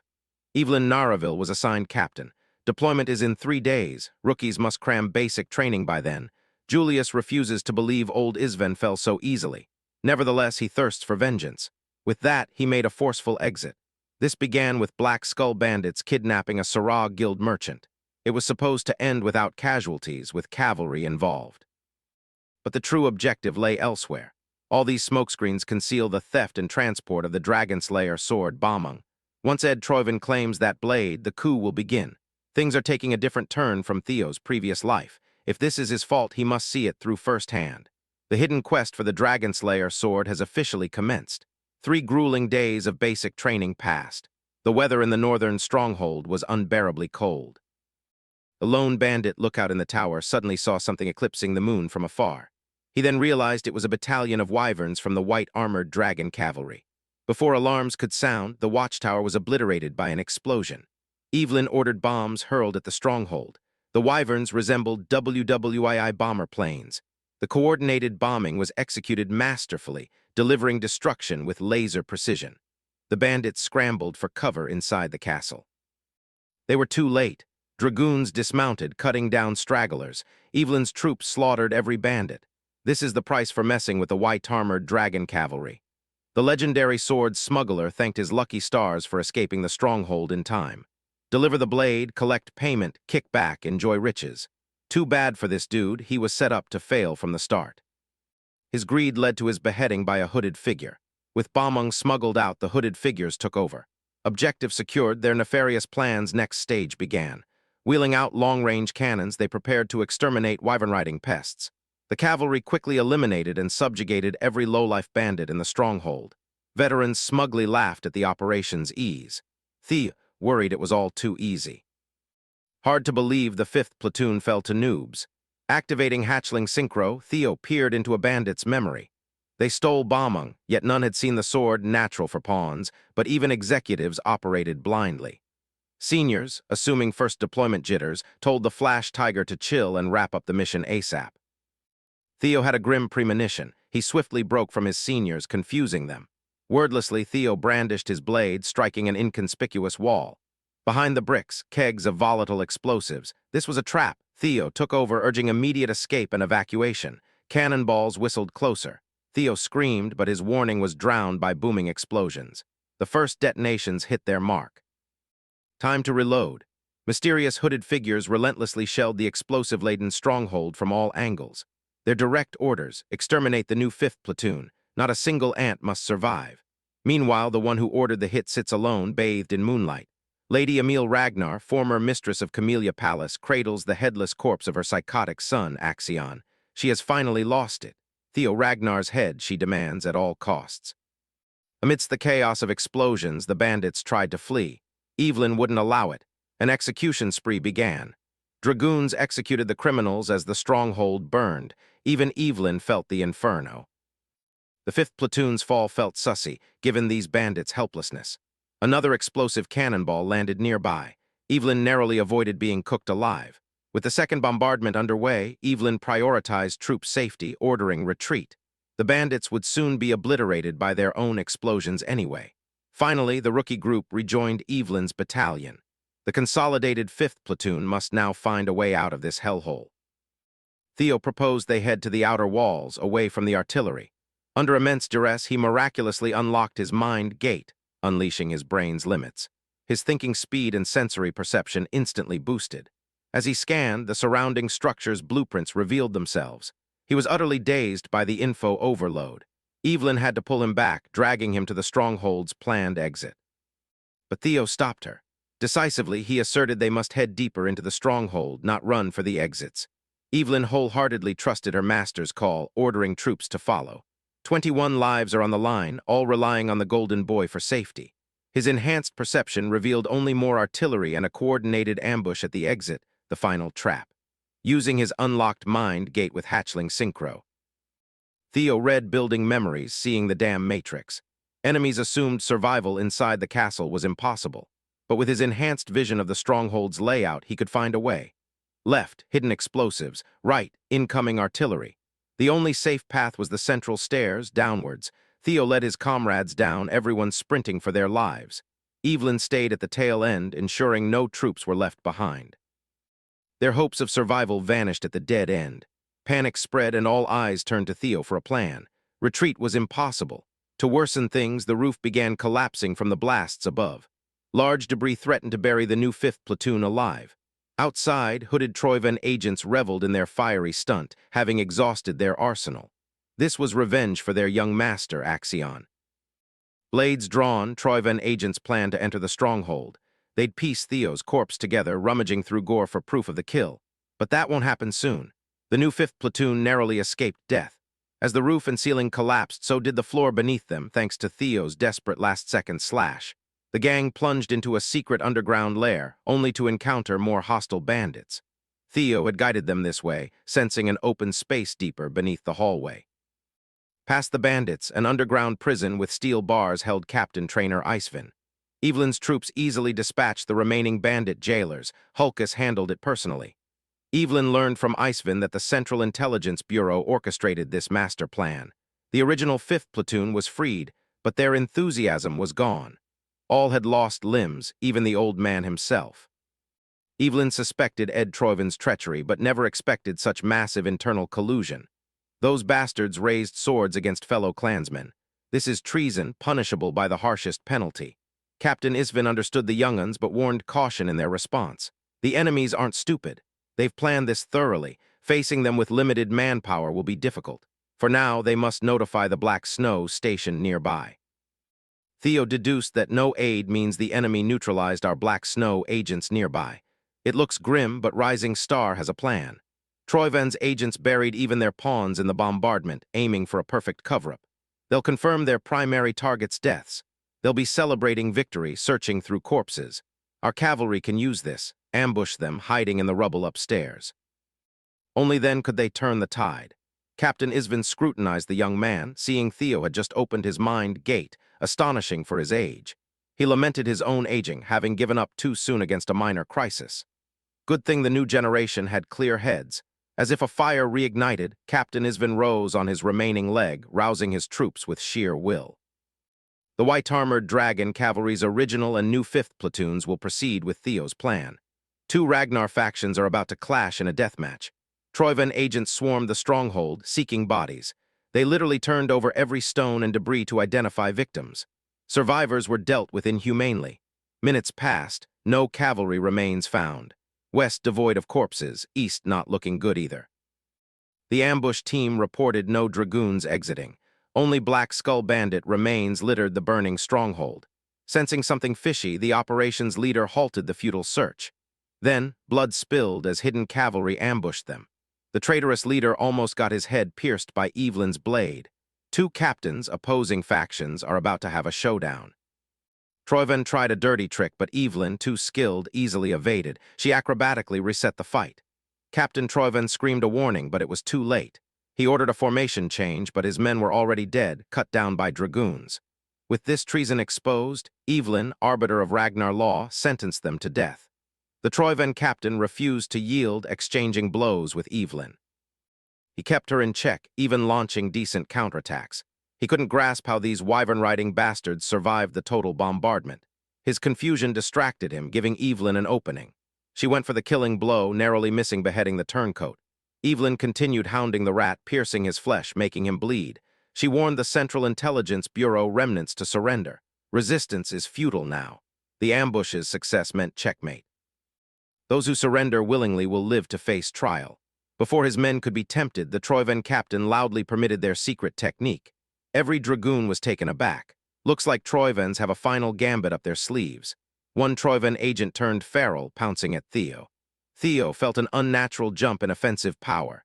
These madmen just used the reverse blood surge technique, a forbidden power that rapidly drains life force. Even Theo, strong as he was, struggled against an agent powered by forbidden tech. One was tough, but then the other bastards swarmed him, eager to kill. Seeing Theo in danger, an injured officer from the old 5th platoon shielded him. Before dying, the officer calmly told Theo to run. Witnessing a good man sacrifice himself ignited a primal wrath within Theo. He struck the lunatics with his most potent triple dragon's claw yet. Pushing further, the young master activated his mind gate. He perceived the world in slow motion, instantly noting the positions of dozens of hyperpowered foes. Unleashing an even stronger triple dragon's claw, his blade surged in intricate directions, avoiding allies and utterly destroying enemies. Such a display of power and skill shocked even the veterans. When the dust faded, the stronghold's ground bore terrifying marks of annihilation. Only the Troyven captain, a traitor, survived. Witnessing the family's thorn grow so powerful, the captain was dead set on dragging Theo to the grave, even if it cost him his life. Applying the reverse blood surge technique, Cap sped like a loose arrow. Meanwhile, Theo's platoon seniors just stood by, uselessly watching the rookie. Theo struggled to stay conscious, having overdrafted his mind gate. Unleashing such power is still too impractical for him. Worse, the remaining lunatic descends like an angry meteor, burning his life force. As a loyal Troyven vassal, he'll drag the young man to hell if needed. Theo tried a defensive maneuver, but his manihull twisted from his last attack. This loyalist shows signs of manihull detonation. He's about to sacrifice himself and blow the whole area up. Thankfully. Theo's first sword, here to defend her master. For the first time, Evelyn unleashed God of Tempest, sending the bomber sky-high with Squall. Juggling that rat sky-high, Evelyn followed, gathering pure wind power, then pushing it out, a maelstrom. Theo watched in awe as Evelyn's power swirled around the traitor's mana core, forcibly stopping the explosion. Sending the Troyven captain hurtling back was easy. The last rat neatly dealt with. Theo finally felt exhaustion. Hulkus, Erica, and his seniors rushed to him, eternally grateful for saving their lives. The sun rose, its glorious rays illuminating Theo's contented smile. Theo and Evelyn were undoubtedly the standouts, carrying everyone to victory with overwhelming skills. Everyone relaxed as the atmosphere became jovial and festive. The long night had passed. A bright new dawn, led by a resplendent new-gen leader, has arrived. Yet within the miserable Rose Palace, Lady Emile Ragnar is absolutely losing it. Ed Troyven has her in a deadly chokehold, spewing curses. She acted alone, orchestrating unnecessary moves in the stronghold operation. She stole the Sky Dragon's seal to forge official orders. The massacre of the white armored dragon cavalry and Ragnar's illegitimate child wasn't meant to happen this soon. The Troyvans are in deep trouble. A crazy bitch ruined Ed Troyven's decades of planning. Lady Emile growled for revenge for her poor Axion. She vowed to tear apart Theo, that bastard, and all his connections for her son's peace. Ed found it unforgivable she'd abandoned family duty for one lousy child's death. Enraged, he stomped on Axion's rotting, headless corpse. They lost the Dragon Slayer sword, crucial to the plan. From now on, Emil is cast out as a Troyven daughter. Her brother's gaze felt like their haughty father's scorn. The Sky Dragon ordered attendants to lock Emil away, never to be seen again. No information leaks tolerated. The pests must be dealt with. Realizing she'd be sealed and forgotten, Emil begged for mercy. Ed Troyven easily wiped out every attendant, venting frustration over his ruined, hard-won coup, if you think about it. His recent failures? One bastard, Theo Ragnar. The Sky Dragon yearned to bloody his hands with Theo's organs. After his first successful mission, Theo had downtime to check his spoils. He'd picked up Bomung, the Dragon Slayer sword, finding it sealed. He tried to grasp the blade, but it rejected his touch. Theo was forced to drop it, feeling a strong zap. It's a Dragon Slayer for a reason. Its properties are the polar opposite of Ragnar's blood. Unraveling a mystic's secrets could grant him immense power. Mystics, legacies from the primordial mythic age, are akin to mirages, rarely obtained. Once unlocked, they bestow mystical power like heroes of old. These legendary items could change history. In Theo's past life, Ed Troyven unlocked the mystic Bomung's secrets. Recalling Ed's movements then, Theo now has a clear idea where the Sky Dragon truly ascended. Until he can solve that mystery, Bomung must rot in inventory. A knock interrupted Theo's thoughts. It was Evelyn, late at night, with an urgent request. The commander needed him ASAP. In Julius Ragnar's office, the air was heavy despite pleasantries. Captain Trainer Isvin, sitting opposite, broached retirement. Ashamed, the old man confessed his leg and Wyvern were lost. Rocinante's last mission solidified his decision to leave the cavalry. He was old, his strength faded. He wished to return home to mourn countless fallen comrades. Julius, seeing the old man's stubborn resolve, approved Captain Isvin's retirement. Over tea, the old man mentioned brilliant rookie Theo Ragnar. He revealed the kid had opened his mind gate. Julius was thrilled. His rising star had shattered the wall between normal humans and superhumans. Isvin confirmed Theo wasn't a born genius. Strong indications suggest he forcefully opened his mind gate through sheer effort. This means his power vessel is about to undergo a massive, perhaps unfathomable expansion. Julius is hyped to fill that bigger vessel, fueling Theo's rapid development. Isvin's final report concludes. An Elder's Council, the cavalry and clan's future rests on Julius to hone and mold. Tonight, the Demon Dragon met Theo at the HQ training ground. Commander Julius praised Theo's deployment accomplishments. Theo humbly credited comrades. The commander then asked about his martial theory. Theo mistook it for combat prowess and answered thus. Julius immediately stopped him. He wasn't just referring to combat techniques. That's just surface level. Martial theory defines the world a sword paints. Theo was stumped by this perspective. He'd only focused on the clan head's sword seen firsthand. Julius expected this. Everyone starts that way. To broaden Theo's view, the demon dragon drew his blade, revealing a new sword art. With a thought, Julius Ragnar transformed the arena into his isolation zone, a diabolical hellscape. This realm is a far cry from the sword dragon's vibrant, beautiful domain. It's the world shaped by the commander's martial theory, essentially a domain expansion. Julius Ragnar explained his sword's demonic nature. Its mere presence and pressure suffocated Theo. The commander then took a stance, fluidly unleashing his heavy attack sequence. Heavyweight slashes, deadly blade spins, forceful stabs, and various killing blows. Theo felt awe and fear at the commander's skill and power. Gathering momentum, Julius Ragnar shattered his world, conjuring a crimson tidal wave. It enveloped Theo, leaving him trapped, helpless, consumed by the incomprehensible. As the wave dissipated, Julius Ragnar asked what Theo gleaned from the demon dragon's martial theory. Theo described the experience simply: strength and destruction. He was spot on. Strength and destruction define demonics, direct, intuitive concepts. The blade cuts directly, hungry to break through anything. This explosive, destructive strength is the commander's swordsmanship. He embodies death. In contrast, Julius asked Theo about the Plum Blossom's sword. Theo called it flashy and beautiful, a satisfactory answer for Julius. Lady Plumblossom's sword holds life's essence. It mirrors a seed's journey, germinating, growing into a flower, life's purest depiction. Slow, gentle, filled with infinite variations, it turns, bends, adapts to every situation. It spreads relentlessly until it blooms. 2 of the 9 dragons showed Theo such vastly different martial theories. Seeing him deep in thought, Julius pondered if life and death were separate, polar opposite interpretations. One might assume so, but the commander hinted otherwise. Still, spoon-feeding Theo, the answer wouldn't be fun. He dispelled his isolation zone and departed. Before leaving, he tossed Theo a book.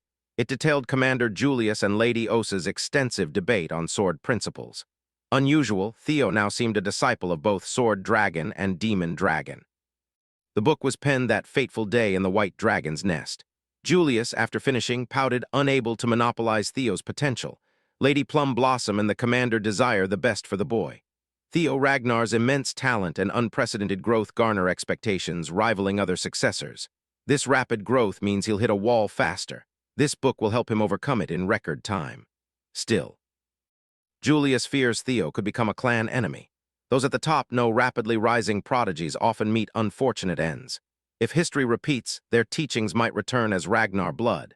Hearing his fears, Lady Osa became certain. Commander Julius is the right person to guard the book and watch Theo. When he's sure the boy remains untainted by greed, he can pass the teachings to the young dragon. That day arrived sooner than expected. The insights of the 2 sword dragons, the best, are now Theo's. He wondered if he truly deserved such value.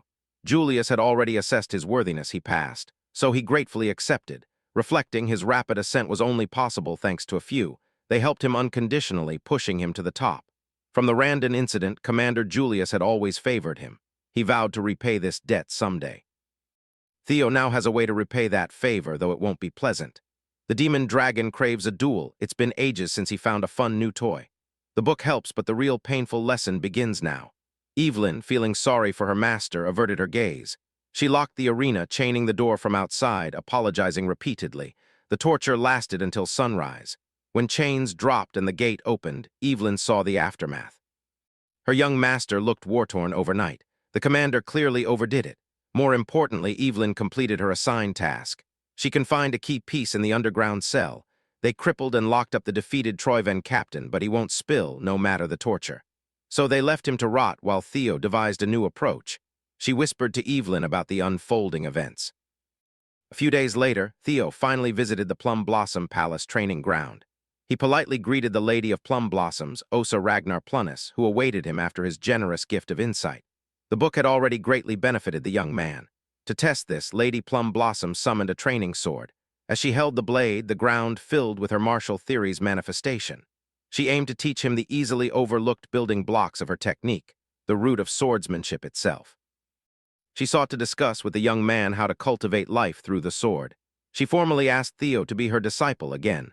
Before answering, he asked, was she speaking as the Heaven Dragon Swordmaster? Lady Osa was surprised. Few knew her secret title. The Heaven Dragon Sword is a secret school passing teachings through one disciple. She was its sole inheritor. Lady Plum Blossom sensed the boy's true intentions. She confessed her offer held no ulterior motives. From Plum Blossoms to the Heaven Dragon Sword, she intended to pass her entire arsenal to Theo. Minutes later, Theo emerged from the training ground, his decision made. Walking the beautiful halls of the Plum Blossom Palace, he was surrounded by flowery faction idiots. Theo wasn't one to tolerate disrespect, and these bastards were easily offended by his curt reply. They assumed Theo, Lady Plum Blossom's new disciple, owed them senior respect. Theo dismissed their barking as immature ego defense, nothing new. They weren't even his direct superiors, so ranks were irrelevant. Yet these flowery mutts tried to big dog the clan's rising star for clout. but they were gravely mistaken. He'd rejected Lady Plum Blossom's direct discipleship. Offered two incredibly valuable legacies, he was naturally tempted. Yet he couldn't grasp why Lady Osa favored him so deeply, having offered her no benefit. She confessed no grand reason, no crafty scheme. Lady Osa simply wanted to help. Theo reminded her of a young Kyle. He looked and acted just like the clan head in his youth, relentlessly chasing dreams. Perhaps that man still dreams and chases. He was not allowed to despair. He faced every trial and challenge alone, enduring endless hardship daily. Yet Kyle Ragnar never yielded, never bent his principles. Lady Osa sees Theo and is reminded of the Kyle she loved. How can she stand idly by? Stepmom understands. With her reasons laid bare, it's Theo's turn to decide. Despite the attractive offer, he declined. He already has many mentors, including Lady Plum Blossom herself. Many shaped him. The Demon Dragon, Senior Dragoons Evelyn, Selford, Aaron, and friends like Remington, Hulkus, Erica, and the boys from Training Ground 4. Surprisingly, he'd even count Axion and Ed Troyvan as teachers. Lady Osa was shocked. Everyone knows Theo's beef with the Troyvans, yet the hardships those villains created ultimately forged him into the man he is today. His sword evolved, shaped by all who loved or wronged him. Thus, he doubted his ability to uphold and pass on tradition. Lady Plum Blossom grasped his meaning. Theo's ever-changing, ungovernable sword was both endearing and regretful. Though not her direct disciple, he would gladly be her son. Lady Plum Blossom was deeply moved. After he left, Osa Ragnar Plunnis retreated to her wine, appearing happier than ever. Her attendant noticed her greatly improved mood. The heavens denied her a child, but Theo felt like her own son. How could she not be delighted? Her attendant shared her master's joy. Lady Osa, grateful to Theo for making her a mother, planned to write her husband. She wanted to fast-track Theo's promotion. The attendant advised caution. Theo was a rookie just awakened. More attention at his young age means even greater danger. But that's why Lady Osa must quickly elevate him. Theo must ascend before Ragnar's coming winds consume all. This way, she can give her new son everything. Meanwhile, in the cavalry's underground cell, their sole prisoner opened his eyes. His awaited help had arrived. A Troyvan assassin sent to cut all loose ends. The captain offered his neck, ready for his last service. Before the assassin's blade struck, a harsh sword wind interrupted. Evelyn burst through the ceiling, apprehending the assailant. She'd waited for this moment, the young master's trap all along. With Evelyn's blade mastery, a lone assassin without surprise was no match. The Troyvans never listed her as a threat. They'd pay for it. A shame Captain Sidra couldn't be eliminated. If the cleanup guy is caught, things will worsen. The assassin desperately sought an escape, but Evelyn wouldn't let him waltz out easily. Using the God of Tempest's secret technique, she summoned Whirling Squall, trapping him. Within the dungeon's limited walls, maneuverability was scarce. At his wit's end, the assassin chose to detonate his mana hull to destroy evidence as a last resort. Evelyn, ever a nuisance, blocked his sly technique. She'd seen this stunt before. It didn't work then, and it certainly won't work now. Evelyn swiftly subjugated the Troyvan family's cleanup operative. At a secluded black site deep in unknown woods, operatives discussed Evelyn's capture of an assassin. He was confirmed affiliated with Serpent Season, a Troyvan family suborg of the Eastern elite clan. Theo, Evelyn, Commander Julius, and a Black Snow operative were present. This confirms their worst fears, a cavalry mole. This crucial meeting is remote, preventing further intel leaks. Black Snow intel. Serpent Season is holed up in an ancient Cal Helm castle. In 3 hours, they'll fail the mission, burn evidence, and ghost. Ambush the base, round up members, extract intel and evidence. Reporting is Black Snow Operative Cleve, a null snow agent. Theo hadn't expected to meet such a high-ranking operative so soon. Before concluding the brief and arranging the ambush, Commander Julius added one more thing. This mission would also serve as Theo Ragnar's promotion exam. Theo thought he'd misheard. He didn't believe he'd earned a promotion exam so soon. The commander agreed, so the difficulty of his promotion exam was ramped up. Rising through the ranks, it's normal for promotion difficulty to escalate. This time, higher-ups assigned a mission for a mid-rank swordsman promotion exam, one that could spark civil war. Demon Dragon knows Theo orchestrated Evelyn's stakeout and capture. He must finish what he started. Even as an heir, planning without the commander is disrespectful. He must complete this crucial mission flawlessly for his promotion. Julius made Theo understand. Mid-rank promotion grants solo mission privileges, with things as they are. This young man now commands history's gaze. To motivate him, the system launched the fourth quest, a chance to sever his past's dark ties. Theo was hyped to expose this rotting clan's secrets. With conviction, he vowed to complete this mission, no matter the cost. Operation Snake Cleanup has officially begun. Fearing a mole in the cavalry, the mission is limited to just three: Cleve, Theo, and Evelyn, these swordsmen. They should have the advantage in direct confrontation, but are vastly outnumbered. Adapt they must. Inside Serpent Season's HQ, assassins finished compiling documents linking them to the Troivans. As they prepared for failure, a small orb rolled in. A smokescreen, a prelude to ambush. Before they could react, heads flew and rolled. Cleve is a null snow operative for a reason. Only one assassin survived, badly injured, bleeding from a gaping neck wound. Cleve wouldn't let injured prey escape, so she doubled back. Her area was successfully cleared. She and Evelyn would confiscate the documents. Theo was assigned the basement. He was impressed to see such high-level action. If mission blueprints were accurate, basement stairs must be close. Theo was careless. Focused on speed, he triggered a tripwire. A trap activated, nearly piercing his eyes. Only his reflexes saved him. He drew his sword, deflecting a hidden flurry of stingers. Using hatchling synchro, hidden tripwires and traps revealed themselves. Beyond fixed traps, men lay in wait for an ambush. To clear these nuisances, he charged multiple blades with black lightning. His thunder dragon breathings, dragon mark upgraded, now deadlier than ever. The ambushers were instantly eliminated, stabbed and fried. Theo then easily bypassed the traps and wires. Tight security signaled something significant hidden below. At the castle's lowest level, he was assaulted by the stench and sight of blood and gore. Amidst the carnage, a lone man in red robe and hat preached a sacred prayer. The blood priest clearly disliked the interruption to his crimson ceremony. Theo immediately clocked him as a holy demon church priest. This rotten church preaches an imminent apocalypse, promising followers a savior from the heavens. A cult, they've captured ignorant masses with salvation's promise. In years, they'll spark the Great War, marking the Empire's collapse. Guarded, Theo used hatchling synchro on the unsettling priest. He saw a bloody aura of anomalous mana flowing through a broken mind gate. This might be the grace blood priest spoke of. As a non-believer, Theo was to be sacrificed to their one true God. The blood priest lunged, trying to grab Theo with blood-stained hands. Theo parried the grab, but the priest's flesh was unnaturally hard. They exchanged blows, but Theo's attacks were useless.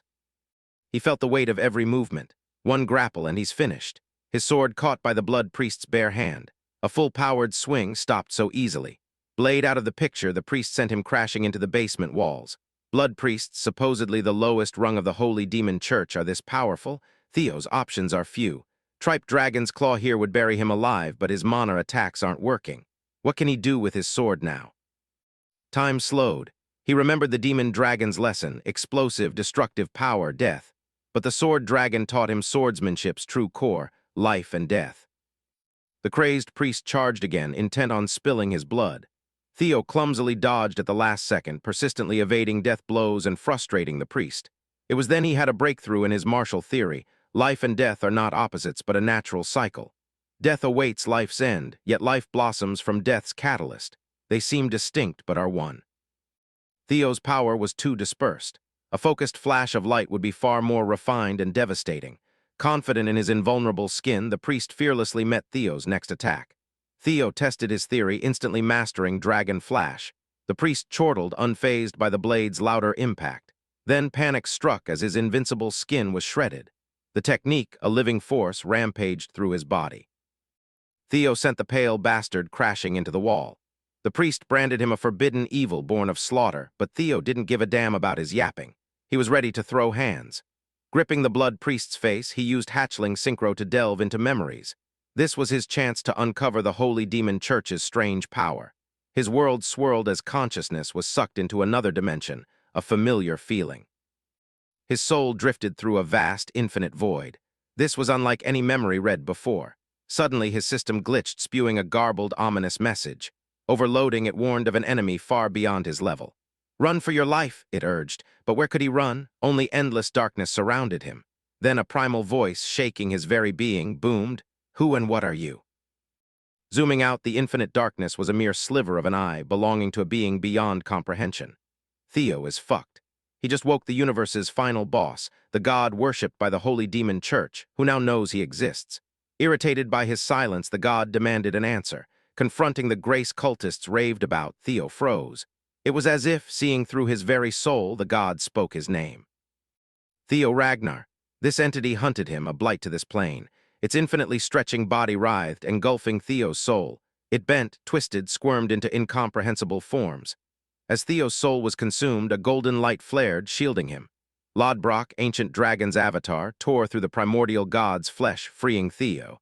Theo reveled as two beings far beyond his level faced off.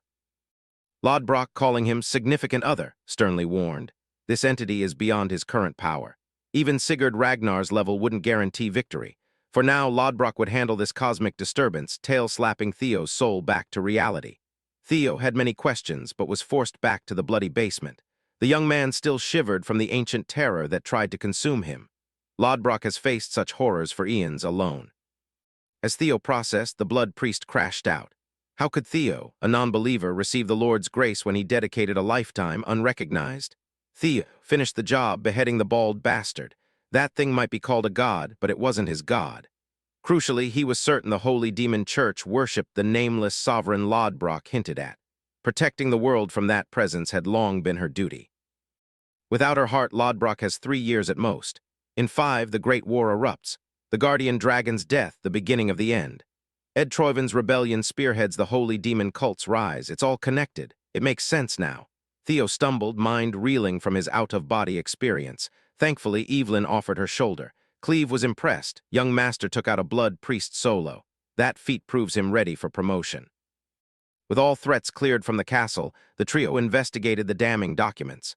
Unfortunately, all written evidence was merely circumstantial. No smoking gun for prosecution. Theo then produced a familiar box, allegedly found in the basement. Evelyn immediately recognized it as the object she and Remington were tasked to collect before the awakening ceremony. Inside were secret trade logs between the series' merchants guild and the Troivans. She admired her master's foresight, revealing his hand perfectly. Cleve's log analysis uncovered formal trades with Ed Troivan, complete with official seals. This proves the Sky Dragon's treasonous machinations and the Holy Demon Church's involvement. They now have ample evidence to act against that bastard Ed. First, an immediate strike on Sira's guild. It's time to correct history and crush Ed Troivan. When the demon dragon learned of the Sky Dragon's rotten schemes, he was utterly livid. Though merely a suspect, a deeper investigation was crucial. Julius received the report directly from the mighty Black Dragon. Robert Ragnar's direct involvement pushed the case beyond mere suspicion. Given his influence, Robert must have known of this undercurrent, yet allowed it. Diverting the conversation, the Black Dragon lauded Theo Ragnar for slaying a blood priest alone. Robert argued the boy's talent was better suited for the Black Snow. He belongs where he can use his excellent perception and deduction. He sees the big picture from tiny clues, his methods resembling a Black Snow operative, as if trained. Julius wouldn't let the shady Black Dragon poach his star rookie. Osa tried, now Big Bro Robert is circling. Julius calling him Big Bro made the Black Dragon nostalgic. Kyle, Osa, Robert, and Julius were once sworn siblings. Julius knew this conniving bastard was just playing him to get Theo. Robert still insisted he was just a big brother looking after his little bro. Before leaving, he effortlessly swiped the commander's wine, demanding something pricier for his next heist. Julius helplessly cursed Robert Ragnar as he cheerily skipped into the shadows. The Black Dragon also checked the cavalry for moles, relieved it remained free of the Sky Dragon's clutches. Reaching the door, Robert's form disintegrated, blown to dust by the wind. He looked forward to witnessing the series guild's fall. Today, the corrupt family holds a wedding ceremony. All higher-ups gathered at the Central Branch's wedding chapel. Navin Bacchus, the groom, second son of the Bacchus clan. Quadrax Ceres, guildmaster of the Ceres Merchant Guild, requested the betrothal. His fourth daughter, Lily Ceres, will bridge two powerful factions. This matrimonial bond now bloodbinds the Ceres and Bacchus clans. Quadrax Ceres barely contained his greedy giddiness. This marriage would finally grant him elite noble status. It was just the start of his scheme. He vowed to make the Ragnars pay for their disdain. Soon, a great and bloody vengeance would unfold. While Quadrax the pig reveled, the Bacchus patriarch seethed. For Ragnar's 6 pillars, this union is humiliating. Still, they need the dowry to save the family from financial ruin. So the salty patriarch sent Navin, an illegitimate child. The bastard barely hid his amusement. He saw his clan's geezers boiling in anger. He doubts these calculative merchants intend to help his clan. Still, the Sayre's store is collateral. Navin hatches his own plan, get rich by spilling blood. He's here to witness a cursed family's fall. With convincing acting, Navin vowed utmost care for his bride-to-be. To his surprise, Lily Ceres asked him to prove his words. Sensing a request, he listened. He'd assist if it wasn't about money. To spite the bald patriarch, Navin promised the Bacchus family seal. But Lily Ceres didn't care for any family seal. What she wanted was Theo Ragnar's head. The man who left her a grotesque scar from an amputated arm. Navin immediately thought, crazy bitch asking for a public assassination of a family heir. Quadrek immediately jumped in to silence his daughter. But Navin's reply was arguably crazier. He agreed to his young bride's wish, lopped Theo Ragnar's head off, sealing this marriage. Outside the chapel, central citizens looked up at wyverns filling skies, arriving at their destination, Theo. Evelyn and Cleve abandoned their transport for a flashy landing. Unlike their last covert mission, this one is bold and public. They openly fly the Ragnar clan banner, declaring that from this moment they will enforce clan justice. Cleva announced the Sarah's merchant group's transgressions against the Ragnars, presenting a warrant to search for any trace of treason. Interfere and you will be killed on the spot, no exceptions. She suggested culprits surrender peacefully for a thorough investigation. Quadrek knew his crimes, yet chose defiance. Cleve gave the criminals a countdown to exit the chapel, but Quadrek scoffed, claiming the evidence was fake, a total frame-up by dirty authorities. He declared his family's unwavering loyalty to Ragnar. To fight these bogus accusations, he unleashed his soldiers to exterminate the law enforcers. He looks so innocent right now. Caught openly tied to criminals, Patriarch Bacchus tried to wash his hands. Sensing disaster, he moved to dissolve the marriage pact. The pig won't accept this, not after coming so far. It's too late. Enforcers already believe the families are bound by matrimony and conspiring. Quadrek claimed if the cavalry had solid proof, they'd send an army to blot out the sky, not just 3. With this conviction, the pig plans to use the Bacchus clan's blades to break through. Interrupting the family heads, Navin calmly joined. He saw this as his chance to deliver a wedding gift. Despite the patriarch's disapproval, Navin drew his blade, parkouring through the city to provoke law enforcement. With sword drawn, House Bacchus became Sarah's accomplice. Baldy, playing the hand he was dealt, ordered his men to follow and assist Navin. Meanwhile, our trio was surrounded by city guards, encircled by spears. Cleve solemnly warned the civilians to move or face execution for treason. Then Navin jumped between the trio, stealing the show. He muttered how Ragnar's people always jump at the first threat of execution. Theo and Evelyn were taken aback. This guy is bad news. With a circular slash, he forced them to scatter and defend. This was Navin's greeting to Ragnar's entourage, especially young Master Theo. Our boy was stun-locked. He knew Navin Bacchus. Soon the world would. During the Great War, Navin was a force of nature, bringing chaos to Ragnar. He married into the Sira merchant group with Ed Troyven. Hailed as Ghost Sword Navin, he now inexplicably sought Theo's head. Ignoring others, Ghost Sword fixated on the Ragnar heir. Theo's mind raced. With past life knowledge, this could be a massive power-up, so he called ISO on Navin. He sent the ladies ahead, soloing the eccentric swordsman. Evelyn hesitated, but Cleve backed Theo's decision. The crooks were destroying evidence. They had to trust Theo to hold off this monster. Navin playfully warned the young master he was pretty strong, despite his looks. Theo amusedly matched his freak. Before resuming their duel, the young master had one question. Navin obliged. He questioned Navin's treason, ruining the Bacchus family, avenging his mother. The ghost sword tightened his grip. Theo had just triggered a memory he'd rather forget, adding another reason to take his head. Instead of hostility, Theo proposed he'd help kickstart the rotten Bacchus family's downfall. A hidden recruit quest popped up, turning Ghost Sword Navin into an ally. Talk no jutsu for real. Navin Bacchus was an anomaly, his family's unofficial strongest sword. Despite abilities comparable to legendary Thorkel Ragnar, he received no recognition. An illegitimate child born in a brothel, his talent brought his mother unbearable grief. As a boy, Navin watched her take her own life. He then lived with burning hatred for his family. Theo can use this to gain a valuable comrade. Unfortunately, Theo underestimated Navin's displeasure regarding his mom. He took another lethal ghost sword attack, almost knocking him out. Navin saw no reason to accept an offer from a stranger. He believed the Bacchus family was already on a downward spiral, even without a hotshot punk. True, but inaction meant Navin would fall with the family he despised. A useless worry. Navin had no regrets or prospects anyway. Theo knows this man's pessimism is due to his ether fever. Navin's frail body couldn't bear his immense talent. Though curable with early treatment, Navin missed that critical window, living on borrowed time. His family totally did him dirty from day one. Now only 5 years of miserable existence remain. He's impressed a noble young master dug up his past, but Navin remains unswayed. Bacchus's end is near, Navin will fall with it. Theo smugly asked if a cure would change his mind. Navin, shaken, retorted there was no cure for ether fever. Technically, he wasn't wrong, but in the past the cure was found and publicized. A twisted joke, found days after Ghost Sword's death. Theo might be the only one who knows the cure exists. Confidently, he assured Navin they could defeat ether fever. The rotten family will burn to the ground, no matter what. But if Navin takes Theo's hand, he can live on as someone important, leaving a positive impact. A hero for the Ragnar family. He only needs to trust and take a leap of faith. Near the chapel, guards set up defenses to slow Evelyn and Agent Cleve. Useless against fighters at their level, deflecting arrows was an annoying chore.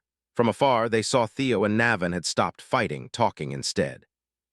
Cleve's patience wears thin. She just wants to eliminate all hostiles. Her boss's order holds her back. Prioritize analyzing Theo Ragnar's recruitment potential. The Black Dragon needs more data on the boy's true capabilities. Black Snow's mission, evaluate future Ragnar leaders. As a Null Snow, Cleve must remember this. Before deploying, she needs to know when she can lift the limit, especially with the demonic cult now involved. Cleve would be unleashed against a bishop-level or higher foe. Like a good soldier, she begrudgingly limited her involvement. Her only worry, delay. A prolonged mission meant unpaid overtime. Lost in thought, Navin Bacchus surprisingly joined them. Evelyn looked around, fearing young Master Theo had fallen. She was mistaken. Navin and Theo were now allies, after their brief exchange amidst clashing blades. Navin Bacchus switched sides. Having him as an ally, not a foe, was reassuring. He even apologized to the ladies for his earlier rudeness. Now allies, ill will was forgotten. Theo's hidden quest was successfully cleared. Navin immediately proved useful, going demon time, untouched by ordinary defenses. He leaped skyward, and the soldiers foolishly thought him vulnerable midair. Annoyed by flimsy wooden contraptions, Navin effortlessly cut through anti-siege gear. Those nearby met gruesome deaths. Amid Navin's rampage, the bald patriarch scolded the illegitimate sword for attacking family. Navin scoffed at family. Hearing it from that bastard's mouth made his blood boil. He finally did what he'd yearned for, cut the blathering patriarch in half, cracking that bald head like fresh fruit. Evelyn was awestruck. He truly lives up to his reputation, equal to young Lord Thorkel. Theo urged the ladies to exploit Navin's rampage, pushing forward. Now a clear path to capture that pig, Quadrack series. Speaking of the devil, Quadrack is freaking out, hearing his defenses are useless. He's finally considering destroying documents that could incriminate his guild. An attendant advised burning Troyvan-related papers first. The pig crazily opposed the idea. Only he touches those documents. The terrified attendant seeks rational thought to prevent future casualties. Quadrack rejects rational voices. If the Troyvan link burns, how will he get his investment back? He'd never abandon a single penny, even with the law knocking. Another presence insulted Quadrack, a pathetic mortal drunk on salacious greed. The pig's eyes lit up. The only man to help him with the cavalry arrived just in time. Outside, the four-man party was unstoppable, leaving corpses. Theo paused, seeing hundreds of hooded believers emerge from the chapel. Led by their holy demon church representative, they were ready to enact their god's will. Quadrack thanked the devils for sending a demonic cult bishop. Linked with the Troyvans, these freaks might lend help. The bishop agreed, believing the pig useful on Judgment Day. Quadrack clammed up when asked for the Troyvan documents. His greed jeopardized everything. Violence was needed. The bishop, impatient with such an arrogant, foolish non-believer, ordered Quadrack's death. His money was no longer needed. As his neck was wrangled, the pig apologized, admitting his rudeness. He warned his death would only complicate the Troyvan link. Quadrack, a greedy pig, knew survival. The bishop gave him one last chance to burn the evidence, warning escape was futile. Their lord watched all. Quadrack hobbled to the basement door, fearing the bishop's change of heart. Outside, Theo's party was nearing a welcome party from the Blood Bishop. Believers spread out. The holy war had begun. The demonic cult's sickly bishop preached their god's blood-bathed descent. Brainwashed fanatics echoed his insane ramblings. Only 4 fighters stood with Theo against an army of cultists. Demonic cult involvement was expected, but a bishop so soon surprised them. Through red hoods, Theo saw their dead, emotionless eyes. He didn't hesitate, mowing them down, carving a path. These lunatics disregarded their well-being, single-mindedly attacking, sacrificing their lives. Even Evelyn and Navin, experienced fighters, freaked out at the cultist stampede. Cleve, on the flank, thanked her lucky stars a bishop finally appeared. More troublesome, but she could finally go all out. She drew her dual blades, itching to cut through demonic worshippers. As Theo's momentum halted, Cleve joined the fray with a bloody blade dance. Done analyzing, she would now take the lead. To punish Ragnar's foes, she destroyed this city herself. Before her rampage, Theo reminded the Null Snow operative they came for evidence, not destruction. Cleva scoffed at his tunnel vision. With the cult openly revealed, no further evidence is needed. Theo begged to differ. He argued they need concrete proof now more than ever. If the demonic church deployed a bishop, there's something in that chapel they can't lose. Cleve relented, asking Theo's next move. Their priority, speedrun through the Crimson Masses. Theo's plan involved linking his lightning gate to Hatchling Synchro for expanded range. Simultaneously, he pushed his mind gate to the limit, map-hacking the terrain. Curious, Cleve stepped back. Noticing her pause, a blood priest launched a sneak attack. Cleve swiftly turned, turning the pathetic, muscly preacher into minced meat. Theo would secure the evidence, the rest handled the cultists. Mapping the terrain, the young master found the optimal chapel route. He crowd-surfed through the endless sea of fanatics. A tidal wave of brainwashed believers awaited. Evelyn and Navin worked in conjunction, clearing his optimal path. Navin's flattery stoked Evelyn's competitive spirit. Theo never stopped his advance. He uses lightning daggers as a foothold, expertly manipulating them with psychokinesis. He named it Lightning Dragon Rapid Protection, Dragon Gate. Theo believed evidence destruction was entrusted to High Commander Quadrixoris. A quick sweep of the chapel walls pinpointed the pig's location. The fourth scenario quest continues. On the front lines, Evelyn and Navin formed a deadly duo. Arrogantly, the ghost sword introduced himself as Lord Theo's new first sword. Her reaction showed Evelyn took offense at his claim. He'd only be second sword if that Null Snowgirl was the competition. Against Evelyn, Navin Bacchus knew he was far superior. To prove it, he masterfully dispatched cultists sneaking up on the distracted Evelyn. Since they're allies now, no need to quarrel. They'd simply decide Theo's first sword by who slays more believers. Evelyn, ever the rule follower, dismissed petty contests. Navin's scaredy-cat jab almost made her erupt. Responding to his challenge, Evelyn brutally snatched a kill from the ghost sword. Her method was decisive.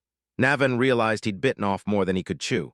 Wielding the Tempest God's legacy, Evelyn aims to be Theo Ragnar's first sword. Navin, thrilled, found a worthy rival in this bloody battlefield. Deep inside the chapel, the pig hobbled deeper down to the lowest underground floor. He grabbed torches, broke locks, and reached the most secure room. At its center, a chest held documents that could bring down empires. Quadrex saw them only as paperwork for more Troyven money.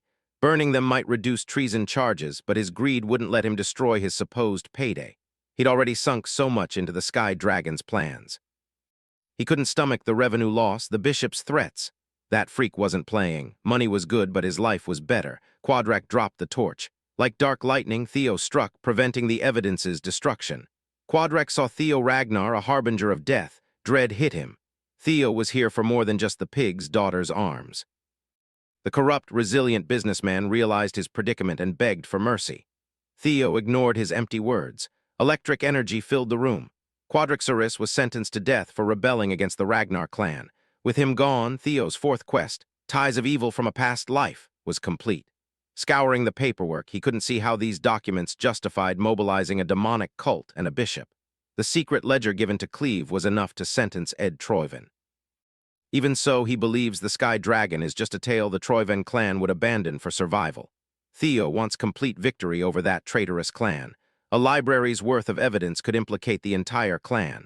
Among thousands of pages, discerning the most important is difficult.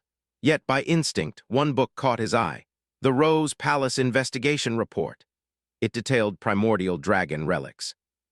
Penned by Ed Troyven himself, Theo read the Sky Dragon had acquired 2 relics, deducing a third was in Rose Palace, his former home. Then it clicked. His past life's discrimination, false accusations, and miserable end, all for a reason. This book ordered Cecilia and Theo Ragnar removed from the picture. All for a mere potential relic. The young dragon's hatred for Ed Troyven had never burned so fiercely. He ripped pages mentioning his and his mom's names from the unsettling book. Theo forced himself to calm, refocusing on the mission. For his final revenge, this secret stash holds 2 items to inflict immense pain on the Troivans. Stupidly, they hid hard-won relics in the same spot. 2 more primordial dragon relics, cube-shaped, were now Theo's. Outside, Navan and Evelyn held strong against the blood cult horde. She chose this moment to recall the past. 7 years ago, she saw Navan take second place at the blooming ceremony, then disappear. He was just honored to be remembered, but now wasn't the time for such thoughts. With his kill count, he was leading to become Lord Theo's first sword. To wipe that smug grin, Evelyn unleashed wind blasts from the Wind Thunder God technique. One wide attack tied the competition, interrupting their friendly rivalry. The bishop's right-hand man ambushed Navan.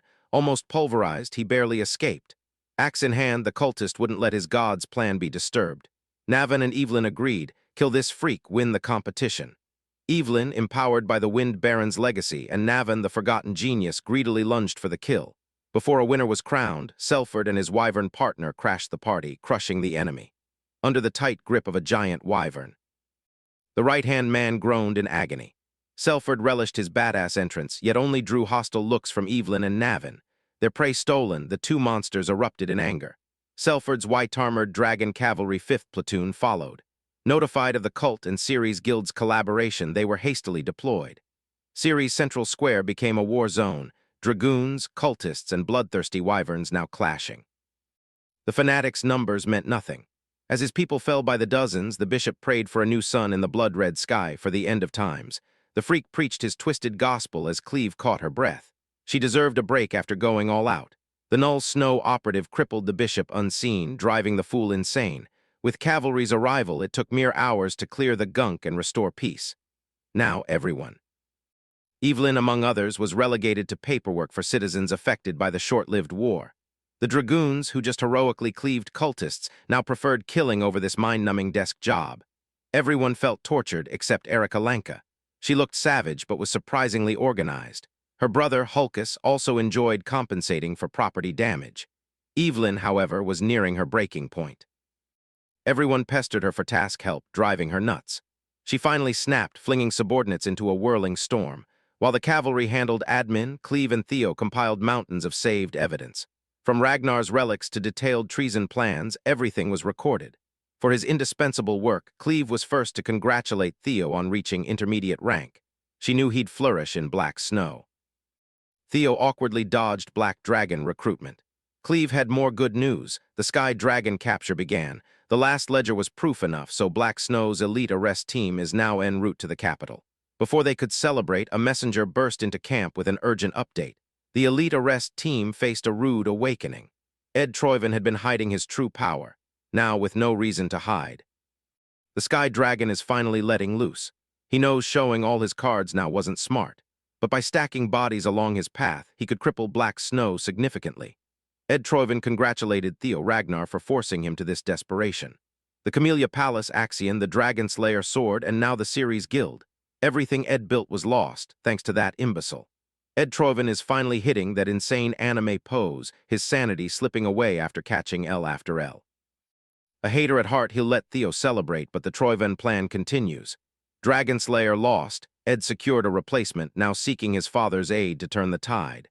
Ceres settled, Theo returns to Camellia Palace. It's chaotic, nobles everywhere. Curson, taken aback, felt he was marching through a battlefield. Curson would have been lost among the garment cutters, but her daughter found her. Cecilia excitedly shared her new high-end brand, using luxurious fabrics and jewels. She detailed the business intricacies, but Curson, distracted by her daughter's radiant smile and enthusiasm, barely heard.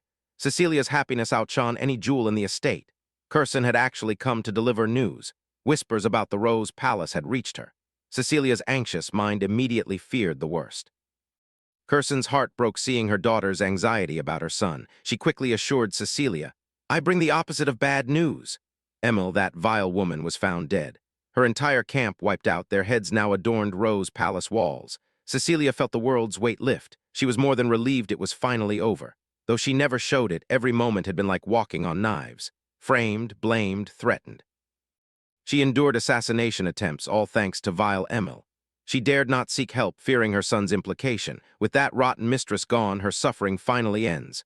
While Theo Ragnar recovered, the world's political landscape drastically shifted. A change paved by blood and death. Heads rolled, strongholds ran crimson. The Troyven family defied the Draker family's summons and appeal, a declaration of war, tonight. The Nine Dragons Council convened an emergency meeting. They gravely underestimated Ed Troyven's cunning. He's been meticulously crafting his master plan. The suspicious movements of northern warlords must be connected. Yet some traditional members dismissed Troyven, viewing the northern gathering as trivial. Their priority, filling the Sky Dragon's vacant seat, though the family head remains silent for now. Elders are itching to discuss the long-overdue succession. Surprisingly, the Black Dragon asserted this was the perfect time to seriously consider their next leader. Conflict among heirs right before a full-blown war would be disastrous. He aims to minimize war variables, but the old heads called him blasphemous. Thankfully, one of the Nine Dragons commanded calm. He believes a proper gathering of all parties is needed and will work on it immediately. An upcoming event is set to explore this idea. They'll decide their focus after seeing it firsthand. Meanwhile, Theo remained in Lodbrok's lair, recovering well from his father's dog-walking. Devoid of outside influence, he sharpened his blade. Though the patriarch's wrath left fresh scars, he was in peak condition. His movements were crisp, quick, and precise. He extinguished the neatly arranged candlesticks. Physically sharp as his relic blade, mentally he struggled. The voices that drove his grandfather mad intruded his mind. They maliciously filled his head, kill everyone, take everything. The voices pushed him to follow basest desires, to cleave down whoever stood in his way. After his schizophrenic workout, this dude had the audacity to flex his perfect physique. He's built like a dragon-slaying supermodel. After putting his sword down, a familiar voice asked if the voices weighed him down. Guardian Dragon Lodbrok appeared, reflecting on the Mad Dragon Emperor's lingering grudge. Trusting Dragon Mommy, he admitted the voices were troubling him. Though time had passed since he received the half-sword, the grudge's interference persists. It's not unbearable yet, but its connection to the Mad Dragon Emperor is a true concern. Still, it's not entirely bad. Thanks to it, he glimpsed the Emperor's realm. Lodbrok understands his plight. She could never forget his name. He was the one who stole her heart. She'd told Theo this story before, making him even more conflicted. It's a mystery why his dad spared his life and gave him a weapon. Sensing Theo was getting ahead of himself, Lodbrok urged patience. Rushing would only lead to facing something beyond his ability like last time. They have time. Thanks to the High Priest's swift treatment, Theo's severed arm was reattached perfectly. Lodbrok gave him a thorough checkup. Satisfied, she shooed Theo away, sensing another sought him. Lodbrok sternly warned him, "Stop messing up my nest every time you swing your blade." Their routine, he makes a mess, she cleans. Back at Camellia Palace, a familiar face awaited him, his fanboy Sybil Drea. An excited messenger delivered an invitation to young Lord Theo Ragnar. The letter from Daffodil Palace invited him to a banquet celebrating Lady Ray Ragnar's 18th birthday. Sybil found it odd. A grand banquet with war at their doorstep seemed out of touch. Yet Theo saw it differently. This event must be grand precisely because they are in such tumultuous times. Troyven's betrayal plunged the family's internal balance into chaos. Theo, not Axion, the Sky Dragon's protege, clinched the sixth successor spot. Worse, one of the Nine Dragons committed treason, deceiving all. A power vacuum now grips the chamber. The upcoming banquet is no mere birthday celebration. It's a performance to project Ragnar clan's unwavering strength to outsiders, and a platform for successors and their backers to size each other up. Sybil marveled at his young lord's insight. He was thrilled his idol would take center stage in such a crucial affair. If the old guard yearned to see his mettle, Theo would gladly oblige. The Daffodil Palace, coldly beautiful this time of year, its vast banquet hall hosted every affluent family tied to Ragnar. Nobles drank fine wine, ate lavish food, and mingled. But when the new heir entered, all sipping, chewing, and gossiping ceased. All eyes fixed on the new succession candidate. Young Lord Theo Ragnar, in dark winter gear, commanded attention with his sharp gaze. His drip was immaculate. He scanned the hall, ensuring all eyes were on him. The birthday was a mere pretext. Nobles gathered for the new heir. Theo aimed to leave a strong impression. The man entering right after him might just make that easier. Theo heard light, confident steps approaching. A voice cut through the hall, causing a stir. Navin Bacchus offered respectful salutations, addressing Theo as my lord for all to hear. Theo's eyes widened. He barely recognized his old friend. Navin, usually bearded even at his sham wedding, was now clean-shaven. The nobles buzzed, recalling the Bacchus family purge and Navin's rise as its new head. Though collapsed, the Bacchus clan remained a six-pillar family. The new family head calling the sixth successor Lord caused the stir Theo expected. His entrance and a few words set the mood. Just as Theo was about to brief Navin, a man built like a tank snuck up behind them unnoticed. Theo and Navin's instincts immediately sensed a mortal threat. The big man then lowered his intense presence, introducing himself. With a smile, he casually revealed he was the fifth successor. Theo was thrown off. The beast approached. It was Thorkel Ragnar, Black Iron Cavalry commander and Theo's rival. Towering over Theo, Thorkel offered his hand. The two successors finally met. Nobles held their breath. Former heir versus new successor, who would prevail? With a disarming smile, Thorkel assured Theo, no need to be guarded. He just wanted to meet the rising star.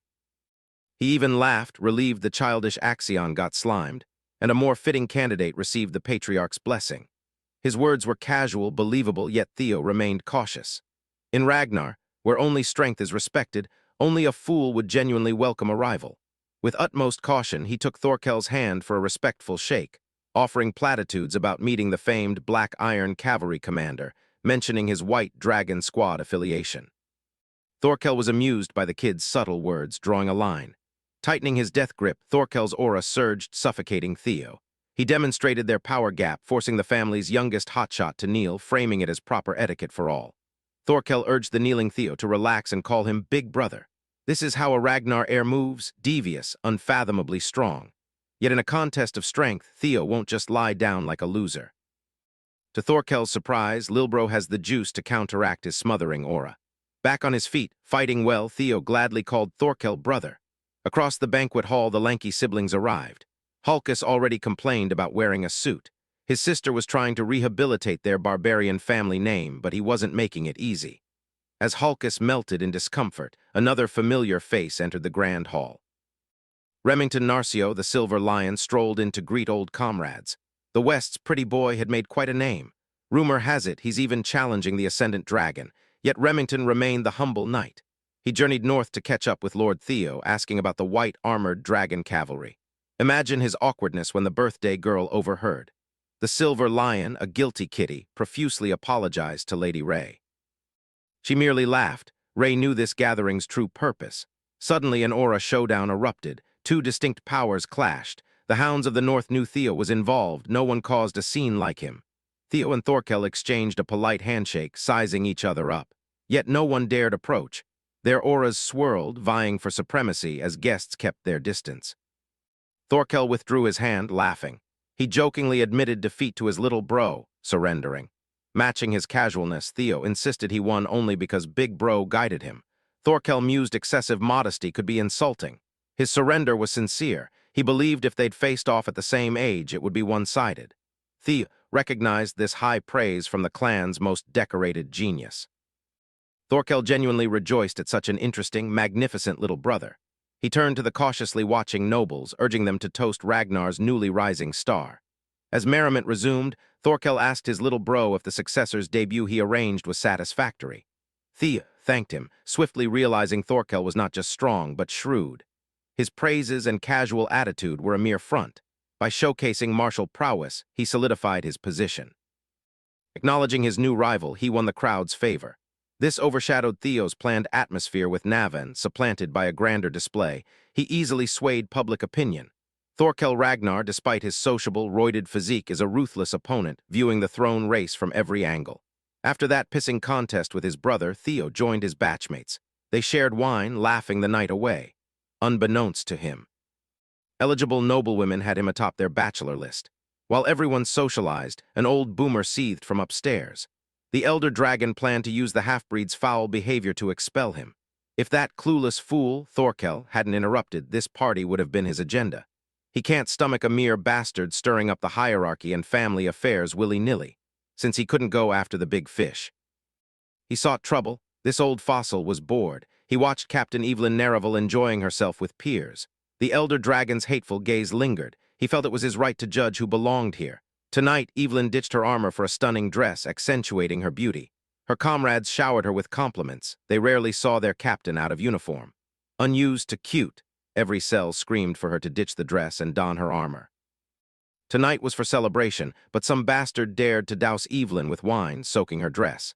That hateful voice instantly triggered deep-seated trauma. The elder dragon strutted closer, owning the damned palace. Evelyn shivered in fear. The old bastard asked where she got the balls to interact with nobility. Evelyn's comrade bravely spoke up for her. Even if this man is one of the 9 dragons. This inhumane treatment is unacceptable. Evelyn held Aaron back. For her sake, they couldn't cross a high-ranking elder. Evelyn fought to contain her anger and fear, evident in her wine-soaked face. Aaron had never seen the captain so terrified. She wondered what had transpired between her and the elder. The elder dragon towered over them, reminding Evelyn of his warning, never appear before him again. His hateful eyes caught a glint beneath an ornate scarf. Without hesitation, he grabbed her prosthetic arm, yanking it to pieces. Remorseless, the elder dragon casually destroyed the young lord's thoughtful gift to Evelyn. He tossed the shattered metal like trash. The freak called it a toy on useless meat. To him, trash should live like trash, crushed. He warned Evelyn, get out or he'd tear her to shreds. She fled, avoiding more trouble. Her panicked flight, like a scared child, amused the elder dragon. He quipped the stench was fading. She threatened to report the injustice. The old man just stared, daring her to snitch as if she were mad. He warned she'd soon grasp Ragnar's survival of the fittest. Evelyn ran for her life, her past resurfaced. She blamed herself for daring to find joy with comrades. All her efforts to overcome childhood trauma from when she was a powerless girl were undone by one man, the elder dragon who once beat her for calling him father. She never understood why she was punished then. She was just a child. Now she's still that scared, confused little girl. Nothing has changed. Evelyn ran, tears blurring her vision, failing to see someone in her path. Puzzled, the demon dragon watched her flee the banquet hall. A familiar face stopped her, and she collapsed. Back in the hall, Leo and the others drank and shared stories, oblivious to Evelyn's disrespect. That was about to change. The party's vibe shifted drastically when an old bastard's agonized scream filled the place. Immediately, brutal bone-breaking sounds followed as he stammered obscenities against the captain of the white-armored dragon cavalry. Julius Ragnar, the demon dragon on demon time, heard everything from Evelyn. He was hungry for blood when he let go of that broken arm. The elder dragon retreated as his security detail moved in. Julius had warned the elder. Evelyn's fate would be his. The elder framed this attack as a betrayal of the Ragnar name, branding Julius a dangerous criminal, demanding immediate capture. The demon dragon stood still, surrounded by the security team. With the law council involved, even the white-armored dragon cavalry leader would face repercussions. They calmly stated his crime, injuring the elder dragon's chief counselor. Threatened with jail, authorities sought cooperation, but Julius refused to comply. His smoldering rage made the law council leader sweat. Julius invoked an oath sworn 4 years prior during Ragnar's autumn before the old men on their antiquated laurels. This oath declared Evelyn untouchable. If the elder dragon disrespects it, revenge is fair game. The entire banquet hall watched. Theo moved closer, overhearing the commotion. This never happened in his past life. He changed too many variables. Evelyn Nerval, he knew, was Wolfgang Ragnar's illegitimate child. Such a cool name wasted on a piece of trash. Wolfgang prized pure blood, yet couldn't keep his dragon in his pants. Evelyn's existence defied his principles. She was a disgrace. He desperately wanted to hide her, planning to cast her out of the family for good. Julius stepped in, saw her potential, and recruited her into the white-armored dragon cavalry, foiling Wolfgang's plan. She quickly became a competent fighter and leader, rising through the cavalry ranks. Her rise as a young captain reignited Wolfgang's fear of exposure. Ignoring consequences, he tried to kill his daughter, feigning an accident. He missed the kill shot, severing her left arm. She barely survived.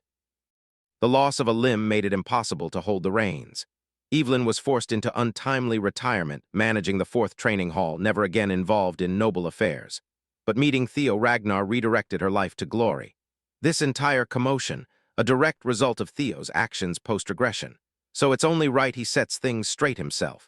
Preventing further deterioration will be tough, given the demon dragon's killing intent. Wolfgang rallied the nobles, admonishing Julius for disrespecting an elder who safeguarded Ragnar for decades. He accused the demon dragon of treason, using the 9 dragons' authority to threaten his own kin. Enraged by the old fart's cries of abuse, Julius escalated the tension. Disaster loomed until Theo intervened, reminding them this was a joyful birthday celebration, not the time to freak everyone out. Julius, respecting the young lord, controlled his temper. Wolfgang, annoyed his rage bait was neutralized, looked frustrated. Seeing two high-ranking family members ready to fight, Theo proposed settling their beef via Ragnar's tradition. Instead of a party brawl, they should engage in a proper dual trial. Wolfgang immediately rejected this, claiming he was the clear victim. No trial was needed. He did nothing wrong. Theo, centered, urged the old man to accept it, ending the disturbance. The Lord of Daffodil Palace appeared, furious her daughter's event was marred by two meatheads. Her steps dropped the temperature, freezing the floor. Neil Ragnarton, the Ice Dragon, was no easy opponent. Wolfgang, as usual, played the victim. Neil simply told him to shut his bitch ass up. No excuses. She cared nothing for petty squabbles. For her daughter, she urged both parties to follow Theo's suggestion. This was the final mercy her dwindling patience would allow, the nobles quietly murmured. They reckoned Wolfgang and his elders would surely win. Even retired, they remained high-ranking inspectors. Wolfgang thought the same, trusting his men to dog-walk whoever Julius sent. The dual trial rule, plaintiff and defendant must face off in the final round. The first two duels needed chosen representatives. Julius surveyed his corner, a one-armed cripple and a wretched bastard. He estimated he wouldn't lift a finger, his boys would win 2-0. Wolfgang, though reluctant, agreed to a pure blade contest to decide right and wrong. As guests exited the hall for the dual trial, they speculated on the outcome. Amongst the crowd, Thorkel watched, an amused smile on his face, wine in hand. He hadn't expected his little bro to step up like this. The demon dragon's infamous temper meant this would spiral. Without Theo, the rage-baiting dragon would have crushed Julius via the corrupt system. Julius would have been politically ruined. In that fleeting moment, the young man found a solution, defusing the ticking bomb on agreeable terms. Thorkel knew the aftermath would be an entertaining watch. Everyone gathered outside Daffodil Palace, plopping down in the snow-plowed arena. Under Law Council supervision, the dual trial now begins. Mana use is banned for fairness. All trial events are protected by Ragnar's laws. Both parties must solemnly swear. Post-trial revenge, regardless of outcome, is punished. Lingering resentment prohibited. Julius and Wolfgang verbally agreed to the terms, their eyes locked. Formalities complete, the first combatants were called. To everyone's surprise, rising star Theo Ragnar confidently drew his blade, bathed in moonlight. His peers knew Theo was a beast, but still worried for him. The opposing lead-off combatant looked formidable. Remington recognized Theo's opponent, the Elder Dragon's aide, Galesword Beta. Among high-ranked inspectors, he's top-tier in skill and combat. Before entering the arena, Wolfgang gave Beta an unsettling pep talk. He greenlit his loyal aide for a killing blow, no holding back. Beta was reluctant to cleave down a patriarch's successor candidate, but the old man assured him any ring accidents were absolved by the dual trial rule. If he couldn't snuff out the young man's life, Wolfgang wanted at least an arm as a souvenir. While the other corner made nefarious calls, Theo stood calmly. Julius had calmed, now stressing over implicating such a promising young man. He'd apologized earlier for his reckless actions, asking the young lord if this was truly the right way. With utmost confidence, Theo simply asked him to trust the process. Through this duel, he intended to resolve a long-standing grievance, subtly hogging the spotlight, once both combatants were in position. The Law Council referee blew the whistle. Beta initially adopted a slow, stationary defense. Theo, however, immediately charged with a flashy attack. Seeing Theo, Beta met his push. Their first collision seemed equal. Mana use banned, they relied solely on physicality. Sparks flew as the clash sent both flying apart. Regaining footing, both flash-stepped for another round. Countless collisions followed, too swift for the naked eye. The audience only saw flashes of steel on steel. Beta, despite his name, was a competent swordsman, going neck and neck with Theo's raw strength. The Elder Dragon's aide was shocked he couldn't find an opening. Even with just probing blows, it was wild a youngster kept pace with a veteran. Theo's clearly successor caliber, but experience comes with age. Beta's trick, terrain. Dirt and stones obscured the young lord's vision. A split-second's distraction was all he needed for a fatal blow. Beta, proud of his combat experience, planned a quick, dignified end for Theo, a simple decapitation. But as his blade neared Theo's neck, Theo sped up, leaning back with a taunting smile. He knew Beta underestimated his combat experience. He left a gap on purpose, and the fool took the bait. Beta's arm overextended from his missed killing strike, leaving Theo free to retaliate. At the last second, Beta used every cell to evade. He noticed something troubling. The young lord intentionally stopped his attack. Why would the rising star pull back from a free kill? Theo would have finished him. But the voices in his head chose the worst time to return, urging him to kill those who mocked and abandoned him. Indiscriminate murder filled his mind. Violence clouded his vision and thoughts. Beta noticed his odd behavior but hesitated. Burned by a fake opening, he feared this was another deliberate bait. If so, he was offended a young buck underestimated him. An experienced inspector never falls for the same trick twice. With utmost confidence, Beta charged, intent on killing. Theo raised his blade, easily blocking the strike. He addressed the voices in his head aloud. He silenced them with sheer willpower. If murder was their aim, he'd deliver bloodshed, not chirps.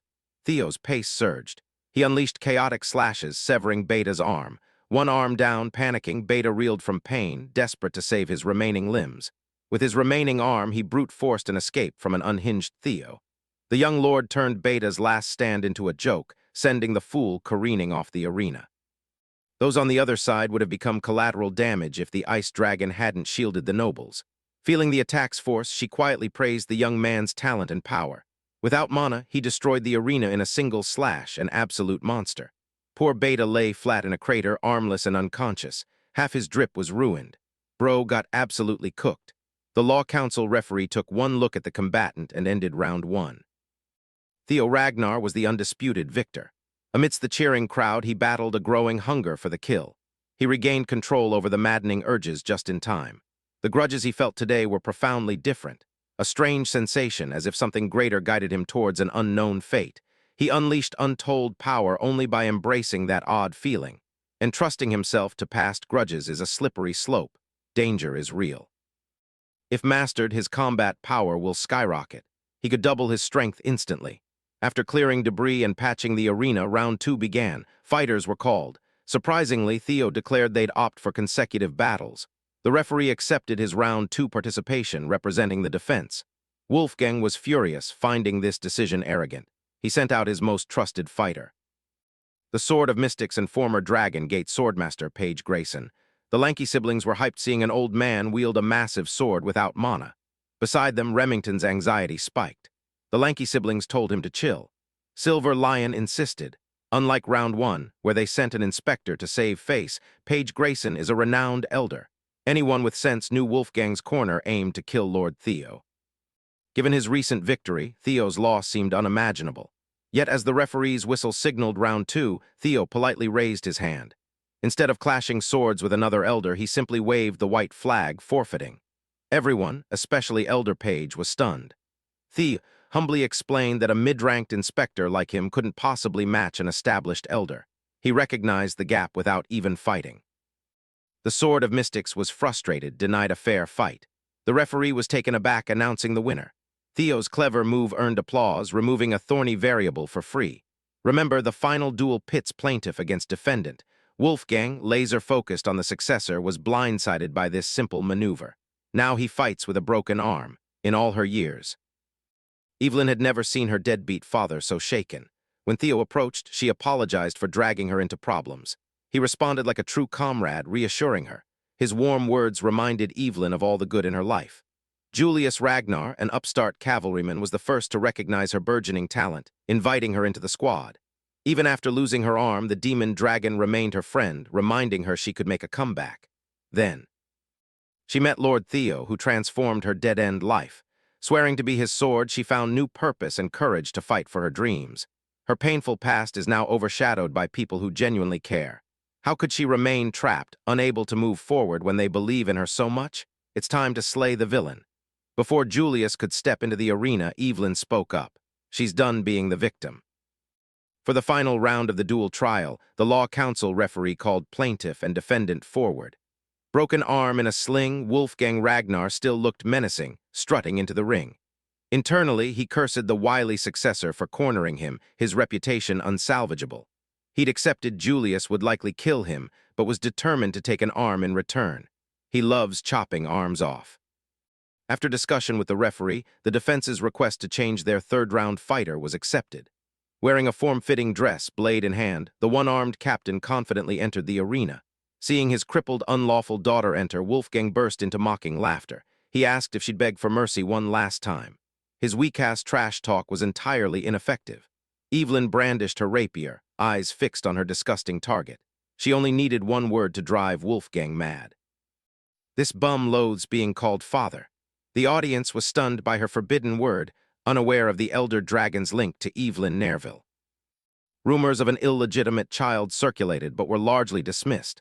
Desperate, panicked, Wolfgang branded Evelyn crazy. Had she known this reaction, she'd have acted sooner. She mercilessly exposed all the abuse from this son of a biscuit.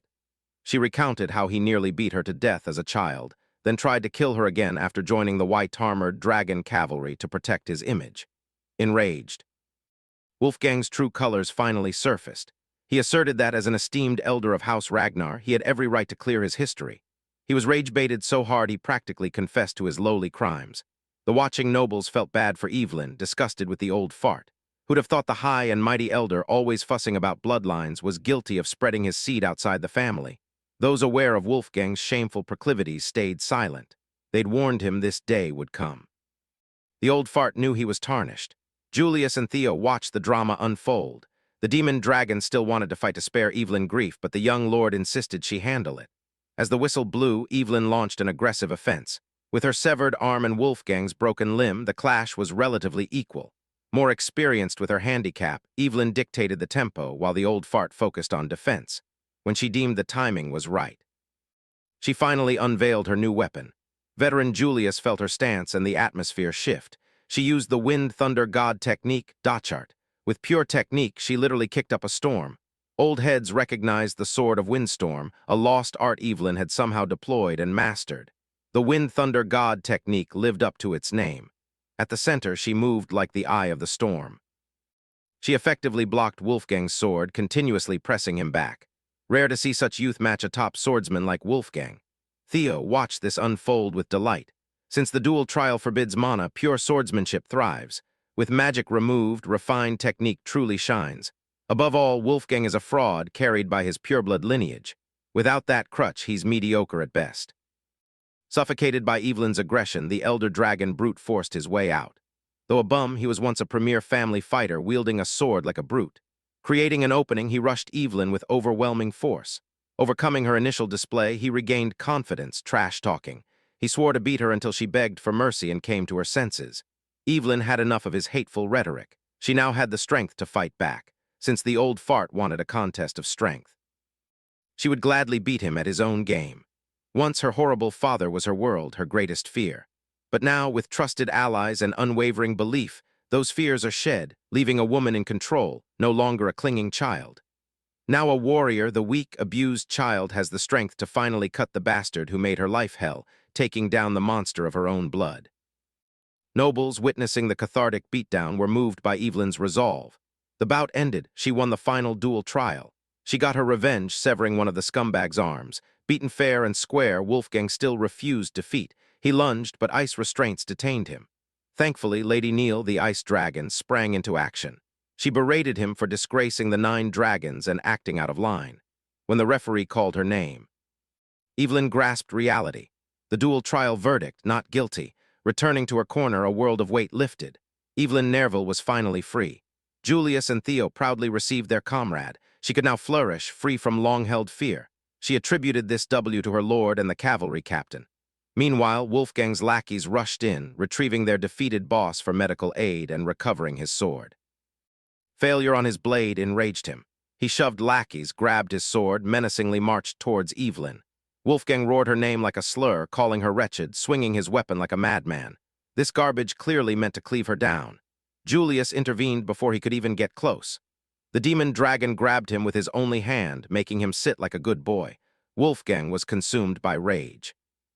He'd forgotten he got off easy with one arm. Julius stared the old bum down. Did he want to lose his other arm? The demon dragon would gladly make him a mannequin. Arena tension peaked. It could have turned bloodier but for an urgent interruption.